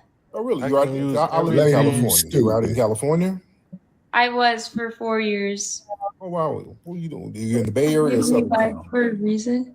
What was that? Were you in the Bay Area or Southern Cal? So, well, I was in Fresno for the first 3 years. Central Cal. And then, Off of Highway thank you 5. for the money gun. And then after that, I moved to SoCal for 1 year in Santa Clarita by Six Flags. You see how Tyrese Yeah. trying to Yeah, Magic the Man holidays is up also the white right side by of the Waste really Flag, whooping too. her on this thing on. Yeah. This Six Flags is right by Wayside. That's the terrible. Honor Ranch. No, Is he the this one man, that- hey the black side? Shabaka, Okay, listen. where- You see how where's the Tyreek white is being side? nice to this Where girl they? while he's In Texas. winning against her? Texas. Or winning. Do you kick it with them every blue moon or what? Well, yes. I mean, Yeah, I she's grew up out with there my by mom, so. the Honor Ranch or the Oh, LA that don't mean County nothing. Jail. You know, the Texas side might be Wayside. on some bullshit. All right. I know she has some family in Wisconsin too, so. Okay. All Great right. Lake Region. You're just trying to see what To you hell had with for Miss holiday dinner. Did you Wisconsin. have some greens, black eyed peas, or did you have avocado wraps and Rice Krispie treats? Well, the funny thing is, my mom, You know what's in Wisconsin? Them Packers. she has some good recipes I don't because like Wisconsin. she'll I make don't the even mac like and their cheese milk. kind of like, Hey, you know, I don't the even best like way to their make milk. it. I'm from That's Chicago. your dad. Yeah. That's your dad's influence. All right, Yeah. so you have to Now, I'm feed actually him. realizing she was actually influenced by him. We got Like, there's a cows lot in of Illinois. things that she says that she actually got from him, and I never knew that until recently. Yes, indeed. Now, where's your boyfriend? Where's your boyfriend? I'm single. Okay. Oh, Now, because why are he you didn't single? even You're not a ask bad us. looking girl. Why are Tyreek you just single? checking. That's that player shit. That's City that boys Mac. up. That's that Mac gang shit. Yeah. You see that? Where's your boyfriend? I know he All right, didn't we got ask her 15 about her seconds boyfriend. left with You said, "Where's your very boyfriend?" nice Miss Coco Curls. And all right, y'all hit those gifts, Tyreek like guys. them, Hit those gifts. Hit those gifts. Throw them Coco half Curl a little cast something. Throw her something, pics guys, too. real quick. Thank you, Cola, baby. He just got us All some right, money there right you there. go. Everybody finna All throw us right, some I money. won that. Yeah. All right, the victory Even though lap. she Can we still lost, she throw some? won. Can people still put money up there, or what? I don't I know this think stuff. that's a. I found out the I victory think lap Tyreek see her as a young peanut. What's that for? Yeah. I'm know what not I'm saying? 100% sure, but I think it's for the winner. Somebody told me this today. She Apparently, lost, it's but for she the won. winner to like She lost, but she celebrate won their so win. much. Yeah. Really? I think Okay. so. It's not Ah. like a redemption period. It's like, I guess, celebrate your win for a whole 3 minutes. Oh, okay. I don't know what that means. I could be wrong. That's what, I just heard that today, though. Tyreek's like, So oh you got damn, I just paid a dumb bitch. 1,614. How much does that translate in real money? Because I don't know how this money thing works. I just get a bunch of money in my account every day, so I don't even know. Yeah, you getting your What's pimping that? on, What's ain't that? you, nigga? 1,600. No, What is that? I don't know the Shabaka. You ever translation seen here. Tulsa King? It's $2. Okay. So shout out to her getting her $2 then. All right, she got $2. Yeah, she can use that to get her some leave-in conditioner for them curls. Yes. Yes, I love No, but conditioner. y'all ain't seen Tulsa King? All right, there it is. Yeah, Well, I've thank seen you it. so much, I've Miss seen a Girls. couple episodes. You're welcome. All right. He just walked into the weed spot in Girls, Tulsa very and nice said, lady. "Hey, give me half of your money." It was about Well, $16. give me 20% Okay. of your Sweet money. girl, sweet girl. But I'll protect you from Very sweet everybody girl. else. All right. Man, he's And doing then he some started Frank making more Lucas money shit. for him. Man. Yeah, he's doing But some let's Frank It Lucas was shit. get some extortion. folks up in here. But he started making y'all more share the money for him. space. It was to where dudes Y'all started share the like, space, man, I'm ladies in and on this gentlemen. shit. Y'all share the space. We get the Pakistan dudes. Hi, how are you? What's going on, man? Are you South American? Where you at? I'll be No, right I'm back, from Jesse. Colombia. Okay. That's South America, shit. That's South America. I just South America. Sorry, I hear that American. Yeah, there you go. Yeah, you look Colombian, like you got a brick of cocaine somewhere. What's your name, brother? My name is Blaster SD. And what about you?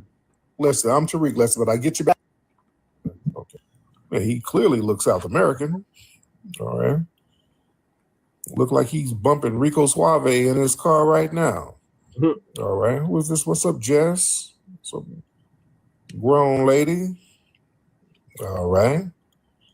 Let me see. There's a whole bunch of people trying to get up right now. Who are these people? Okay. Oh, yeah. Somebody said we should have hollered at him about a connect. I don't know. Man. All right. How he look? Well, yeah, he looks South American. Shit. No looks. Who is this guy? What's up, player? Hello, how are you? Hey, brother, how are you? Pakistani. Match. Yes, sir. What country are you in? Match. Okay, yeah. Okay. God damn, man. And they can't talk. Or they only know match. It's just immediate begging. That's just immediate damn begging. It don't work like that, man. Y'all gotta come up and talk. Miss Cushite, hop on in.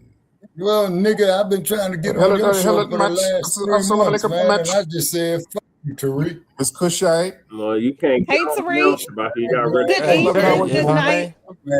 I gotta turn my Yes, camera on. Gotta. Yes, you do. Oh my goodness! TikTok. Not prepared to turn the camera on. Not tonight. bro, Anyway, Trey, if I have no shame in doing that. What's up, Tariq? It's all great. We done seen the bonnet before. How you doing, below? Yeah, I got my little my Black American Heritage flag bonnet on. So I mean, it's all good. It's all good. Hold on, let me see How you something been, here, dear? brother. Oh man, I'm here. I'm tired. Just got off of a live space with Professor Alon. Having to go up there and smack some tethers around. They said they was happy that bombs over Baghdad. Well, I don't know if we can say those words, but they was happy about what happened tonight in their homeland with the president. Oh wow! Yeah, that's what some of the tethers told us. They said they was happy about it. They were grateful what happened. So wow. Yeah, we literally just got off of our live space over there on Twitter doing the Foundational Black American Good Work. And I just said, man, Tariq is over here. Let me see what brother Tariq is talking about. So how was arrested suspect for you and the family? Man, phenomenal. The family was over today. We're chilling. My wife cooked great food. So we're doing very, very good. Where's Wani? I ain't heard from Wani in a minute. Where's Wani? Wani has transitioned over to doing lives over here on TikTok. So we were doing hybrids, but Wani been out here. She been out here smacking the tethers around over here on TikTok. She been doing the Foundational Black American Work over here. So we have just been, fighting them every which way. TikTok, Twitter, Facebook, MySpace, wherever the tethers are, that's where we at. So we just all over right now. Cool. There it is. But anyway, thank you so much, beloved. I appreciate you, dear. Shout out to that sister. Well, yeah, Wani is a beast with it, running them down. All right. Y'all raise those hands. Let's get y'all in here. So you got tether fatigue. Yeah, the sister was rocking that bonnet. Hey, brother Che. Man. Brother Che. Oh, she scared you when she said transition. Grizzly Islam is following me on Twitter. Oh, yeah. I'm hoping Wani needs to record her spaces. Make sure it's not a troll account. Yeah, I miss one of his I faces. know. I don't catch That's why it. I'm saying I hope it's him. Yeah, we got to get Wanda to record her spaces. You say, Angela, you said you're done arguing with non-factors? I feel you. Yeah, I feel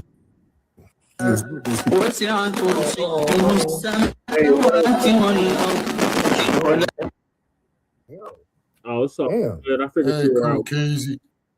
They celebrating the How you Pakistan New doing, Year or Cool something. Keezy? All that noise.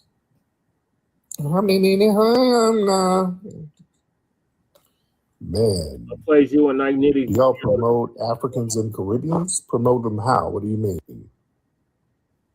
Do we promote Africans and Caribbeans in this circle? What do you mean, some person?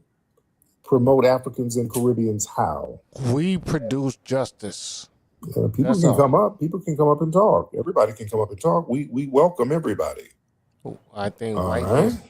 I think Yeah, lightning. you don't What's welcome up, me, Cat, but that's cool. Roomies?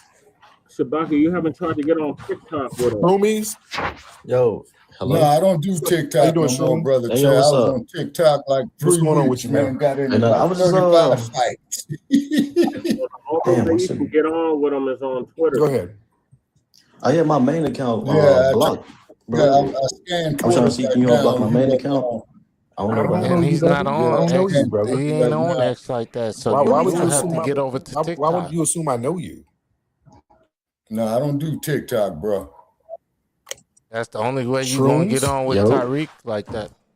Yeah, why would you assume Yeah, I but know the you? trip is about TikTok. They want all your I personal wouldn't assume that you know information. me. You come in and talk about your main account is blocked, like I would know what it is.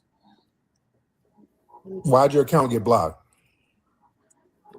That's why I don't know. I think Over it was there, like man, they some be wanting your driver's miscommunication or license, something. photo, second form of Did you ID, say your something social trollish? security Yeah, I don't number. like that. Lord. No, I wasn't trolling. I was Yeah. we was talking about ADOS and FBA, and I was trying to explain to the people that that they was talking about the same So you want to people, be unblocked? but I guess they thought I was like Trolling. I don't know, advocating for ADOS or something, but I don't know, brother. You're not saying nothing. You're just talking. Steezy, So I what's up, guess you dear? want to be unblocked. I don't know why I'm on here. What we talking about?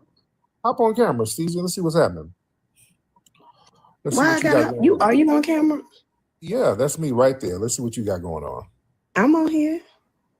Let's see what's going on with I'm right you. here. You got on a bonnet? No. Hop on I camera. don't have. You hop on camera. You first. You go first. So this is the kind of And then shit I'm I'll- talking about. I'm already I'm on on here too. We're both on here. No, but your picture's all dolled up. I want to see what that forehead looks like. Where you from? Steezy? She's showing her Your what forehead hole? looks like you're from somewhere else, ma'am. My forehead is big. I'm a goddess. I'm from Houston. It's big. By way of where? I'm sorry? Yeah. By way of where? You from? Because people say they're from Houston. Are you in Houston by way of Nigeria? Where you from? The top I'm from right Houston. is, I'm from is a Not with some that. hole. Where? You from where? Where are you from? Oh my God. Wait, I'm from here. I'm an FBA.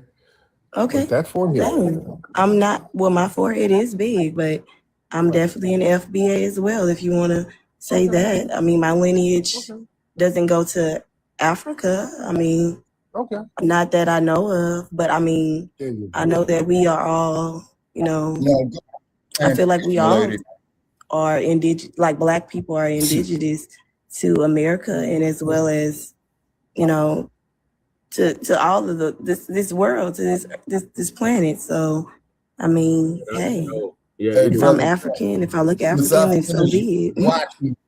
I guess I am Looking African. at Goodbye Uncle Tom, can I recommend this other picture that Steve, needs to be Steve seen? African. Yeah, my name is Nakisia, so I guess I can be African. My mama came up with a name. I guess I am Nakisia. Yeah, say it. That's the FBA name right there. That's the FBA. My mama, yeah, Nakisia. My sister name is Ronisia. So yeah, That's FBA. Now, where's your mama from? She's from Houston. We from Acres Home, baby. There it is. So what you do out there in Houston? You're a hairdresser? What do you do? I am a creator. I'm an artist. I crochet. I have a cleaning service that's called Fairy Maid, cleaning service. So I'm an entrepreneur. So that's good. I'm growing. But I'm just hopping on here because I'm just interested to see what we're talking about. Hey, you've been on my live make before, your right? money while you're young. Of course.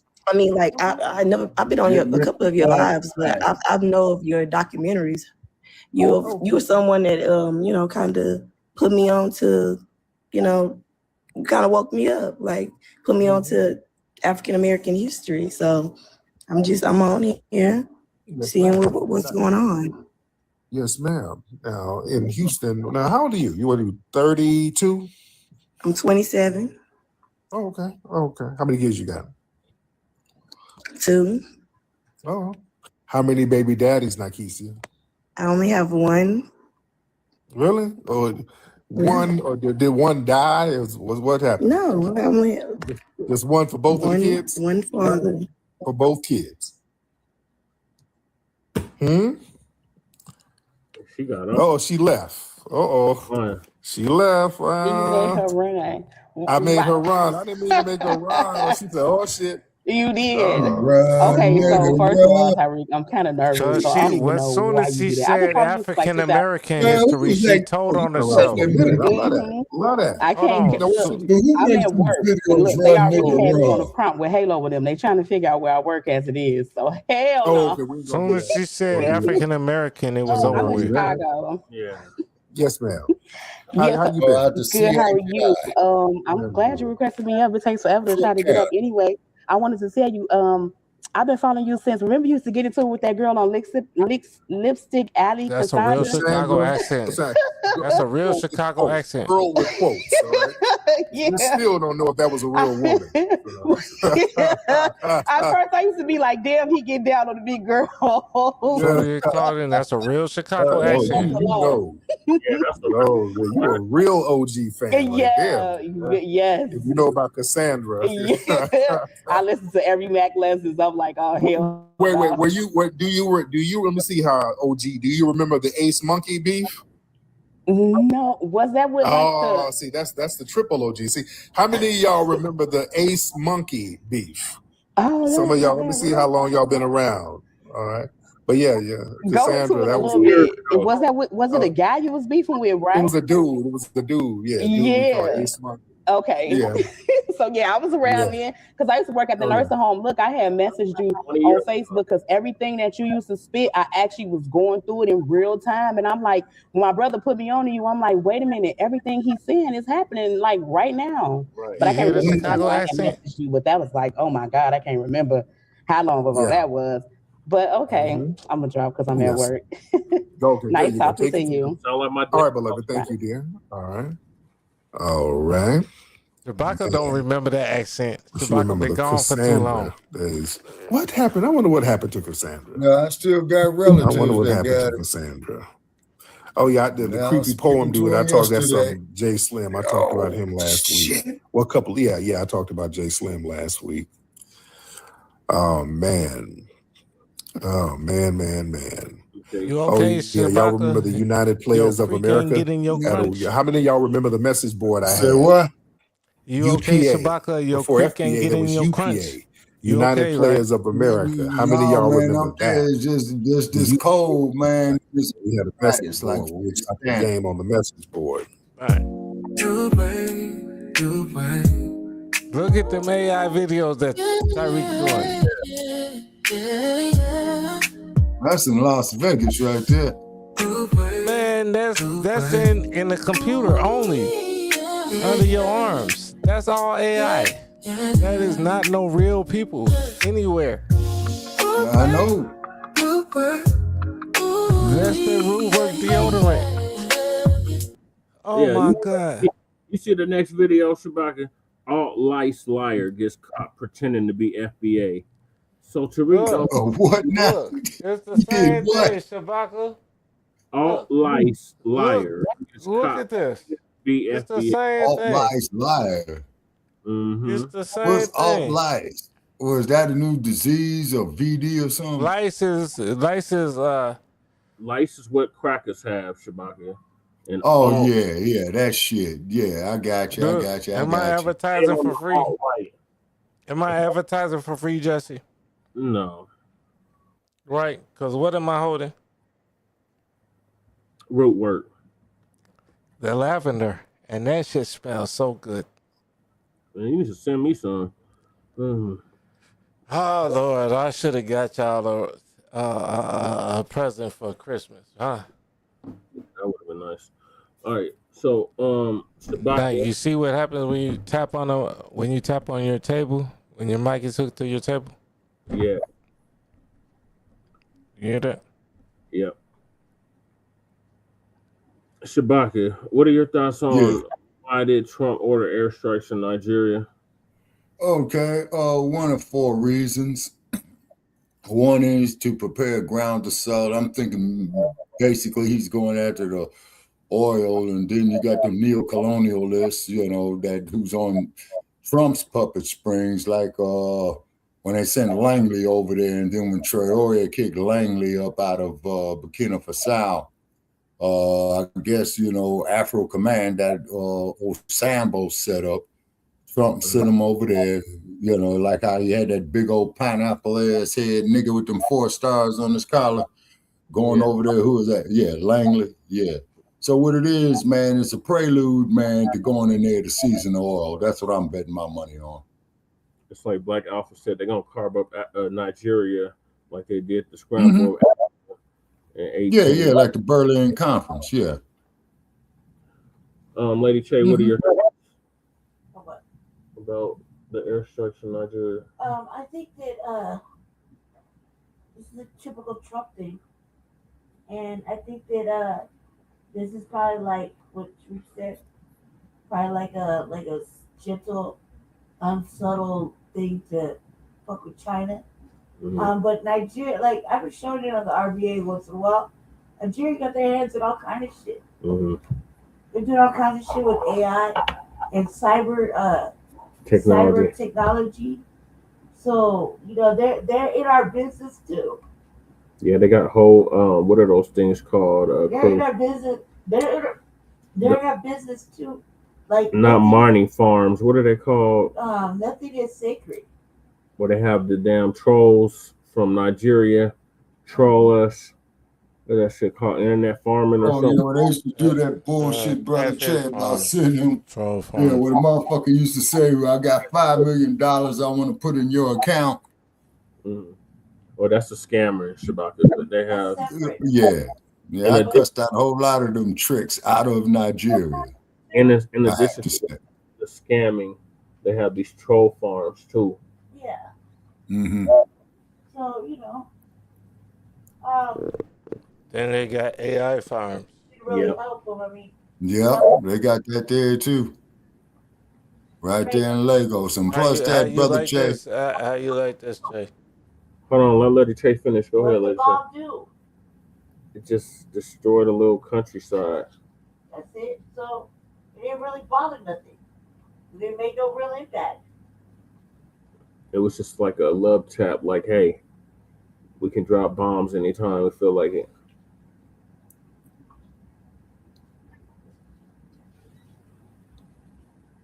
All right, is that it, Lady Che? All right, crew, what's your thoughts? Well, my thoughts are NVIDIA needs to be stopped. That's my part. NVIDIA needs to be stopped. I did follow everything that you were saying. I do want to send you some things about NVIDIA and all these graphic cards. Okay. They got. All right. So I got a 3080 Ti, right? I'm going to keep it brief. I'm going to keep it real brief. I got a 3080 Ti. This bad boy costs $1,200 like 5 years ago. Right? Now they're on the 50 series, so you get a 5080 Ti. Guess how much a 5080 Ti costs? Man, that bad boy is 21. 21 G's? 2100. Oh, 2100, okay. You give me for the same series, 5-6 years ago, right? But that's because all these AI people are buying the $80,000 NVIDIA GPUs up under us. Damn. Like if Microsoft, or you know what I'm saying? Like the city of Chicago buys, man, I want all the weed. Yeah. Well, you can't outbuy them. Right. You give me, like you cannot outbuy people that put their money together and pull it together and say, I want all of this right now. Twin shouting you out. Oh, what up, twin? Oh, I saw my Lady Che. Oh, what's up, Lady Che? Sure. Now, you see what's all behind me, because, I'm still... Yeah. I see you got this flag. Right, and you see I'm still saluting Blacc Voltron right now. Yep, R.I.P. to Blacc Voltron. We lost him this year as well. That's why I was trying to line up my eyes with his. Oh, yeah, I seen that. Yeah, I see that. Give me all trying, because I can't do it perfectly. But I can do it enough for people to dream about. Salute Blacc Voltron and FBA. Yes. So that's what I was trying to do. And then you see the two flags behind me. Okay, so this is a developing story. We'll keep y'all updated on what's happening in Nigeria. Moving along, we got Perry faces $77 million sexual assault suit. Tyler Perry? Yep. Yeah, I think it's a smear campaign. I don't. I'm going to give Tyler the benefit of the doubt. Well, I'm not going to help them, like Dame Dash said, I'm not going to help them bring down Tyler Perry. But no, because see what happened, crew. Tyler Perry had pissed off them executives at Paramount. All right, let's get. Okay. But I'm also good with this though. Go ahead, Shabbat. Okay. Yeah, see, Tyler Perry pissed off the heads of Paramount Pictures. And so what? So which means is Paramount Pictures got a lot of juice, man. So I'm figuring they're getting ready to derail Tyler Perry. So they're getting okay, back. So what I'm saying is I'm going to stand out the way and eat popcorn just like I did watching Tyler Perry movies. I'm not going to get in the way. Right. I'm just going to stand. I'm going to watch it like I did watch a Medea movie and laugh. Paramount. Right. Paramount is very, very powerful, man. They've been sitting there since 1912, right along with Universal and Warner Brothers. And I'm saying, so are we. But I am going to sit there and eat popcorn and watch when Paramount goes in on Tyler Perry. They will. All you got to do is check the L.A. County Court records, their civil division. And that's what these motherfuckers sue each other. I'm going to be sitting eating popcorn, talking to you and Jesse about which AR pistol I need to buy next. I don't care about Tyler Perry. Yeah. Right. All he's done is made degenerate films. So okay, some black people in a horrible light, and done nothing empowering for black people, with the exception of Harris Studios. He hired a bunch of black folks, but outside of that, nah. But that movie, Diary of a Mad Black Woman, that was good. I was scared of that broad. That was a dude in a dress, Shabaki. What? Are you saying you didn't know that Medea was Tyler Perry? No, I know about Medea's Tyler Perry, but the character that the black woman who was divorcing the lawyer where he got shot and she threw his ass in a bathtub and left him stinking for 3 days. That shit was funny as hell. Yeah, and then I think at the end she went off with Shamar Moore. But Median is a man in a dress, Shabaki. I know all about that.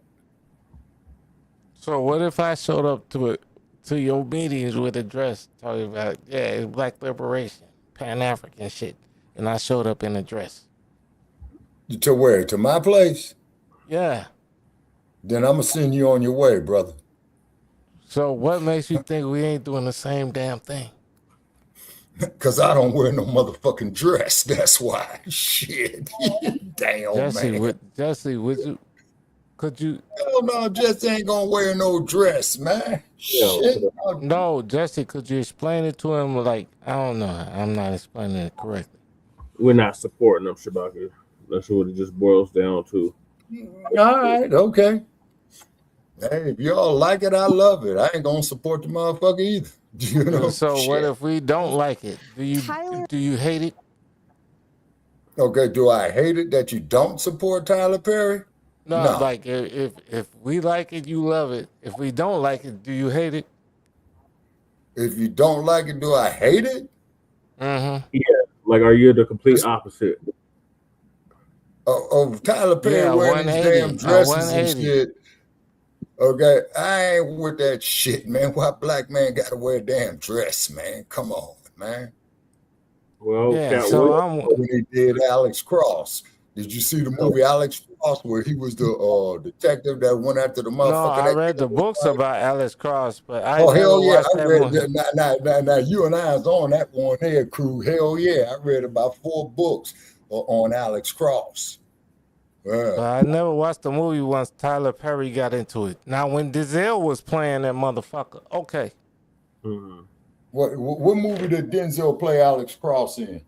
Oh, A Devil in a Blue Dress? Oh, Devil in a Blue Dress, yeah. Yeah, that's Walter and Mosley. The other one. Oh, man. Hold on. Let me, because I'm in front of my that's computer. Walter Mosley that wrote those books, crew, because Walter Mosley, man, is talking about Los Angeles from the 1940s from about 1946 How many books have you read from him?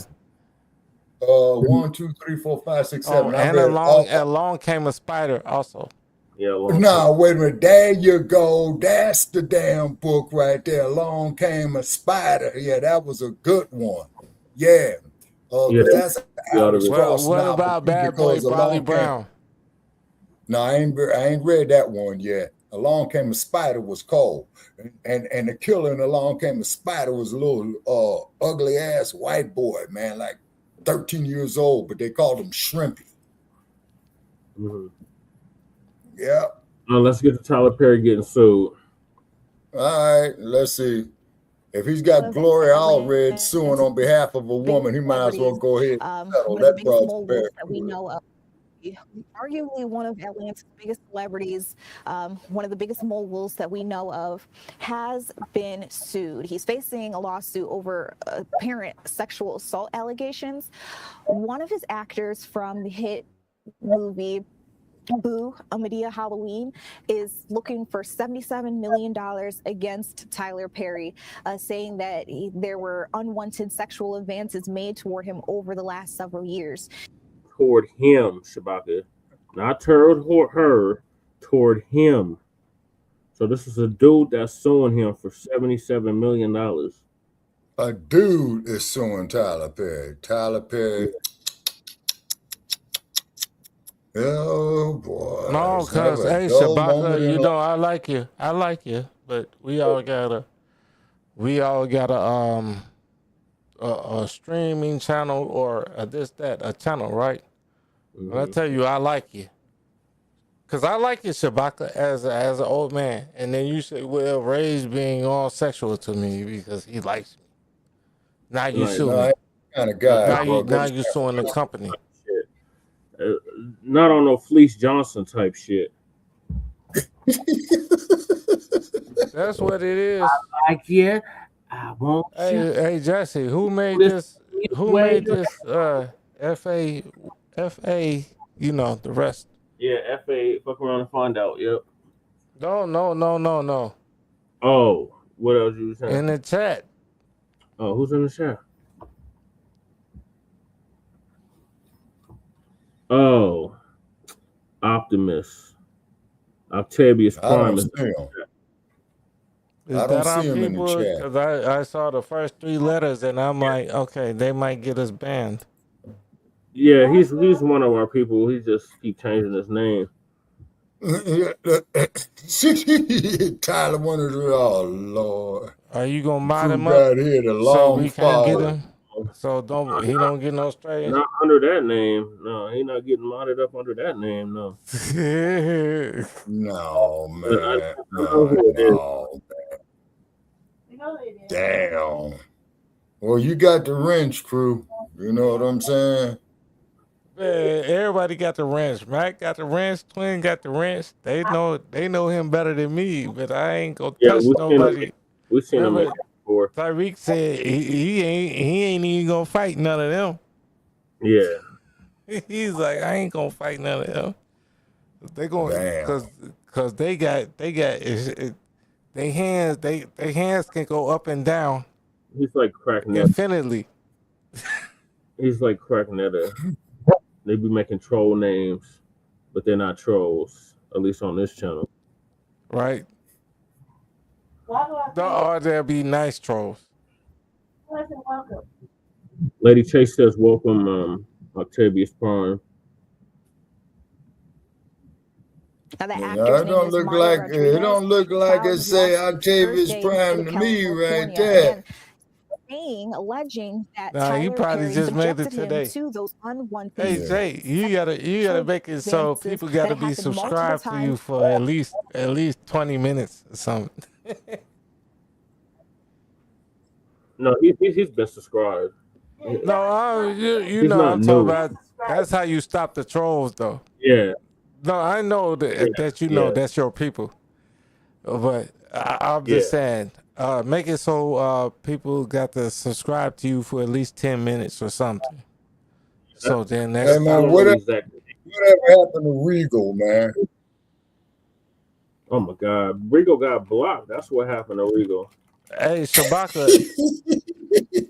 I think that you were who Walter Mosley was talking about in the long fall. No. Walter Mosley didn't make the long fall. No, yes it was. Yes, he did. Okay, hold on, crew. Wait a minute.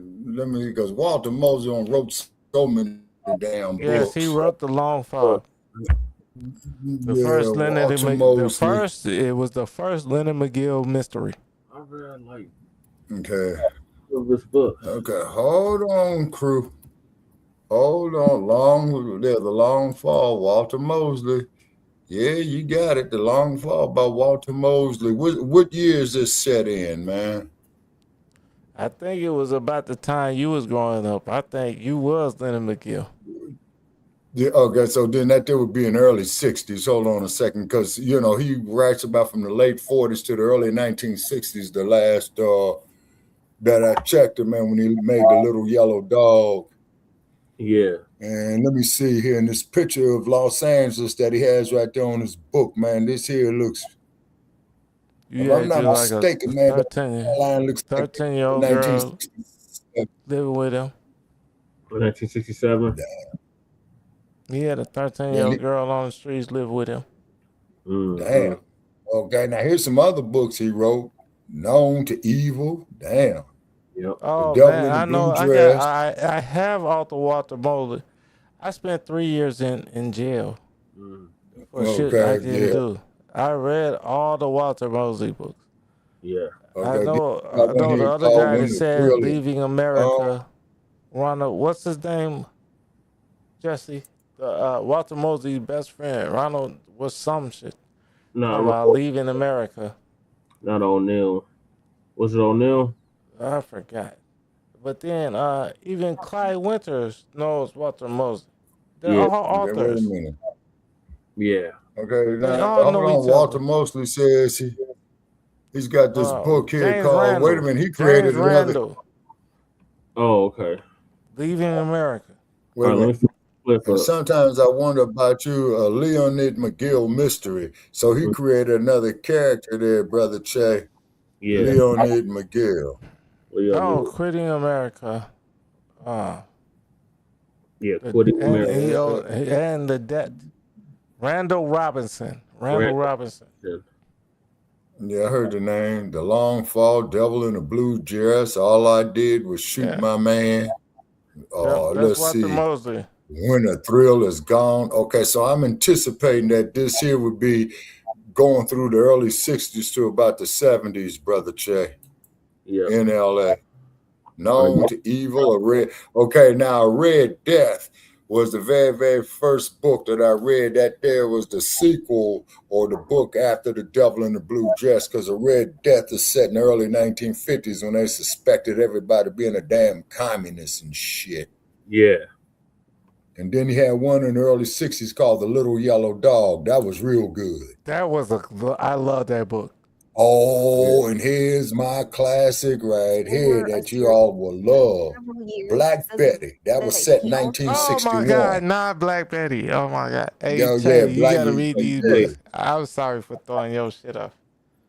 Yeah, yeah, Christ. man, you got to read. Oh, now here's another good one, y'all. Book He club. wrote. Yeah, hold it. Here's another one he wrote that I read too, called The White Butterfly. Now that was set in Watts in 1956. And you know what that was about, don't you? The Watts Riots. No, sir. Watts Riots. No. This was like 50 years before. No, sir. This here was like about 9 years before Crew, because The White Butterfly was set in 1956 Watts, because I distinctively remember him talking about the Goodyear Blip landing place over there off of Figueroa. Yeah. And then I remember him talking about 103rd Street, and no, Fred Sanford wasn't over there. You see what I'm saying? Then he got another one called Fearless Jones, 6 Easy Pieces.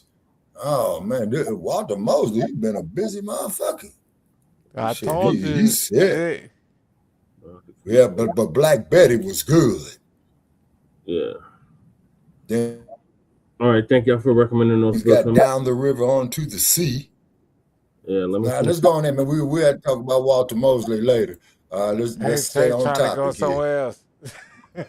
Right.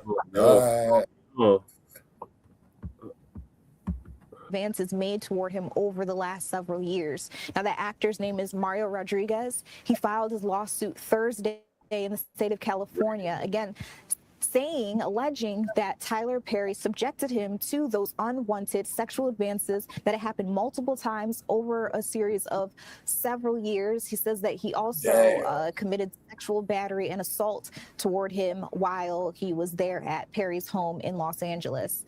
Again, he's looking for at least $77 million in damages. He's not only sued Tyler Perry, but has also sued Lionsgate, which distributed the 2016 film that I told you about, Boo! A Medea Halloween. He says that Lionsgate turned a blind eye to Tyler Perry's alleged misconduct and didn't do anything to help him. So Lionsgate has not immediately responded to but you know what this here might be, this. y'all. But we are this here might have been Perry pulling a power play on him to give him his big break in Hollywood. You remember you and I had them conversations, Brother Che? On this. $77 million is nothing to scoff at. How they get their big breaks in Hollywood? Yeah. Notification hit my phone from the Fox local app. Hey, I'll tell you, they tried me like that. That's why I never finished at my HBCU. To allegations and people tarnishing his character. My music teacher, not sure how much is true, he was down there. But that is like, something that we I guess I was 17, 18, right? But to me, he sounded like you, Shabaka. What do you mean? Like, well, we can fix your grades, and he started touching my shoulder. Then you should have unleashed the right cross, man, and laid him out. Look, I didn't know all that back then. I'm boule. Nah, man, as soon as that motherfucker put his hands on you, man, that's telling battery. You how it was 30 years ago, okay? I understand. But if a motherfucker puts his hands on you, man, without your permission, that is a battery. He didn't do it. He didn't do it like that. But to me, it was like, nah, he's trying too much. Hey, Dookie Demons, you stupid Leonard. Damn. Oh, Leonard De Judah. Yeah. What's up, Leonard? Leonard De Judah. Yeah. Man, Shalom, my he warrior said brother. we gonna control heaven. Shalom, my warrior brother. Okay, all righty. Well, hopefully he got wings. Fuck him. Right. Oh, man, I got a song called Fuck 'em. Damn. Leonard, Lady Chase shouting you out. She said, hey, Leonard. I said Dookie Demon was the best line all night. Damn, boy. Dookie Demon. He said Mario Rodriguez. Yeah, no, City of Lost Angels. Yeah. Los Angeles, City of Lost Angels. What's up? And they wonder why that damn fire hit that shit. This damn cheddar by the name of Matt Nuclear. But first, what are your thoughts, Lady Che, on Tyler Perry getting sued for $77 million for sexual battery and assault? Lady Che. What are your thoughts on Tyler Perry getting sued for $77 million?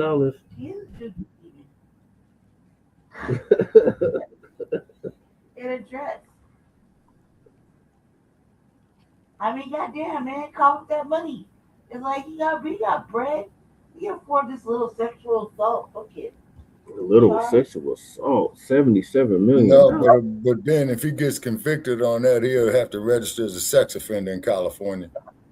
Yeah, he'll be rolling. He'll be on Megan's Law and all that other shit. Yeah, he's done. Yeah. He would have to register as a sex offender there in California. I watched the Tyler Perry flick in like 4 years easy. Actually, I hate to see him go out like that. No, if you gotta go out like that, you gotta go out like that. Yeah. If you did that, you gotta go out like that, and that's going easy on you. Mm-hmm. I mean, man, the only thing the motherfucker got to do is go down Sunset Boulevard. No, what I'm saying is, on Sunset. If you was out there taking it from underage girls back in the day, you still need to get caught and go down. No, hell yeah, most definitely. Gloria already get his ass if it was a female. Yeah, but it's a dude. And anytime, people, if you are sued by Gloria Allred in the state of California, you do not go to court. She is a barracuda. She will fuck you up. Okay, she's brought down the best. You negotiate with her. You ever seen a barracuda take down an orca? I think Gloria Allred could do it. Although you ever seen an orca go down by anybody? Yeah, that brother's still alive, and no, I've never seen a crew. Right. Yeah, Gloria Allred is dangerous. I've never seen a barracuda take down an orca. Well, no. You don't have her for an attorney. I've never seen an orca go down by anything other than the other orca. Right. Exactly.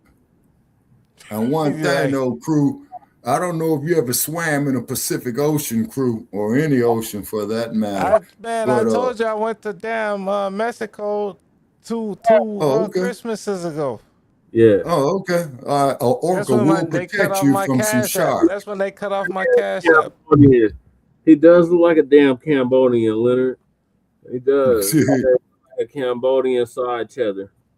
Yeah, and an orca will save your ass against some sharks. That is for real. Yeah. Oh, you talking about dude on the screen? Yeah. Dude on the screen looks like my stud chick. You get me? Like, I forgot where she from, but like he looks like he's her little brother. Like he looks like he ain't got no play. He ain't doing nothing. In regards to Tyler Perry, I feel nothing. Like Torian said, I feel nothing. You want to be a dookie demon? No, you got to pay for it. I feel nothing. All right, shit so moving along. Crew, what are your thoughts on Tyler Perry? Man, Tyler Perry can go Tyler Perry wherever he's parrying his Tyler. I'm not really worried about him. Right. I did like his movies back in the day. You know, like when folks could go to like the old soul food place and then watch his Tyler Perry church movies and stuff. He made some decent movies, right? Yeah. But if he's on some nonsense, let him get caught. Right. I'm standing I think out the you way. already did, crew. No, I'm I saying think I'm it's out the just the way. beginning. Oh yeah. But like Yeah. Shabaka, I'm saying I'm just standing out the way. Right. Like I ain't gonna go help them bring him down. Right. But I'm gonna stand out the way. You get me? Yeah. Well, maybe I might be in the way. Well, maybe I might be in the way, but I ain't gonna move just because they trying to take down Tyler Perry. Right. So moving along, we got that damn tether from Angola, Shabaka. Who that? The one on the screen. His name is Matt Nuclear. He's from Angola. This fool. He used to be a gamer. Yeah, he's a former gamer. Now he's a damn conservative puppet. Matt Nuclear says the Black community does not need reparations. This is one of the conservative coons that Amanda Seals had debated this past summer. Oh yeah. I guess they got rid of ABL and this is his replacement. yeah. So ABL aged out, so this is ABL's son or something. Damn. Like what the hell? But even ABL is like ABL coming over to our side. Yeah, he is. You know what I'm saying? Like, good grief. Yeah, so Matt Nuclear's tether. You know, my daughter claims she's Ghanaian. Oh my God.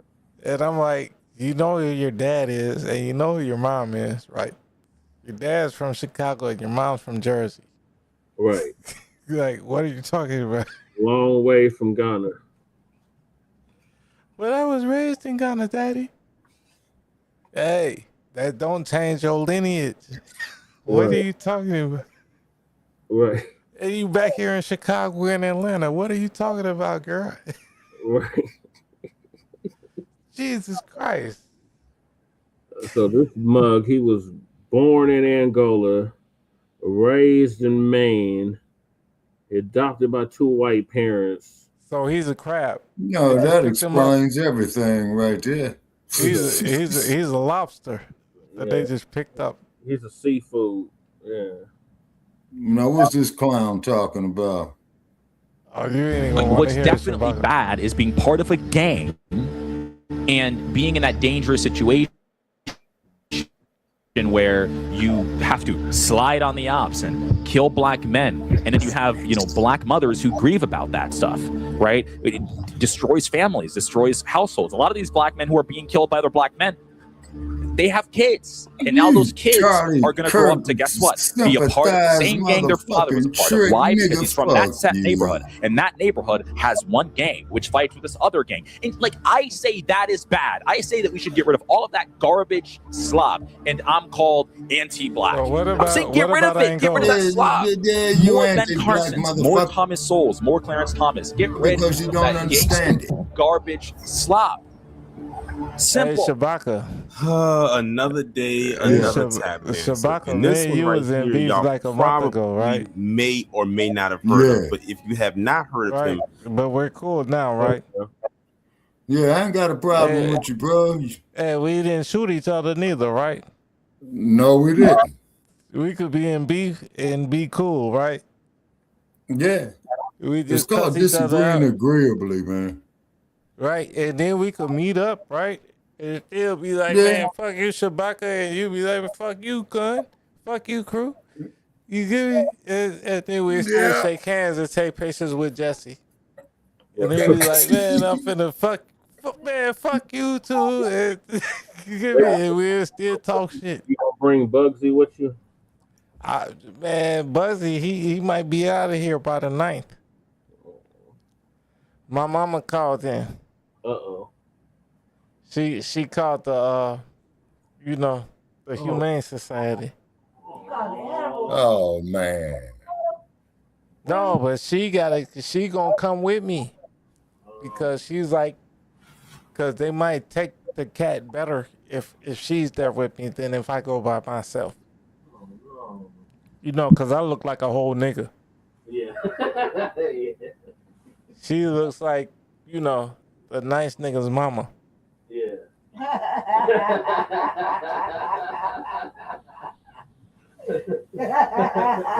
was funny, crew. All right, let's see what this tether. So shout out to Tori and Rain for putting this tether on blast. That was funny. Hey, Mac 285 up there laughing, got the wrench to say oops upside the head. Okay. This person goes by the name of Matt Nuclear. I highly doubt that's his government name or anything. I doubt that's on his birth certificate. But in case y'all unaware of who this dude is, he became viral when he was one of those individuals that was on that Jubilee episode with Amanda Seales back in August, I believe, that went viral. I think it was the 20 black conservatives versus one black liberal, and he was one of the individuals on there. As a matter of fact, I think out of all the people that was on there speaking that day, he might have been the worst one. I think his clips went viral, and everybody who with some sense was cooking him, with the exception, of course, the usual suspects that love to hear another individual talk like real greasy about black people. But what ended up coming out of it, besides the nonsense that was this literally the verbal vomit coming out of his mouth, was finding out that this dude is Angolan. So we found out that this dude was born in Maine, and he's Angolan, and he was adopted by a white family.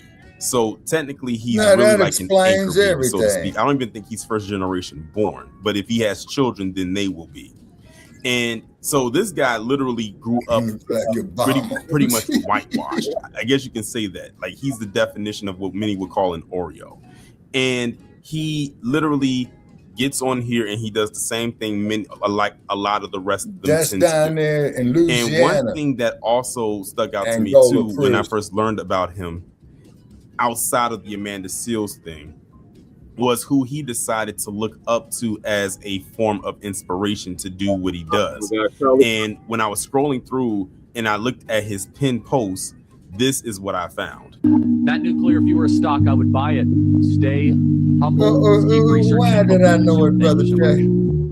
Why did I know it? Why did I connect the dots? This is who he saw as a form of inspiration. And one of the first things I saw on his page when he created his Twitter account, which I believe he actually created back in August after he went viral with the whole 20 black conservatives against one black liberal.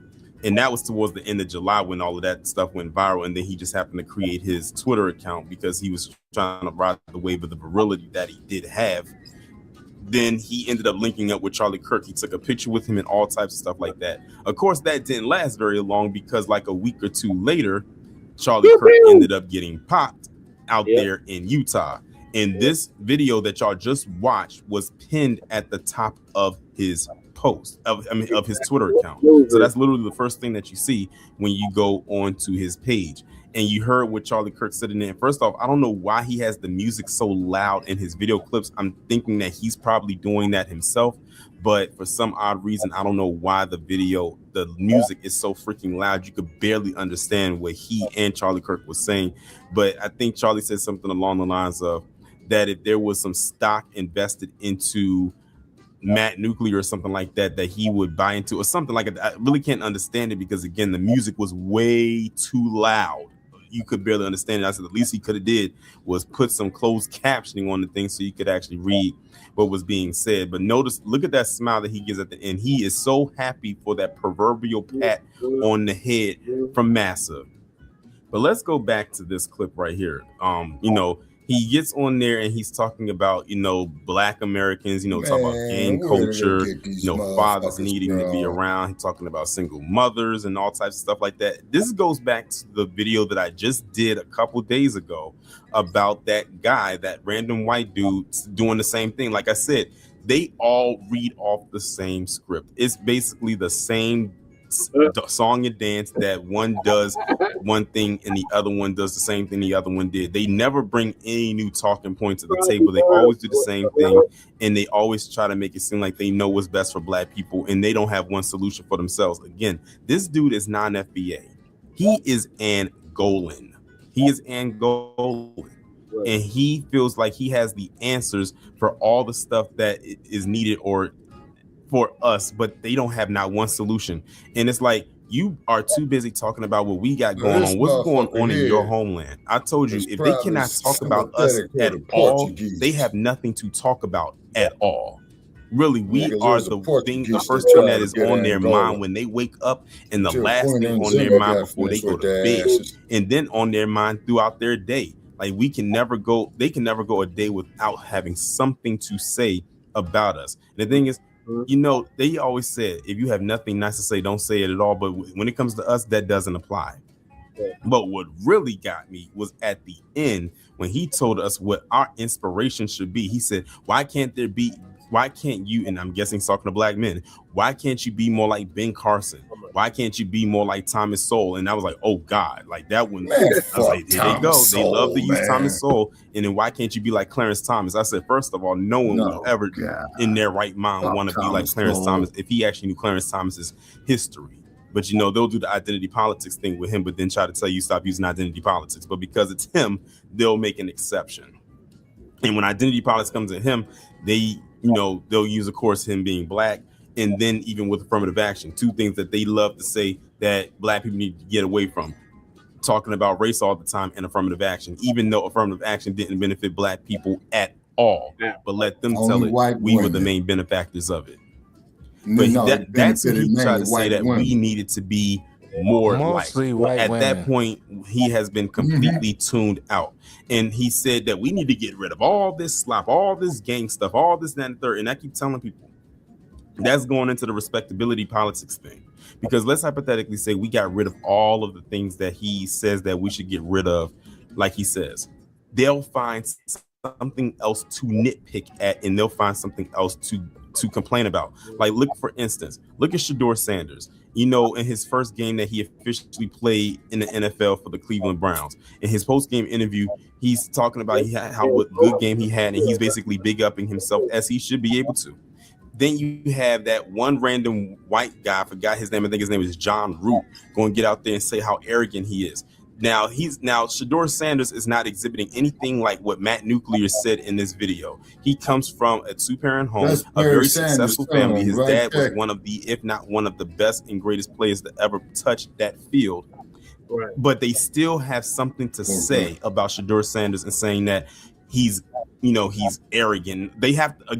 They always have to find something to say. So when people like him always say something along the lines of that black people need to stop doing this and doing that and buying into the stereotype, listen, it has nothing to do with that. You could be as clean cut as possible and they're still going to find something wrong with you, because it has nothing to do with how you dress. It has nothing to do with how you talk. It doesn't have anything to do with your profession or what you do in your spare time, hobbies or whatever. It's because you're black at the end of the day. But see, you have people like this who keep trying to run away from that. But then again, he's Angolan and he's young, and he was raised by two white parents in a majority white state. So he was probably raised around a lot of white people. He was probably the most melanated people in his peer group, honestly.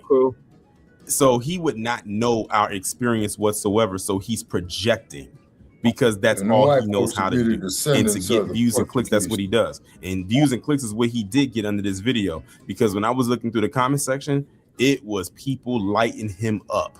I think if I had to do a percentage, it was probably about 95% of the people that was roasting him for what he said, and the other small 5% were the ones agreeing with him. And of course, you can pretty much gauge which ones was agreeing with what he said. But it didn't stop there, because again, remember I just told you he got roasted to high heavens on that particular post. So much, in fact, that he followed up the post with this tweet. In the follow-up post after he got roasted to hell and back, he came back and said the whole FBA movement is a joke. And guess what? He got roasted even more under that. Because the thing of the matter is, these black conservatives, especially people who are what I call Johnny come lately, what we call Johnny come lately, they are literally extremely late to the party. In grifting years, you would have probably had to hop onto this about maybe 5 years ago when everything was going on with George Floyd at that time. That was probably their last big push of black conservative grifters, was that moment right there, which most likely won't, of course, hopefully won't happen again. So he's late getting in at this point. So he's jumping in at a time when a lot of people aren't really feeling it like that anymore. Remember, the usual suspects have now found their voice. They don't need a person like him to speak for them. And he said the FBA movement. So naturally, people who are FBA was clowning him, and it wasn't that many people that was engaging with the post, but the people that did, they were going in on him. As you can see, he wrote it at 1:17 p.m. on November 25th, and it only got 1,461 views. I don't think he wrote anything else about FBA after that. I don't think he posted anything else because I didn't see anything else after that, but he decided that this is how he was going to respond after people was clowning him under that post. He tried to go back and forth with a couple of people, but even then it was coming off as, let's just say, a little bit sassy, or he was trying to roast, but it wasn't working because people was literally getting at him for the stuff that he was saying. He was even trying to make it seem like he had every right to say what he said and no one was going to check him, and like literally a straight up attitude after he's putting out a bunch of anti-FBA propaganda. This is exactly why we are delineating right now. That's why the whole flat black thing is being done away with, because of people like him. Because most people will look at him as a plant or something like that, or an agent of chaos at the very least. So he's very easy to debunk. We already can tell what type of time he's on. We see what his inspiration is. We see who he would rather black men be like with the 3 clowns that he did put up there. When you put something up there like that, you've already lost the plot, if you even had the plot to begin with. But I have a strong feeling his grift is not going to go nearly as far as he would like. I won't be surprised if we don't hear about this dude a year, maybe even 6 months from now. I'm gonna be completely honest with you, because I'm gonna be honest. I forgot all about this dude until this video was sent my way. I had completely forgot about him, and he just emerged on the scene back in late July because of some nonsense he was saying on a Jubilee debate. Like, that's gonna be his claim to fame. Then that's the other thing. When it comes to these black conservative grifters, their claim to fame is so mid. It's not even for anything notable. It's for you debating and then giving bad faith arguments and a bunch of lies that you probably didn't even come up with yourself. At least if you're going to lie, come up with the lie yourself. Don't get it from somewhere else. But yeah. Here, another one has been added to the bed bucking Hall of Shame. And honestly, it's been a while since I've done one of these. But you know what? As long as there's breath in my lungs and it's a lot of these tap dancers out here, I will continue to enter them into that Hall of Shame, man or woman. Boy, if you don't get the fuck out my face. I don't even want to hear that. I don't even want to participate. Don't even put that on me. Ancestors, get that energy off of me, please. Wipe it off me. Yeah. I don't even want that energy on me. Don't put that on me. I don't want to be a part of that prayer chain. Hell to the nah. Hell to the nah. So that's punk ass Matt Nuclear for you. Shout out to Torian for they fucking with my YouTube account, brother Che. Yeah, Matt probably has 2 white dads. He probably does. Damn. He probably does. Lady Che, what's your thoughts and on 3 Matt on the Nuclear? weekend. And has 3 on the weekend. Oh my God, crew. What are your thoughts, Lady Che? What? Matt Nuclear's punk ass. Talking about we don't deserve reparations. Man, that motherfucker's on puppet strings, man. I really blanked him out. Like, I didn't hear anything Matt Nuclear said. All I heard was what Torian said about him. I didn't listen to Matt Nuclear. Like, I didn't hear anything he said. Right. Like, I don't, like, that's like listening to the chicken you're cooking. Right. Right. I didn't hear anything he said. More barbecue sauce? Do we need to get some more hot sauce? But I'm not listening to the chicken that's got the 2 wings. You get me? And I gotta make 60 wings because everybody watching the game. So I'm not listening to the chicken. What are your thoughts, Shabaki? Man, this motherfucker's out of his rabbit ass mind. Number one. Two is he is confused. Okay. Three is he don't know which way is up. Four is the motherfucker don't know which way is down. If you know what I mean. Yeah. Yeah, you see what I'm saying? Or he probably know that way down, if you know what I'm saying. Yeah. Man, where did they get these motherfuckers from, man? You know what I'm saying? Do they create these motherfuckers in laboratories? Do they go to the county jail, get this motherfuckers?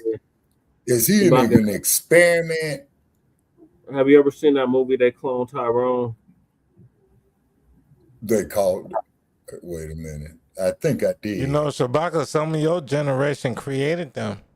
Yeah, that's the sad part about it is, man, particularly them black exploitation films, just like how they had Nichelle Nichols and Truck Turner, where she was cussing her ass off. Boy, I didn't know Nichelle Nichols could cuss like that. Yeah. That's Aurora, you know. These white on people. Star Trek. I ain't know my mama could cuss like she can cuss, but you know. Yeah, my mama can cuss too. You had Isaac Hayes as Truck Turner. That shit was crazy. They find they handpicked Negroes. Hey, but my mama grew up like she's older than Michael. Yeah. But she grew up to Michael. Like Michael came and performed at her school. So she tripped out. She spazzed out when Michael died. Yeah. You get me? Talking about Michael Jackson? Yeah. Like my From mama Gary. my mama from Evanston. Oh, okay. Oh, okay. Yeah. So, like that's all. That's where they got the Windy City Gym at. That's like a 30-minute drive. Yeah. Yeah, they moved the Windy City Boxing Gym up there to Evanston. Yep. Drove all the way from Denver, Colorado, man, to Chicago, man, to the west side to go to Windy City Gym, man. Everybody trained in that motherfucker. Joe Louis, Ray Robinson, Muhammad Ali. Yep. You know? Second City. I used to act at Second City. When I used to play baseball out here, Craig Hodges used to be at the games. Nice. No, okay. Yeah, Second like City, everybody, all your actors. all your actors that you know, they've been through Second City in Chicago. Oh yeah. They have to go through Second City to get to Saturday Night Live, and then once they get to Saturday Night Live, they on. But once they get to Second City, they on. Yeah. Yeah.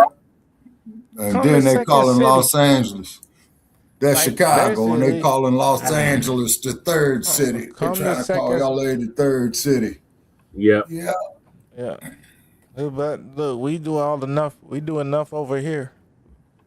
Well, you got a lot of talent that came out the Chi. The Emotions, Lou Rawls, Jerry Butler, Curtis Mayfield, Mae Jamison, Curtis Mayfield, keep R. on Kelly. pushing. R. Kelly, R. Kelly, Aaliyah. Yeah, Kanye West is out the Chi. Yep. Ludacris, he's from Illinois. The Brat. Yeah, the Brat's out the Chi. Twisted Do or Die. Yep. Yeah. Conflict. Yeah, and the way you know you're in Chicago, because all you're going to smell is railroad soot. Then if you go down there in the loop, all you're going to hear is screeching ass L trains. No, it's not like that. They don't tell me they got rid of the L's. No, the L's is there. I'm saying Chicago doesn't smell bad. Yeah. Like I got to South Carolina and they was like, yeah, it smelled like South Carolina. And that was a white girl that said that. She got out of this gas station like South Carolina. She took in her breath saying, "Yep, it do smell like no." She said South Dakota. Yeah, it was. Yeah, we was in South Dakota. She said, "Oh yeah, it smelled like South Dakota." Yeah, I ain't never hit the Dakotas. I've been to Montana, but not the Dakotas. Now, if you go to Montana, they're gonna tell you, especially if you're on the train. They're going to tell you it's about 2 stops you can't get off at. Because unless you know somebody there. It's a sundown town. No, that's the Indians. Oh. Yeah, it's sundown if you're white. Yeah, the Blackfoot Indian Reservation is up there, Chet. The Blackfoot, the Crow. Right. So if you get off of there, they gonna make you sign like 3 papers when you get off of there. Yeah. At this Yeah, stop, the Crow. like, Yeah, don't get that off is at out this there where the stop. little bighorn is.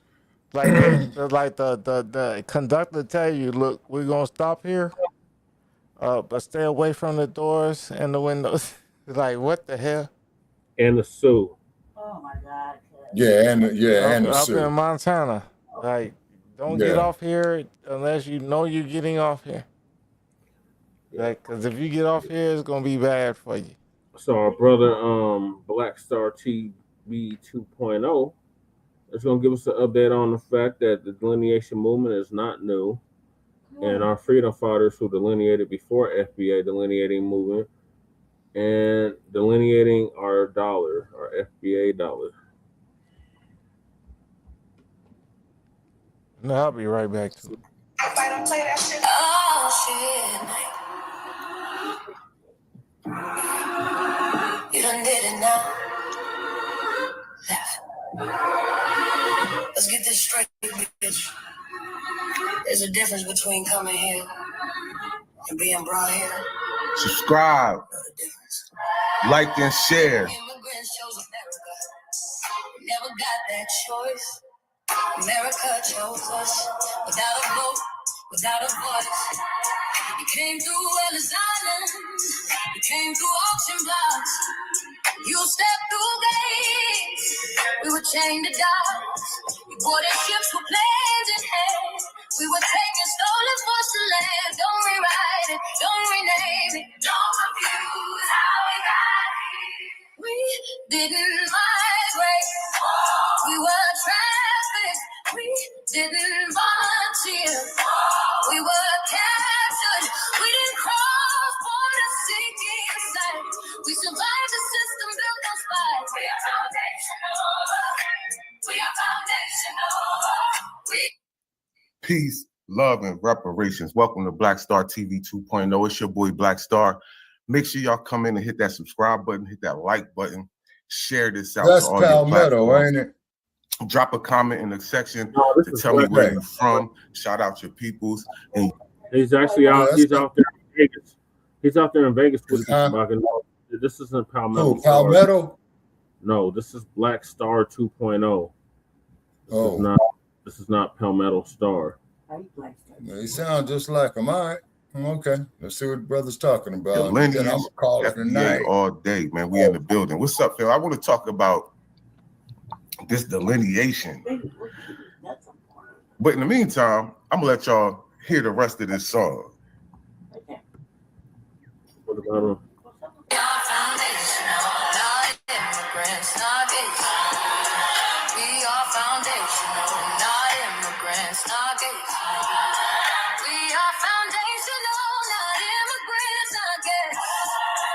We are the soil and the story, the heartbeat in the chest. We don't borrow culture. We are the culture that stands. This is an adoption, we built this land. We are the culture that stands. This is an adoption, we built this land. They say go back home, but we never let. We've been here since before the tap, before the ship, before the trade, before the map. These borders made. We are digital. We were right here.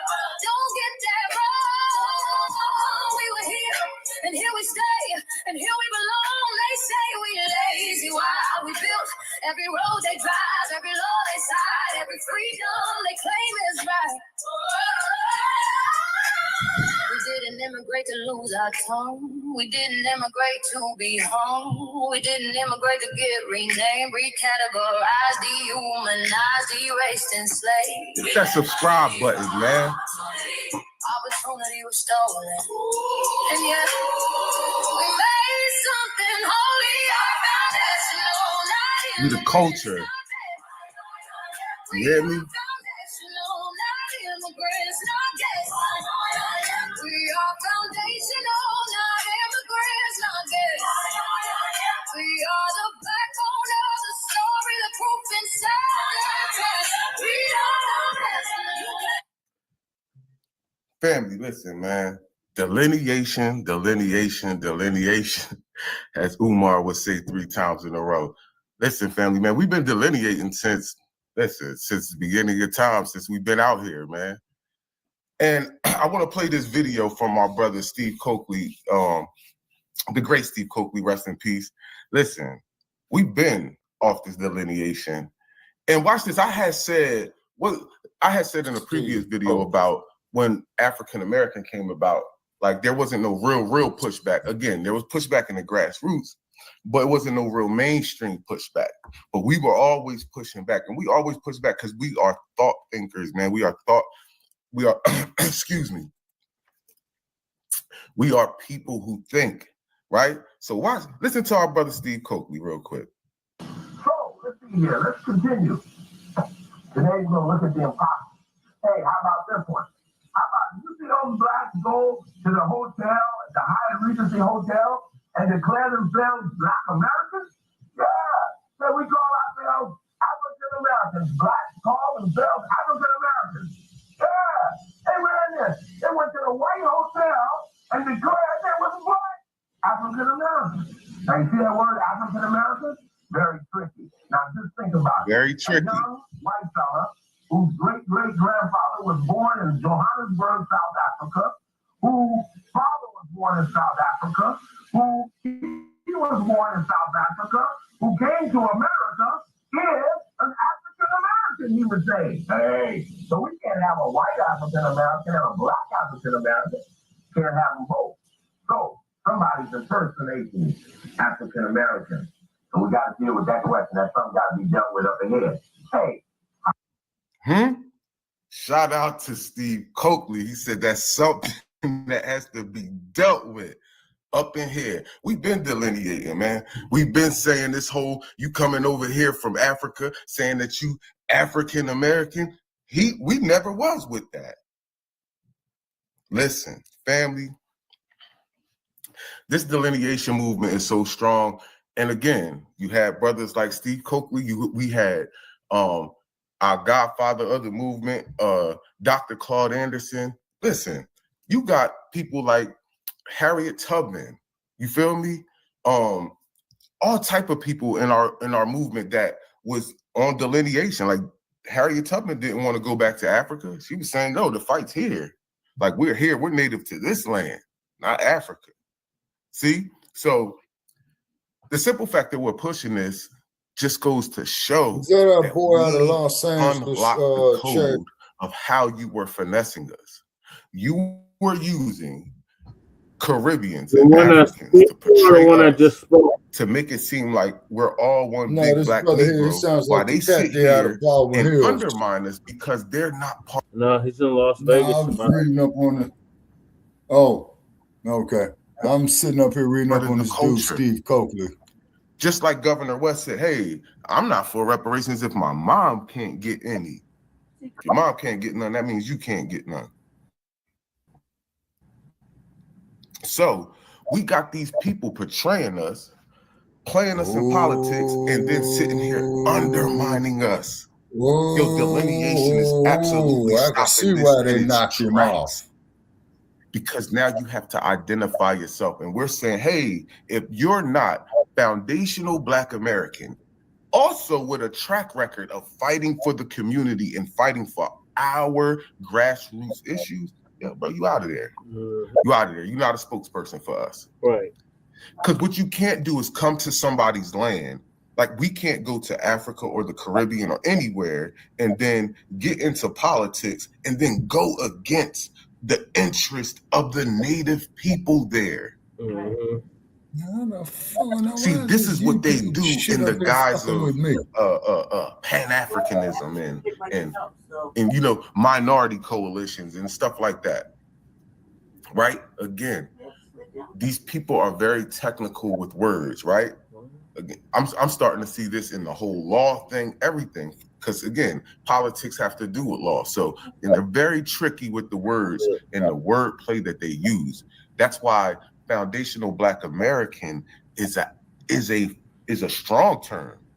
You see, is a term that can't be remixed. Right.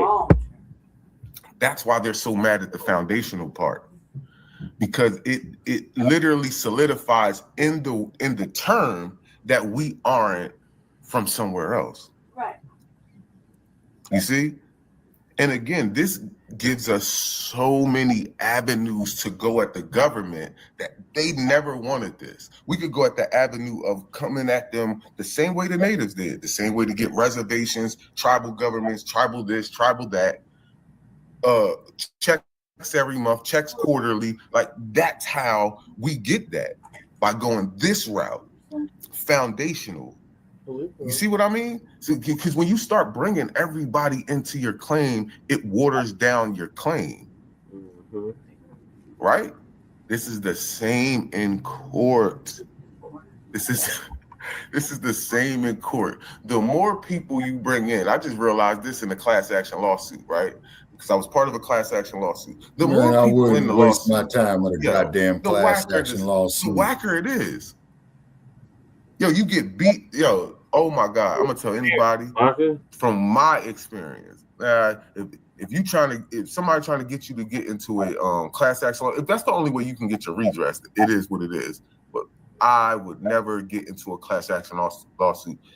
Me personally, I would figure out how to sue you outside of that class action. Because exactly. It gets watered down. So you can't bring other people into your claim, right? They kicked me out the chat. We have a specific claim from a specific government. We're not saying that white people owe us in general. We're saying the government owes us. The federal government owes us. You feel me? This isn't a claim against regular citizens. You know what I'm saying? This is a claim against the federal government, which is why we also are going to need I'm using this to charge the sound box. What's that? The Freedmen's Bureau federally. We're going to need a reparations. All right, man. I'm gonna call it a night, brother Che. I'll give you a call tomorrow, man. We're getting a lot of the state stuff done, but we need federal task force. We need a lot of lawyers on our team too, as well, to be able to write some of these laws up. Okay. Man, I can't hear you, Lady Che. I said I'll call you later on today. After the food. Oh, yeah, that's right. It is today, huh? Yeah. Okay, yeah, they fucked me around on here, man. Yeah, somebody kicked me out the chat. When were you in the chat? Yeah, I was in the chat at the beginning of the show, and I had made a couple of comments, and then I go up here, man, and try to join the chat because I copied something that I want to paste up there on Steve Coakley, right? And the only thing I could say basically was that Steve Coakley was a threat. Oh yeah, big time. Yeah, and I was trying to put it in there, man, and they blocked it. So they got some punk ass motherfucker somewhere, man, fucking with us again. You know, that ain't nothing new to us, man. You know what I'm saying? Yeah, that's YouTube, Shabaka. That's not even StreamYard. That's Yeah, and it is PewTube. You know what I'm saying? Yep. It is PewTube. All right, crew. All right, Lady Che. All right, Che. I'm gonna bid y'all a good night. Is football on tomorrow, man? Is we on for football on tomorrow? Yeah, your team is gonna lose. And may the ponies go back into the barn, man. Raiders, man, like I told them, man. Shabaka. And like I said, I'm gonna rub it all in your face when we do. Man, put the ponies in the barn. Go Bears. Give them a no, Brother Che. The Raiders have been told to get out of town or change their name. So Bears, and more Bears. Yeah, they about to get out of the shot. Yeah, put the bear hug on the ponies if it goes down there like that. But I think they either had to go up against the 49ers or Philadelphia. Well, I look at the playoff berths again, man, because you know they're changing every day right now. You know what I mean? But it's good Diego lost later for them dogs. Changing is our number one spot, our number one seed. That has not changed. Yeah. Well, like I said, the only way that the Bears and the Ponies could play is in the Super Bowl. The Broncos, Shabaki. The Broncos. Put some respect on it. GMO. Ain't no Pony. GMO. All natural Broncos. All right, Man, they on GMO oats. All natural oats. Man. All right, crew. Okay. All right. This is what happens when you get old, folks. You got to have your nap. Yeah. And your cookies and milk and shit, you know? All right, Shabaka, all right, I'm out. All right. I'll give you a call, man, you know, in a few hours today, you know, before 12, you know, my time, because it's 1 o'clock now. Yeah. All right. Okay, later, Che. All right, crew. All right, Mac 285. All right, Jay Militant. Y'all have a nice night. Signing off from Sin City. Come on, 7-Eleven, the city of broke wages. Mac 285, you will get no argument from me. That is exactly what they are. For me to argue that fact there, Mac 285, I would be stupid. You ever seen a bear? Yeah, crew, tell them bears eat horses. Bears eat everything. Yeah. So you got. All right, crew, peace to you as well. So made them ponies lose. The Broncos. Bears. Y'all is already used to cold, so if y'all go to Mile High, it's gonna be cold there too. So bear power. Put the bear claw on them ponies. Horsepower, Shabaka, horsepower. Man, GMO ponies, man. All natural, best horses around. GMO PO needs. Genetically modified without them. All natural horsepower. And it's going to give horsepower to run them bears and whoever else try to come our way.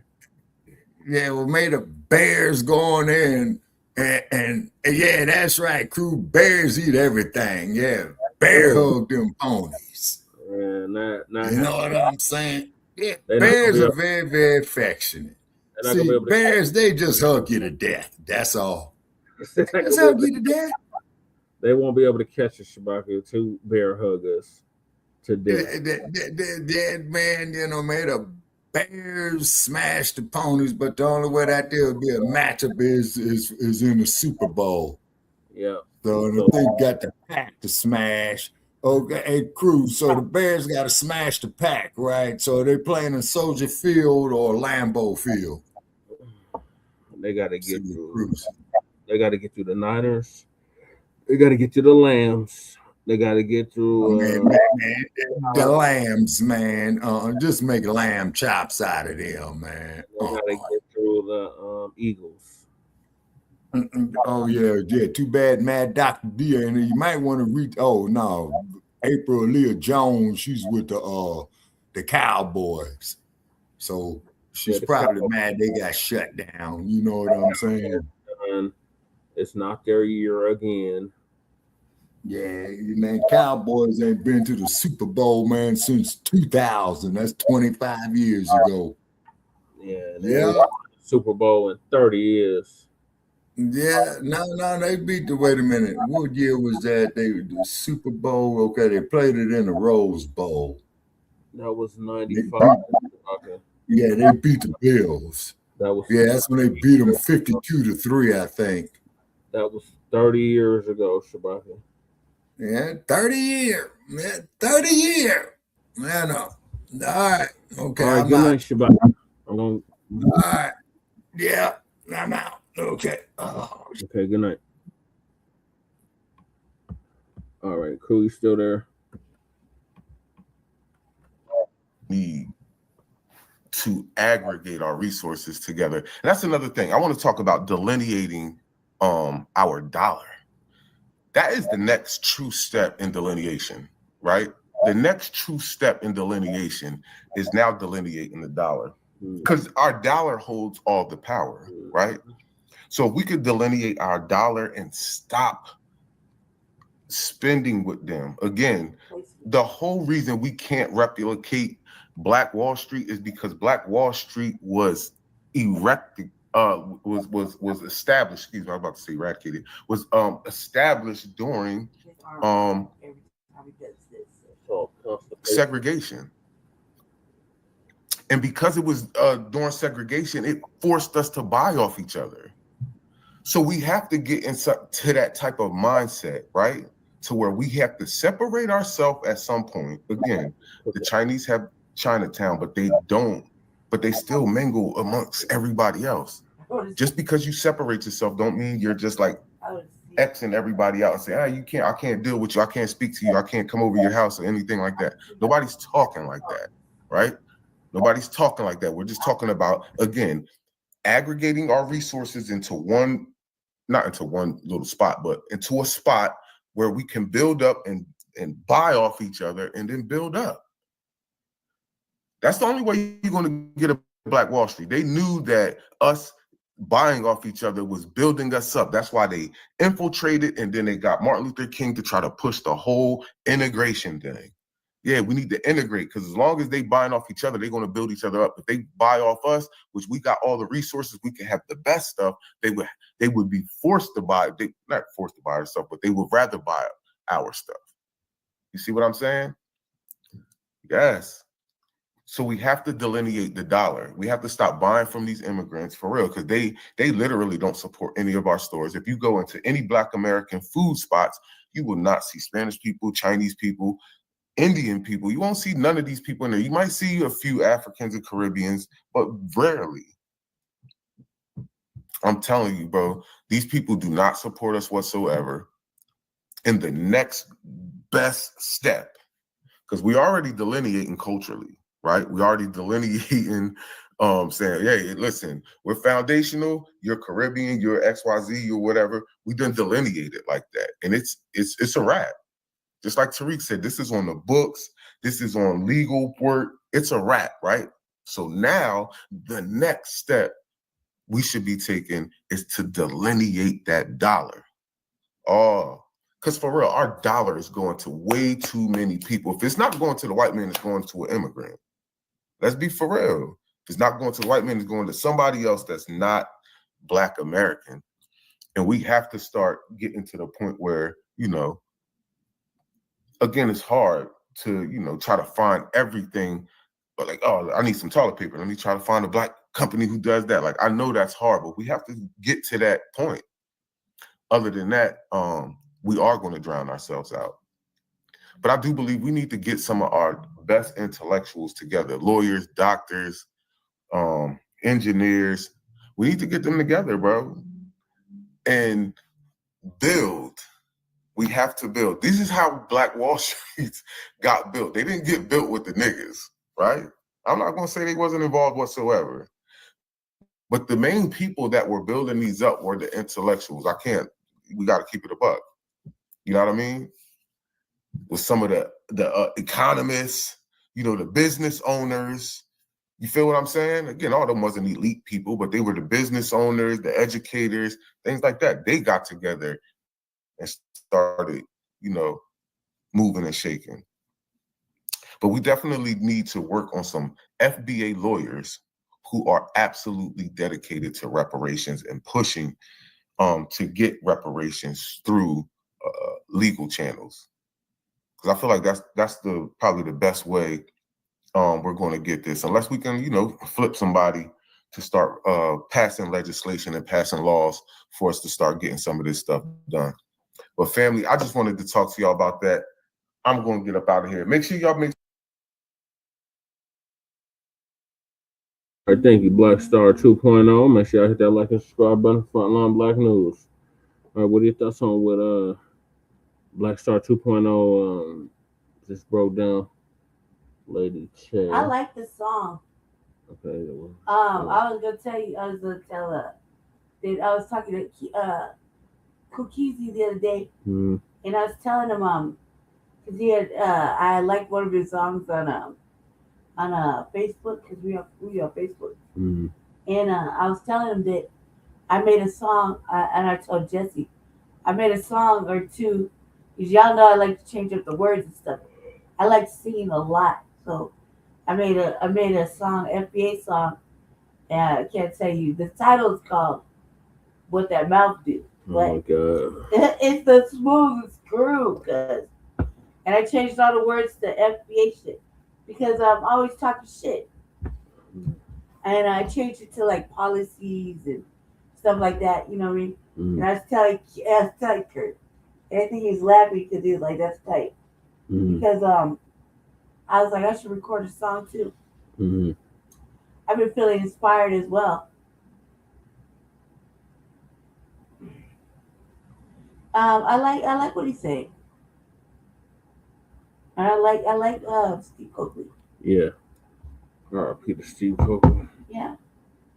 And as far as delineation is concerned, we have been trying to delineate.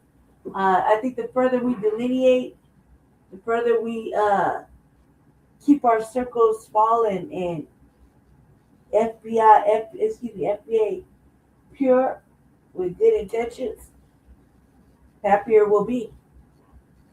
We don't got no cape on.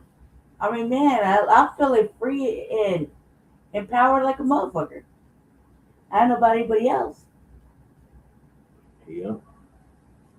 It's probably the happiest I've been. You know what I mean? And not having to cape for nobody. Cussing out motherfuckers, telling them where to go, telling them that we ain't gonna accept this and that. No more broad and ambiguous terms. Fuck them illegals. Time when we can come get them. Right. You know what I mean? Like, just really standing on everything that we talk about. Right. You know what I mean? Not letting outside influences really try to shit on my parade. I've been feeling pretty good about things. Hella empowered, pretty strong, really confident, super happy. I don't know about anybody else. Yep, I can dig it. All right, so I'm gonna move on to the next topic, and that is the Prince of Pizza. Oh, Dr. Kubar officially being investigated by the feds for scamming this black woman. Okay, cool. Crew's back. That's what he gets. So our brother Street Media TV is gonna give us an update on that.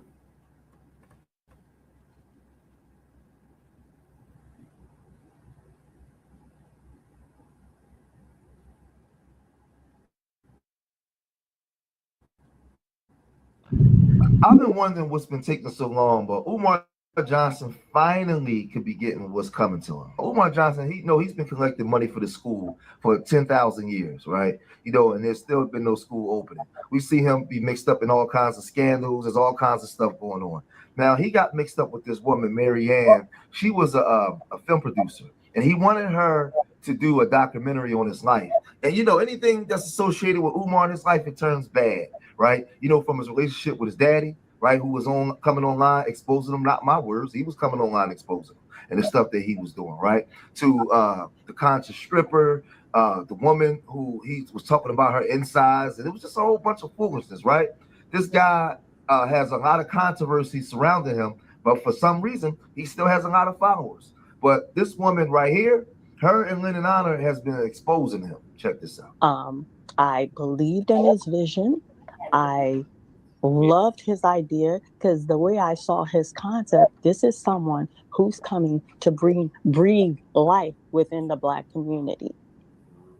And then the Lord has blessed me. I ain't rich, but I was able to make a contribution for FDMG. Yeah, would you like to share how much that donation was, if you're comfortable with that? $2,000.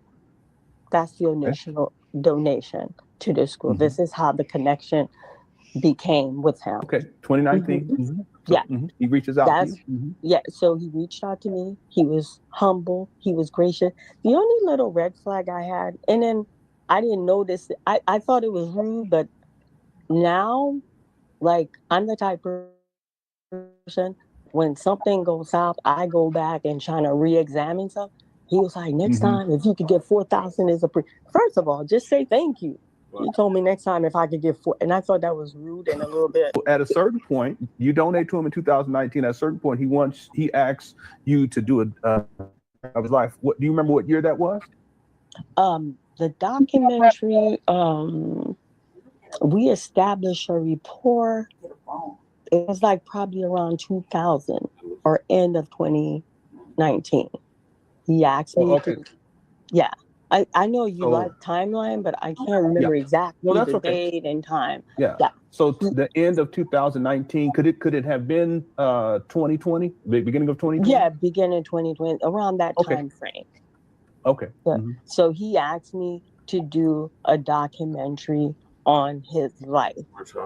And look, again, I'm a filmmaker. My antenna just went because he has an established audience. He has a platform. But I was transparent with him. I said, Doc, I make feature film. I have never done a documentary. He's like, so what? You're a producer. I said, yeah, that documentary and that film, that's two different beasts. They are cousins. The process of doing a documentary is not the same process of doing a film. Like, the documentary is very detail oriented. It's involved with fact. And then after you collect your data, you have to do an observation of the subject. I said, someone of your caliber, I don't think I'm the right person to do the documentary. Quit playing with me, Queen. Quit playing with me. I have hard regard for you. I want you to do it. I will back you 100%. I will put my sweat into this. Yo, Queen, when I say Doc is on board for something, just say you don't want to do it, but you have my full support. Now, I don't know why these women trust Umar Johnson, man. I for the life of me, I just don't understand. Now, he has a problem getting money for the school, but for some reason, you thought you was going to be able to do a documentary on him, right? And when you gave him the budget, it was like $80-something thousand, and he like, yeah, Queen, don't worry about it, Queen. That that's a small thing to a giant, Queen. All that kind of stuff y'all fall for, right?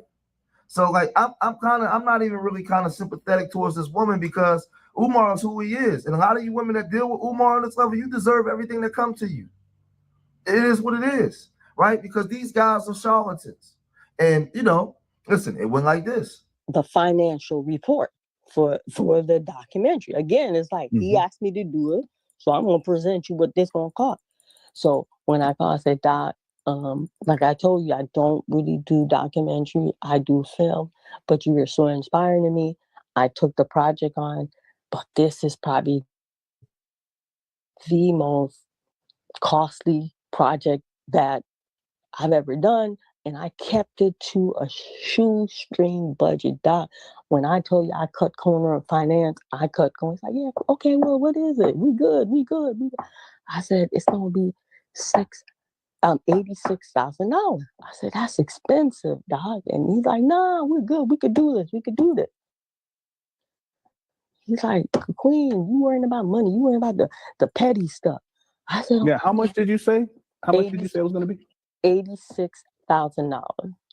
And this was for the documentary. This is for the documentary. I said, well, Doc, you're going to have to give them the entire money. It's not like a layaway plan or half up front because, everything got to be paid as we go because the documentary is like, we were going to capture. So we did research, we did observation. We were going to capture some live lecture. We were going to bring it fresh. So, and he's like, oh, listen, family.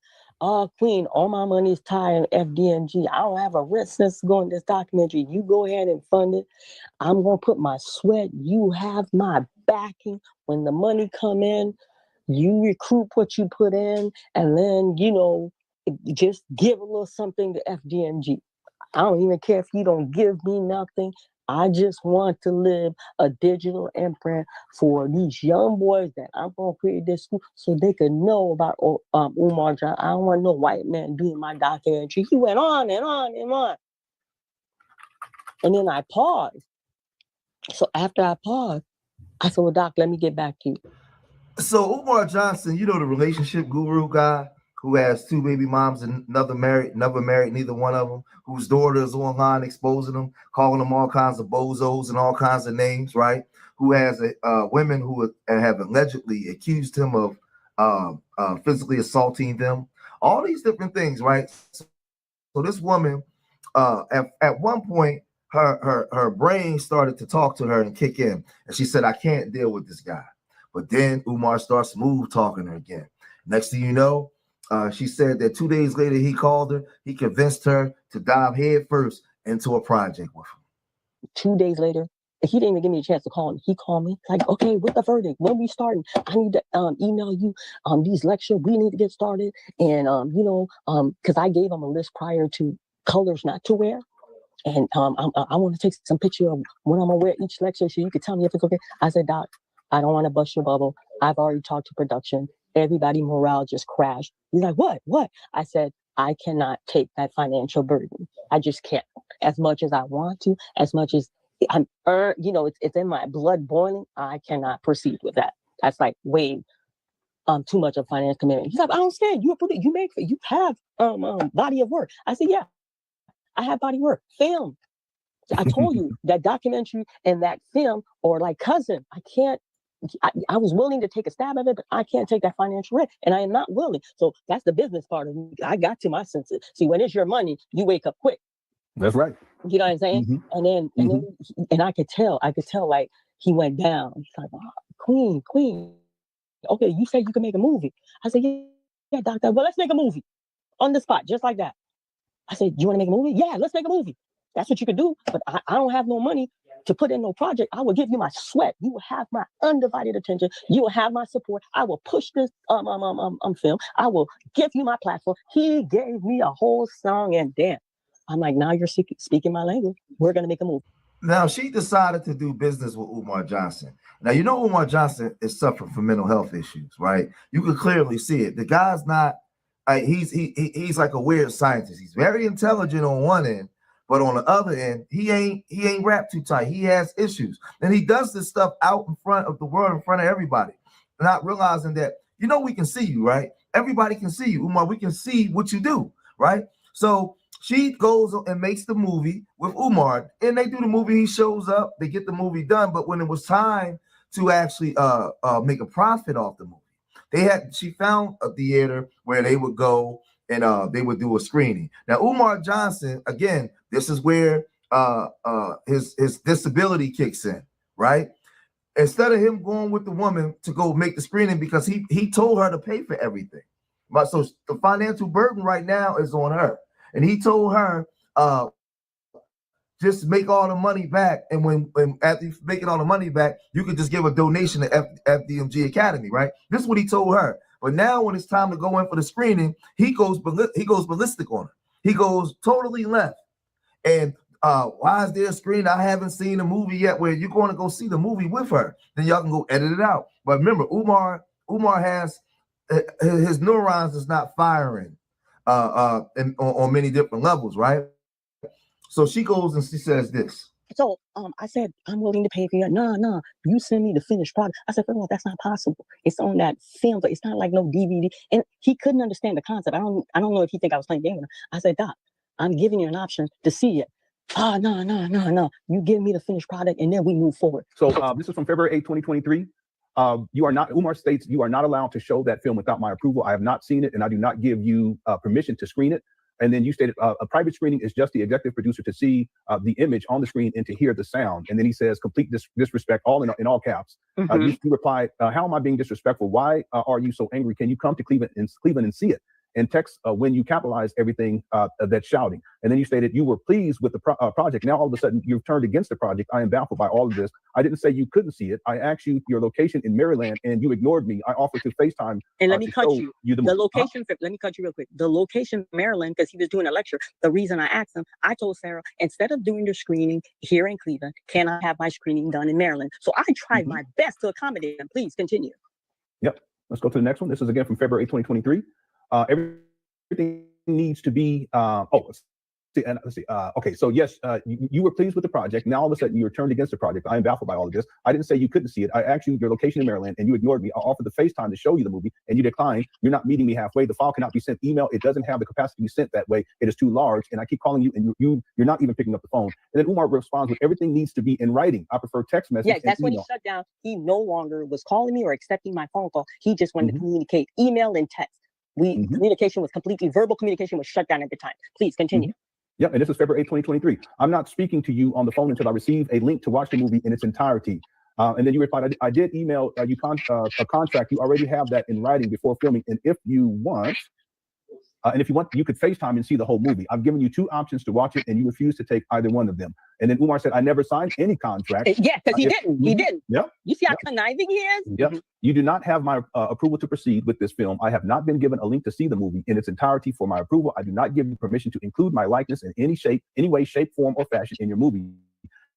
You do not have permission to use my likeness in any video, trailer, movie, except of any excerpt or of any movie, parts of interviews, or any portion of the brand that is Dr. Umar Johnson or Prince of Pan-Africanism. You do not have permission to release any clips or trailers that depict the image of Dr. Umar or his related brands. You already posted a trailer without my permission. You are a deceitful, disrespectful, and unprofessional liar. I will see you in court. So this is where I blame the woman, because you already know that Umar is irresponsible. You already knew you seen red flags. So why would you put out all your funds like this for a guy who already was showing you red flags, right? Why? You know what's funny? There's a lot of good brothers out here. That's a lot of good brothers. They're not as charismatic as a Umar. They're not 6'3", 200 and something pounds, but they're good guys, right? I guarantee you those guys could never get her to do something like that. But because it's Umar Johnson, so many of you women out here, right, got good guys that want to deal with you, work with you, do all kinds of stuff. But because they're not exciting enough or aesthetically good looking enough, y'all don't deal with them. But then you run over there and you deal with these charlatans and these guys. And I'm not reaching, because you see this happen in the Black community all the time, right? You be wondering, like, why y'all keep dealing with this dude? Because it's the excitement, it's the rush, it's Umar Johnson, right? And then your brain shut down. You go do business with this guy without a contract, when you already seen all the red flags. Let that have been Kenny that worked in Kenny's shoes. He wouldn't even be able to talk to you. So that's why I feel bad for you, because these are lessons learned where so many of these guys will be able to be grifters and just grift the Black community for so long. There's a lot of Baptist ministers that done did this for years. And you know, they just do all kinds of stuff to get your attention. A lot of women's attention, man. It's not nothing new. Umar Johnson, the brother Polites, I can go on and on and on and just name so many, even from, like I said, the bishops in the communities, all the way across the board. Black businessmen. It's been so many men that they know that women financially support things. So they tell women what they want to hear. They call them queen and all this kind of stuff, right? And all the women just fall for it. So now she's angry because he wants to take her to court and sue her. But you did business with this man without a contract, right? Now, I believe she ended up getting the last laugh, but why even have to go through all this? He threatened to take me to court for $500,000. I want y'all to listen carefully. He threatened to take me to court for $500,000. Now, when they put that on the table, the negotiation time, they want us to give a number. What number can you guys get from that $500,000? I will take it to my client. He would take that to Umar, and if Umar approved, or if he doesn't approve, Umar would give us a number. And then if we still are not cooperating to negotiate, they threaten to take to court. Honey, listen here. You hear me? So we're like, listen, please file the proper paperwork. And I hat off to TJ. File the proper paperwork with the Greater Cleveland Court. We will see you in court. We're not negotiating anything. Now, you know, I'm not even gonna lie. I'm gonna be transparent. So the ghetto came out of me. I said, tell that chatty patty jazz that he's not getting a penny from me. And then he's like, Miss Lauren is gonna have that kind of language. We're ending. I said, we've been ending it. There's no negotiation.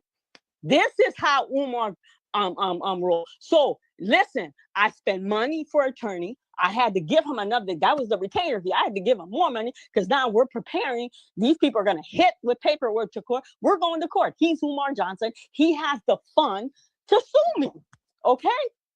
So when we called out his bluff, we never heard from his lawyer, never heard from him.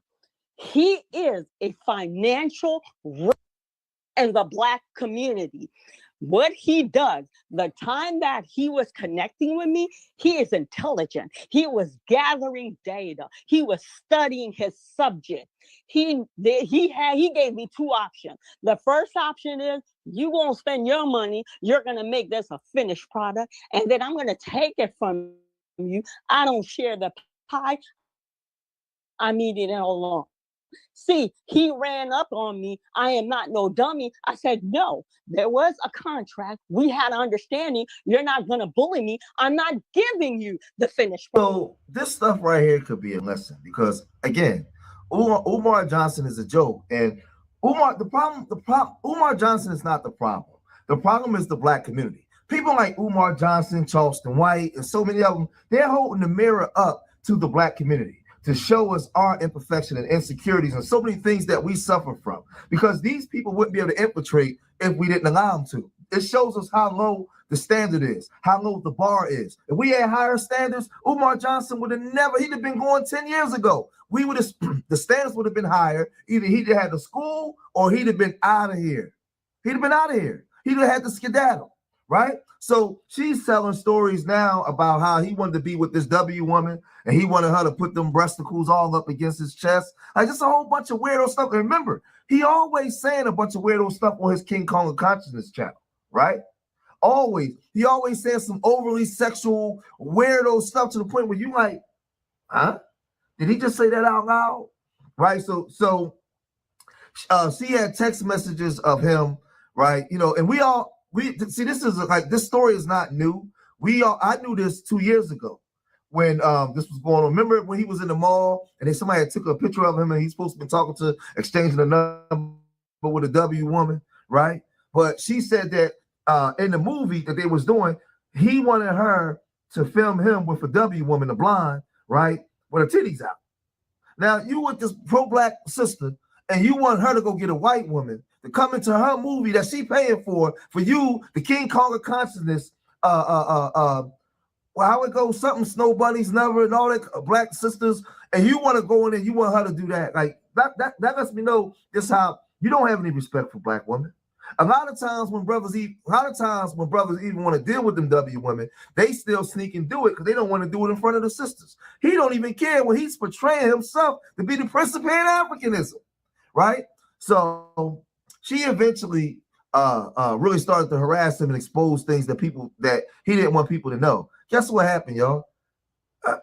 She ended up getting like $60K from him. Him and his lawyer ended up writing her a bag, right? Because she had access to so much stuff. And I wish she just would have exposed that stuff, man. Not just took, well, I can't say because I don't know. She put a lot of money out.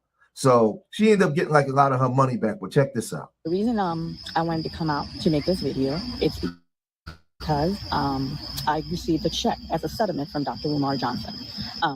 During the week, I received an email, and the email was not claiming to sue me. It was from his attorney at Cleveland Law Firm, which has a sister firm and where he's from, Philly. So they reached out. They wanted to have a dialogue. They wanted to give me a form of payment for my hardship that I dealt with Dr. Umar, for my donation, and then for my therapy. What I did say, I went to therapy in one of the videos, so they did their homework pretty thoroughly. They wanted to reimburse me for that. And he wanted to move forward and not have me make disparaging video about him anymore. Okay, so I'm sitting here, I'm like, disparaging video? I don't understand. Can you elaborate on that? Well, Ms. Moria, you're getting on your YouTube video, you're saying he's dating outside his race, which is factual. He doesn't date outside his race. I said, okay, so we're having a dialogue. Let me put some clarification. No, we don't need. I said, you're going to allow me to speak, sir. You're going to allow me to have clarification. I said, first of all, I was gracious and I was kind. All I said on that YouTube video, he wanted to see with a Caucasian woman. I said, but I took my phone because we were having the Zoom meeting on my laptop, on my Apple laptop. So I took my phone on block and I sent a text, bleep. It went beep. I said, that beep you hear next to him, that's me texting him his own message, which is his acting number, his own message. I said, in that message, this is from Dr. Umar. He told me, Queen, this is how we're going to do this scene. I'm going to be bare-chested. This woman's going to have exposed breasts, and she's going to be pressing against my chest. I don't know if he thought I was doing a porn video, because we told him a feature film. But moving along, and they're like, well, we don't need, I said, well, I'm going to finish. Whether you want to hear it or not, I'm going to finish.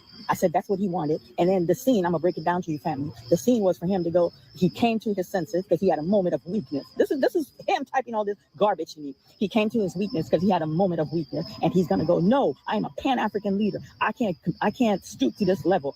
Black Queen forever, Snow Bunny never, and I'm going to throw her off the bed. This is what he wanted to incorporate in the movie. And I said, no, we're not. We're having this dialogue. We're going to give you 68,600. I left the check up there. I haven't even cashed the check yet. The check's still up there. But what I did do, I sent a copy of that check to Honor, because I promised Honor when I get paid, I would return back on this show, and then I would do let the people know I got my money back. So she ended up getting like 68K from Umar Johnson. Now, y'all know Umar Johnson ain't giving nobody nothing, right? So she had to have all kinds of information on this dude. Now, again, I keep telling y'all, man, and for me, she should have never went and jumped in bed with this guy, not figuratively, but she should have never did business with this guy ever, right? But she ended up doing it and spending, like she said, like 80K. So he ended up writing her a check for like $68,200, right? But guess what she did, y'all? She took that money and went to a lawyer and started doing an investigating process with that bread to bring Umar Johnson down, because she figured, like, if he did this to me, how many other people he did this to? Now, mind y'all, because I want to reiterate something here. Umar Johnson was Black Queens Forever, Snow Bunnies Never, however he do that thing, right? So he claims to be Pan-African and pro-Black, and we say that Black men should be leaders, right? Now, there's a lot of defiant women out here, but there's also a lot of good Black sisters out here that do want to follow the lead of a man, right? But sometimes a lot of our sisters get caught up and they start following the lead of wrong men. A lot of them grow up without no fathers. They never have strong male figures in their life. And then they run into a person like Umar and these charlatans in the community, and they are obedient to him. But these are the wrong freaking men, right? And they get done wrong. But now she's a woman scorned. And let me tell you something. When a woman is upset and she really want to get you back, she'll go to any length to get you, because she trusted you. She put her full trust in you, right? And this is what Umar Johnson do. So now she got a law firm involved. She got about 40 to 50 other people involved, right? Because let's make it clear. I know we be committing verbal, be destroying each other online, Black men, but all sisters ain't bad. There's a lot of good sisters, man. They just get linked up with the wrong dude. They hitch their wagons a lot of times to these wrong guys, right? And that's the problem. Men do the same thing too, right? But she's going after him now, right, with that money, with that bag that he gave her back. Check it out. All the participants, like I said, received notice today.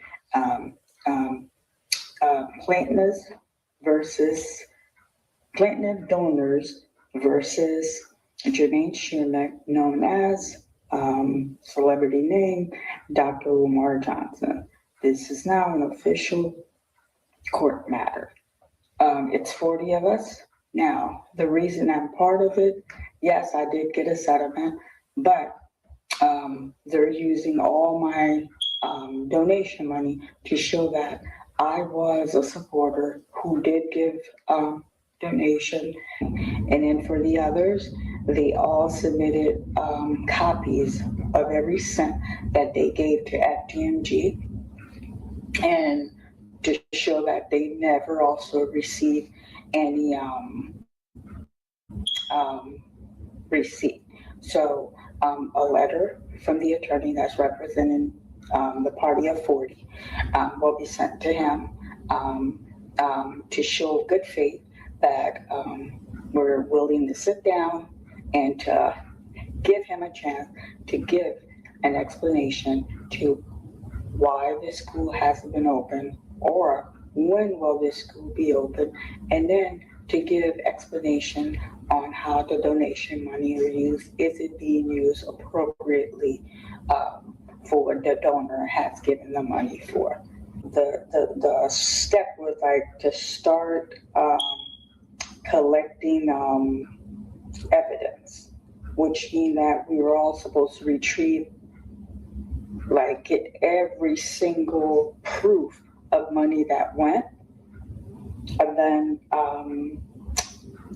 their legal team, they obtained a lot of videos of him saying the school's going to be open, but the school has never been open.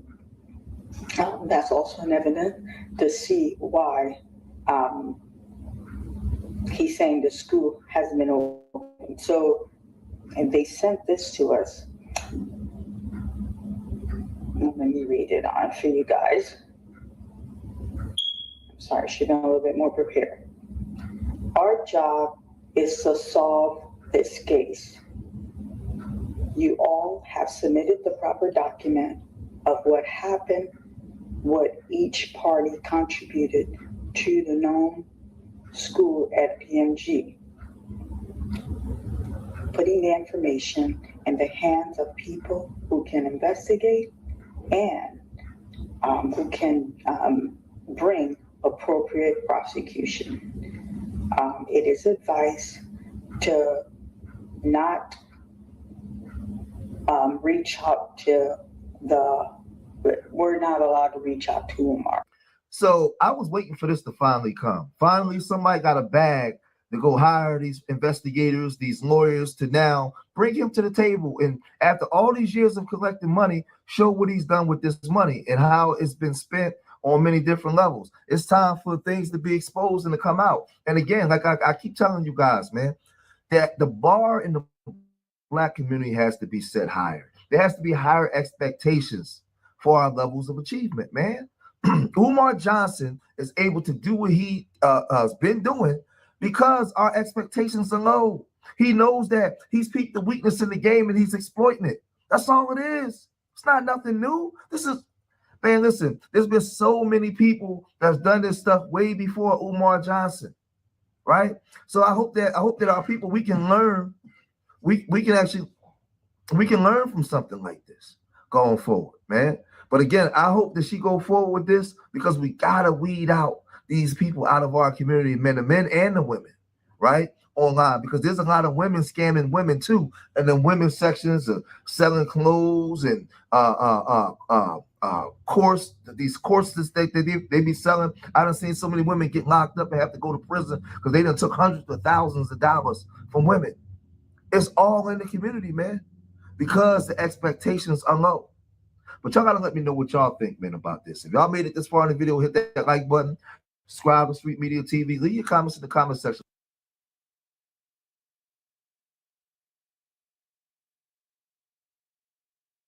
Yeah, I think he's just saying, in the people that we support, we got to do better. Let's do straight up tether Umar. Umar killed that happiness. It was already dead before he went. And he deserves this. This is like, I mean, you've been collecting donations.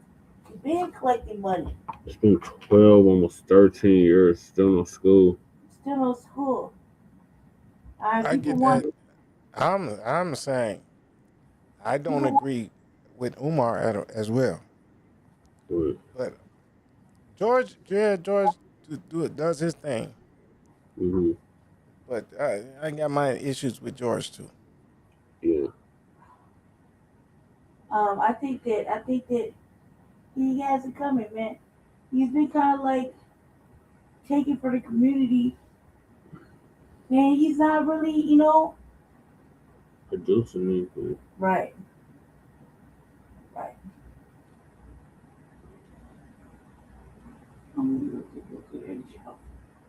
Well, it's the end of the show. All right, cool. Give your closing statement. Well, my closing statement is I'm glad I got along with Shabaka again. Yeah, that's our word, too. And I appreciate you having me on here. You've been bringing some good information. Like I said, I don't agree with George on his last thing. Yeah. Well, I agree with him, but I don't. But we'll get into it maybe next show or something. Yeah. But yeah, and then at least it's only 4 o'clock. Yeah, 4 o'clock. So I might be able to get some rest today. Right. But I'll let y'all. Okay, thanks for coming through, crew. All right. Peace. All right, so it's going to conclude season 6, episode 6, part 1 of the Front Line Blacc News. Join us later on today for part 2. In the meantime, make sure you like to subscribe to all of our platforms. Front Line Blacc News on YouTube and Facebook.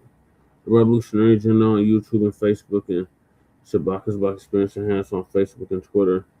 Appreciate everybody that came through. Shout out to Crew for coming through. Shout out to Jay Militant for coming through. Shout out to Matt for coming through. Shout out to Twin. Shout out to Leonard. Shout out to Zach Tabius Prime for coming through. Shout out to Leonard for coming through.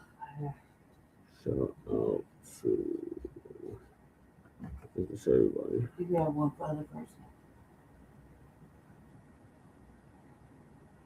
I think that was it.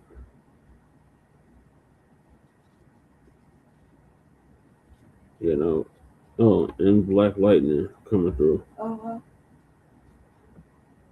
Yep, that was one other person. Okay. So peace, love, light, reparations, and separations, and Black empowerment. Oh yeah, that's right. Kookies came through too. 2 other people. Shout out to Kookies. I'll play this track. I'll probably go out with this track again. Peace, Mac. We're gonna go out with Kookies' track.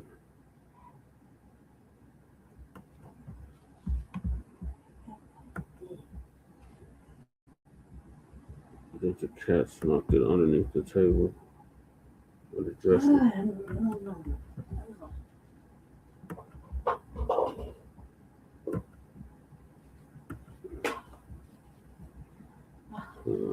Just in case I missed it the first time.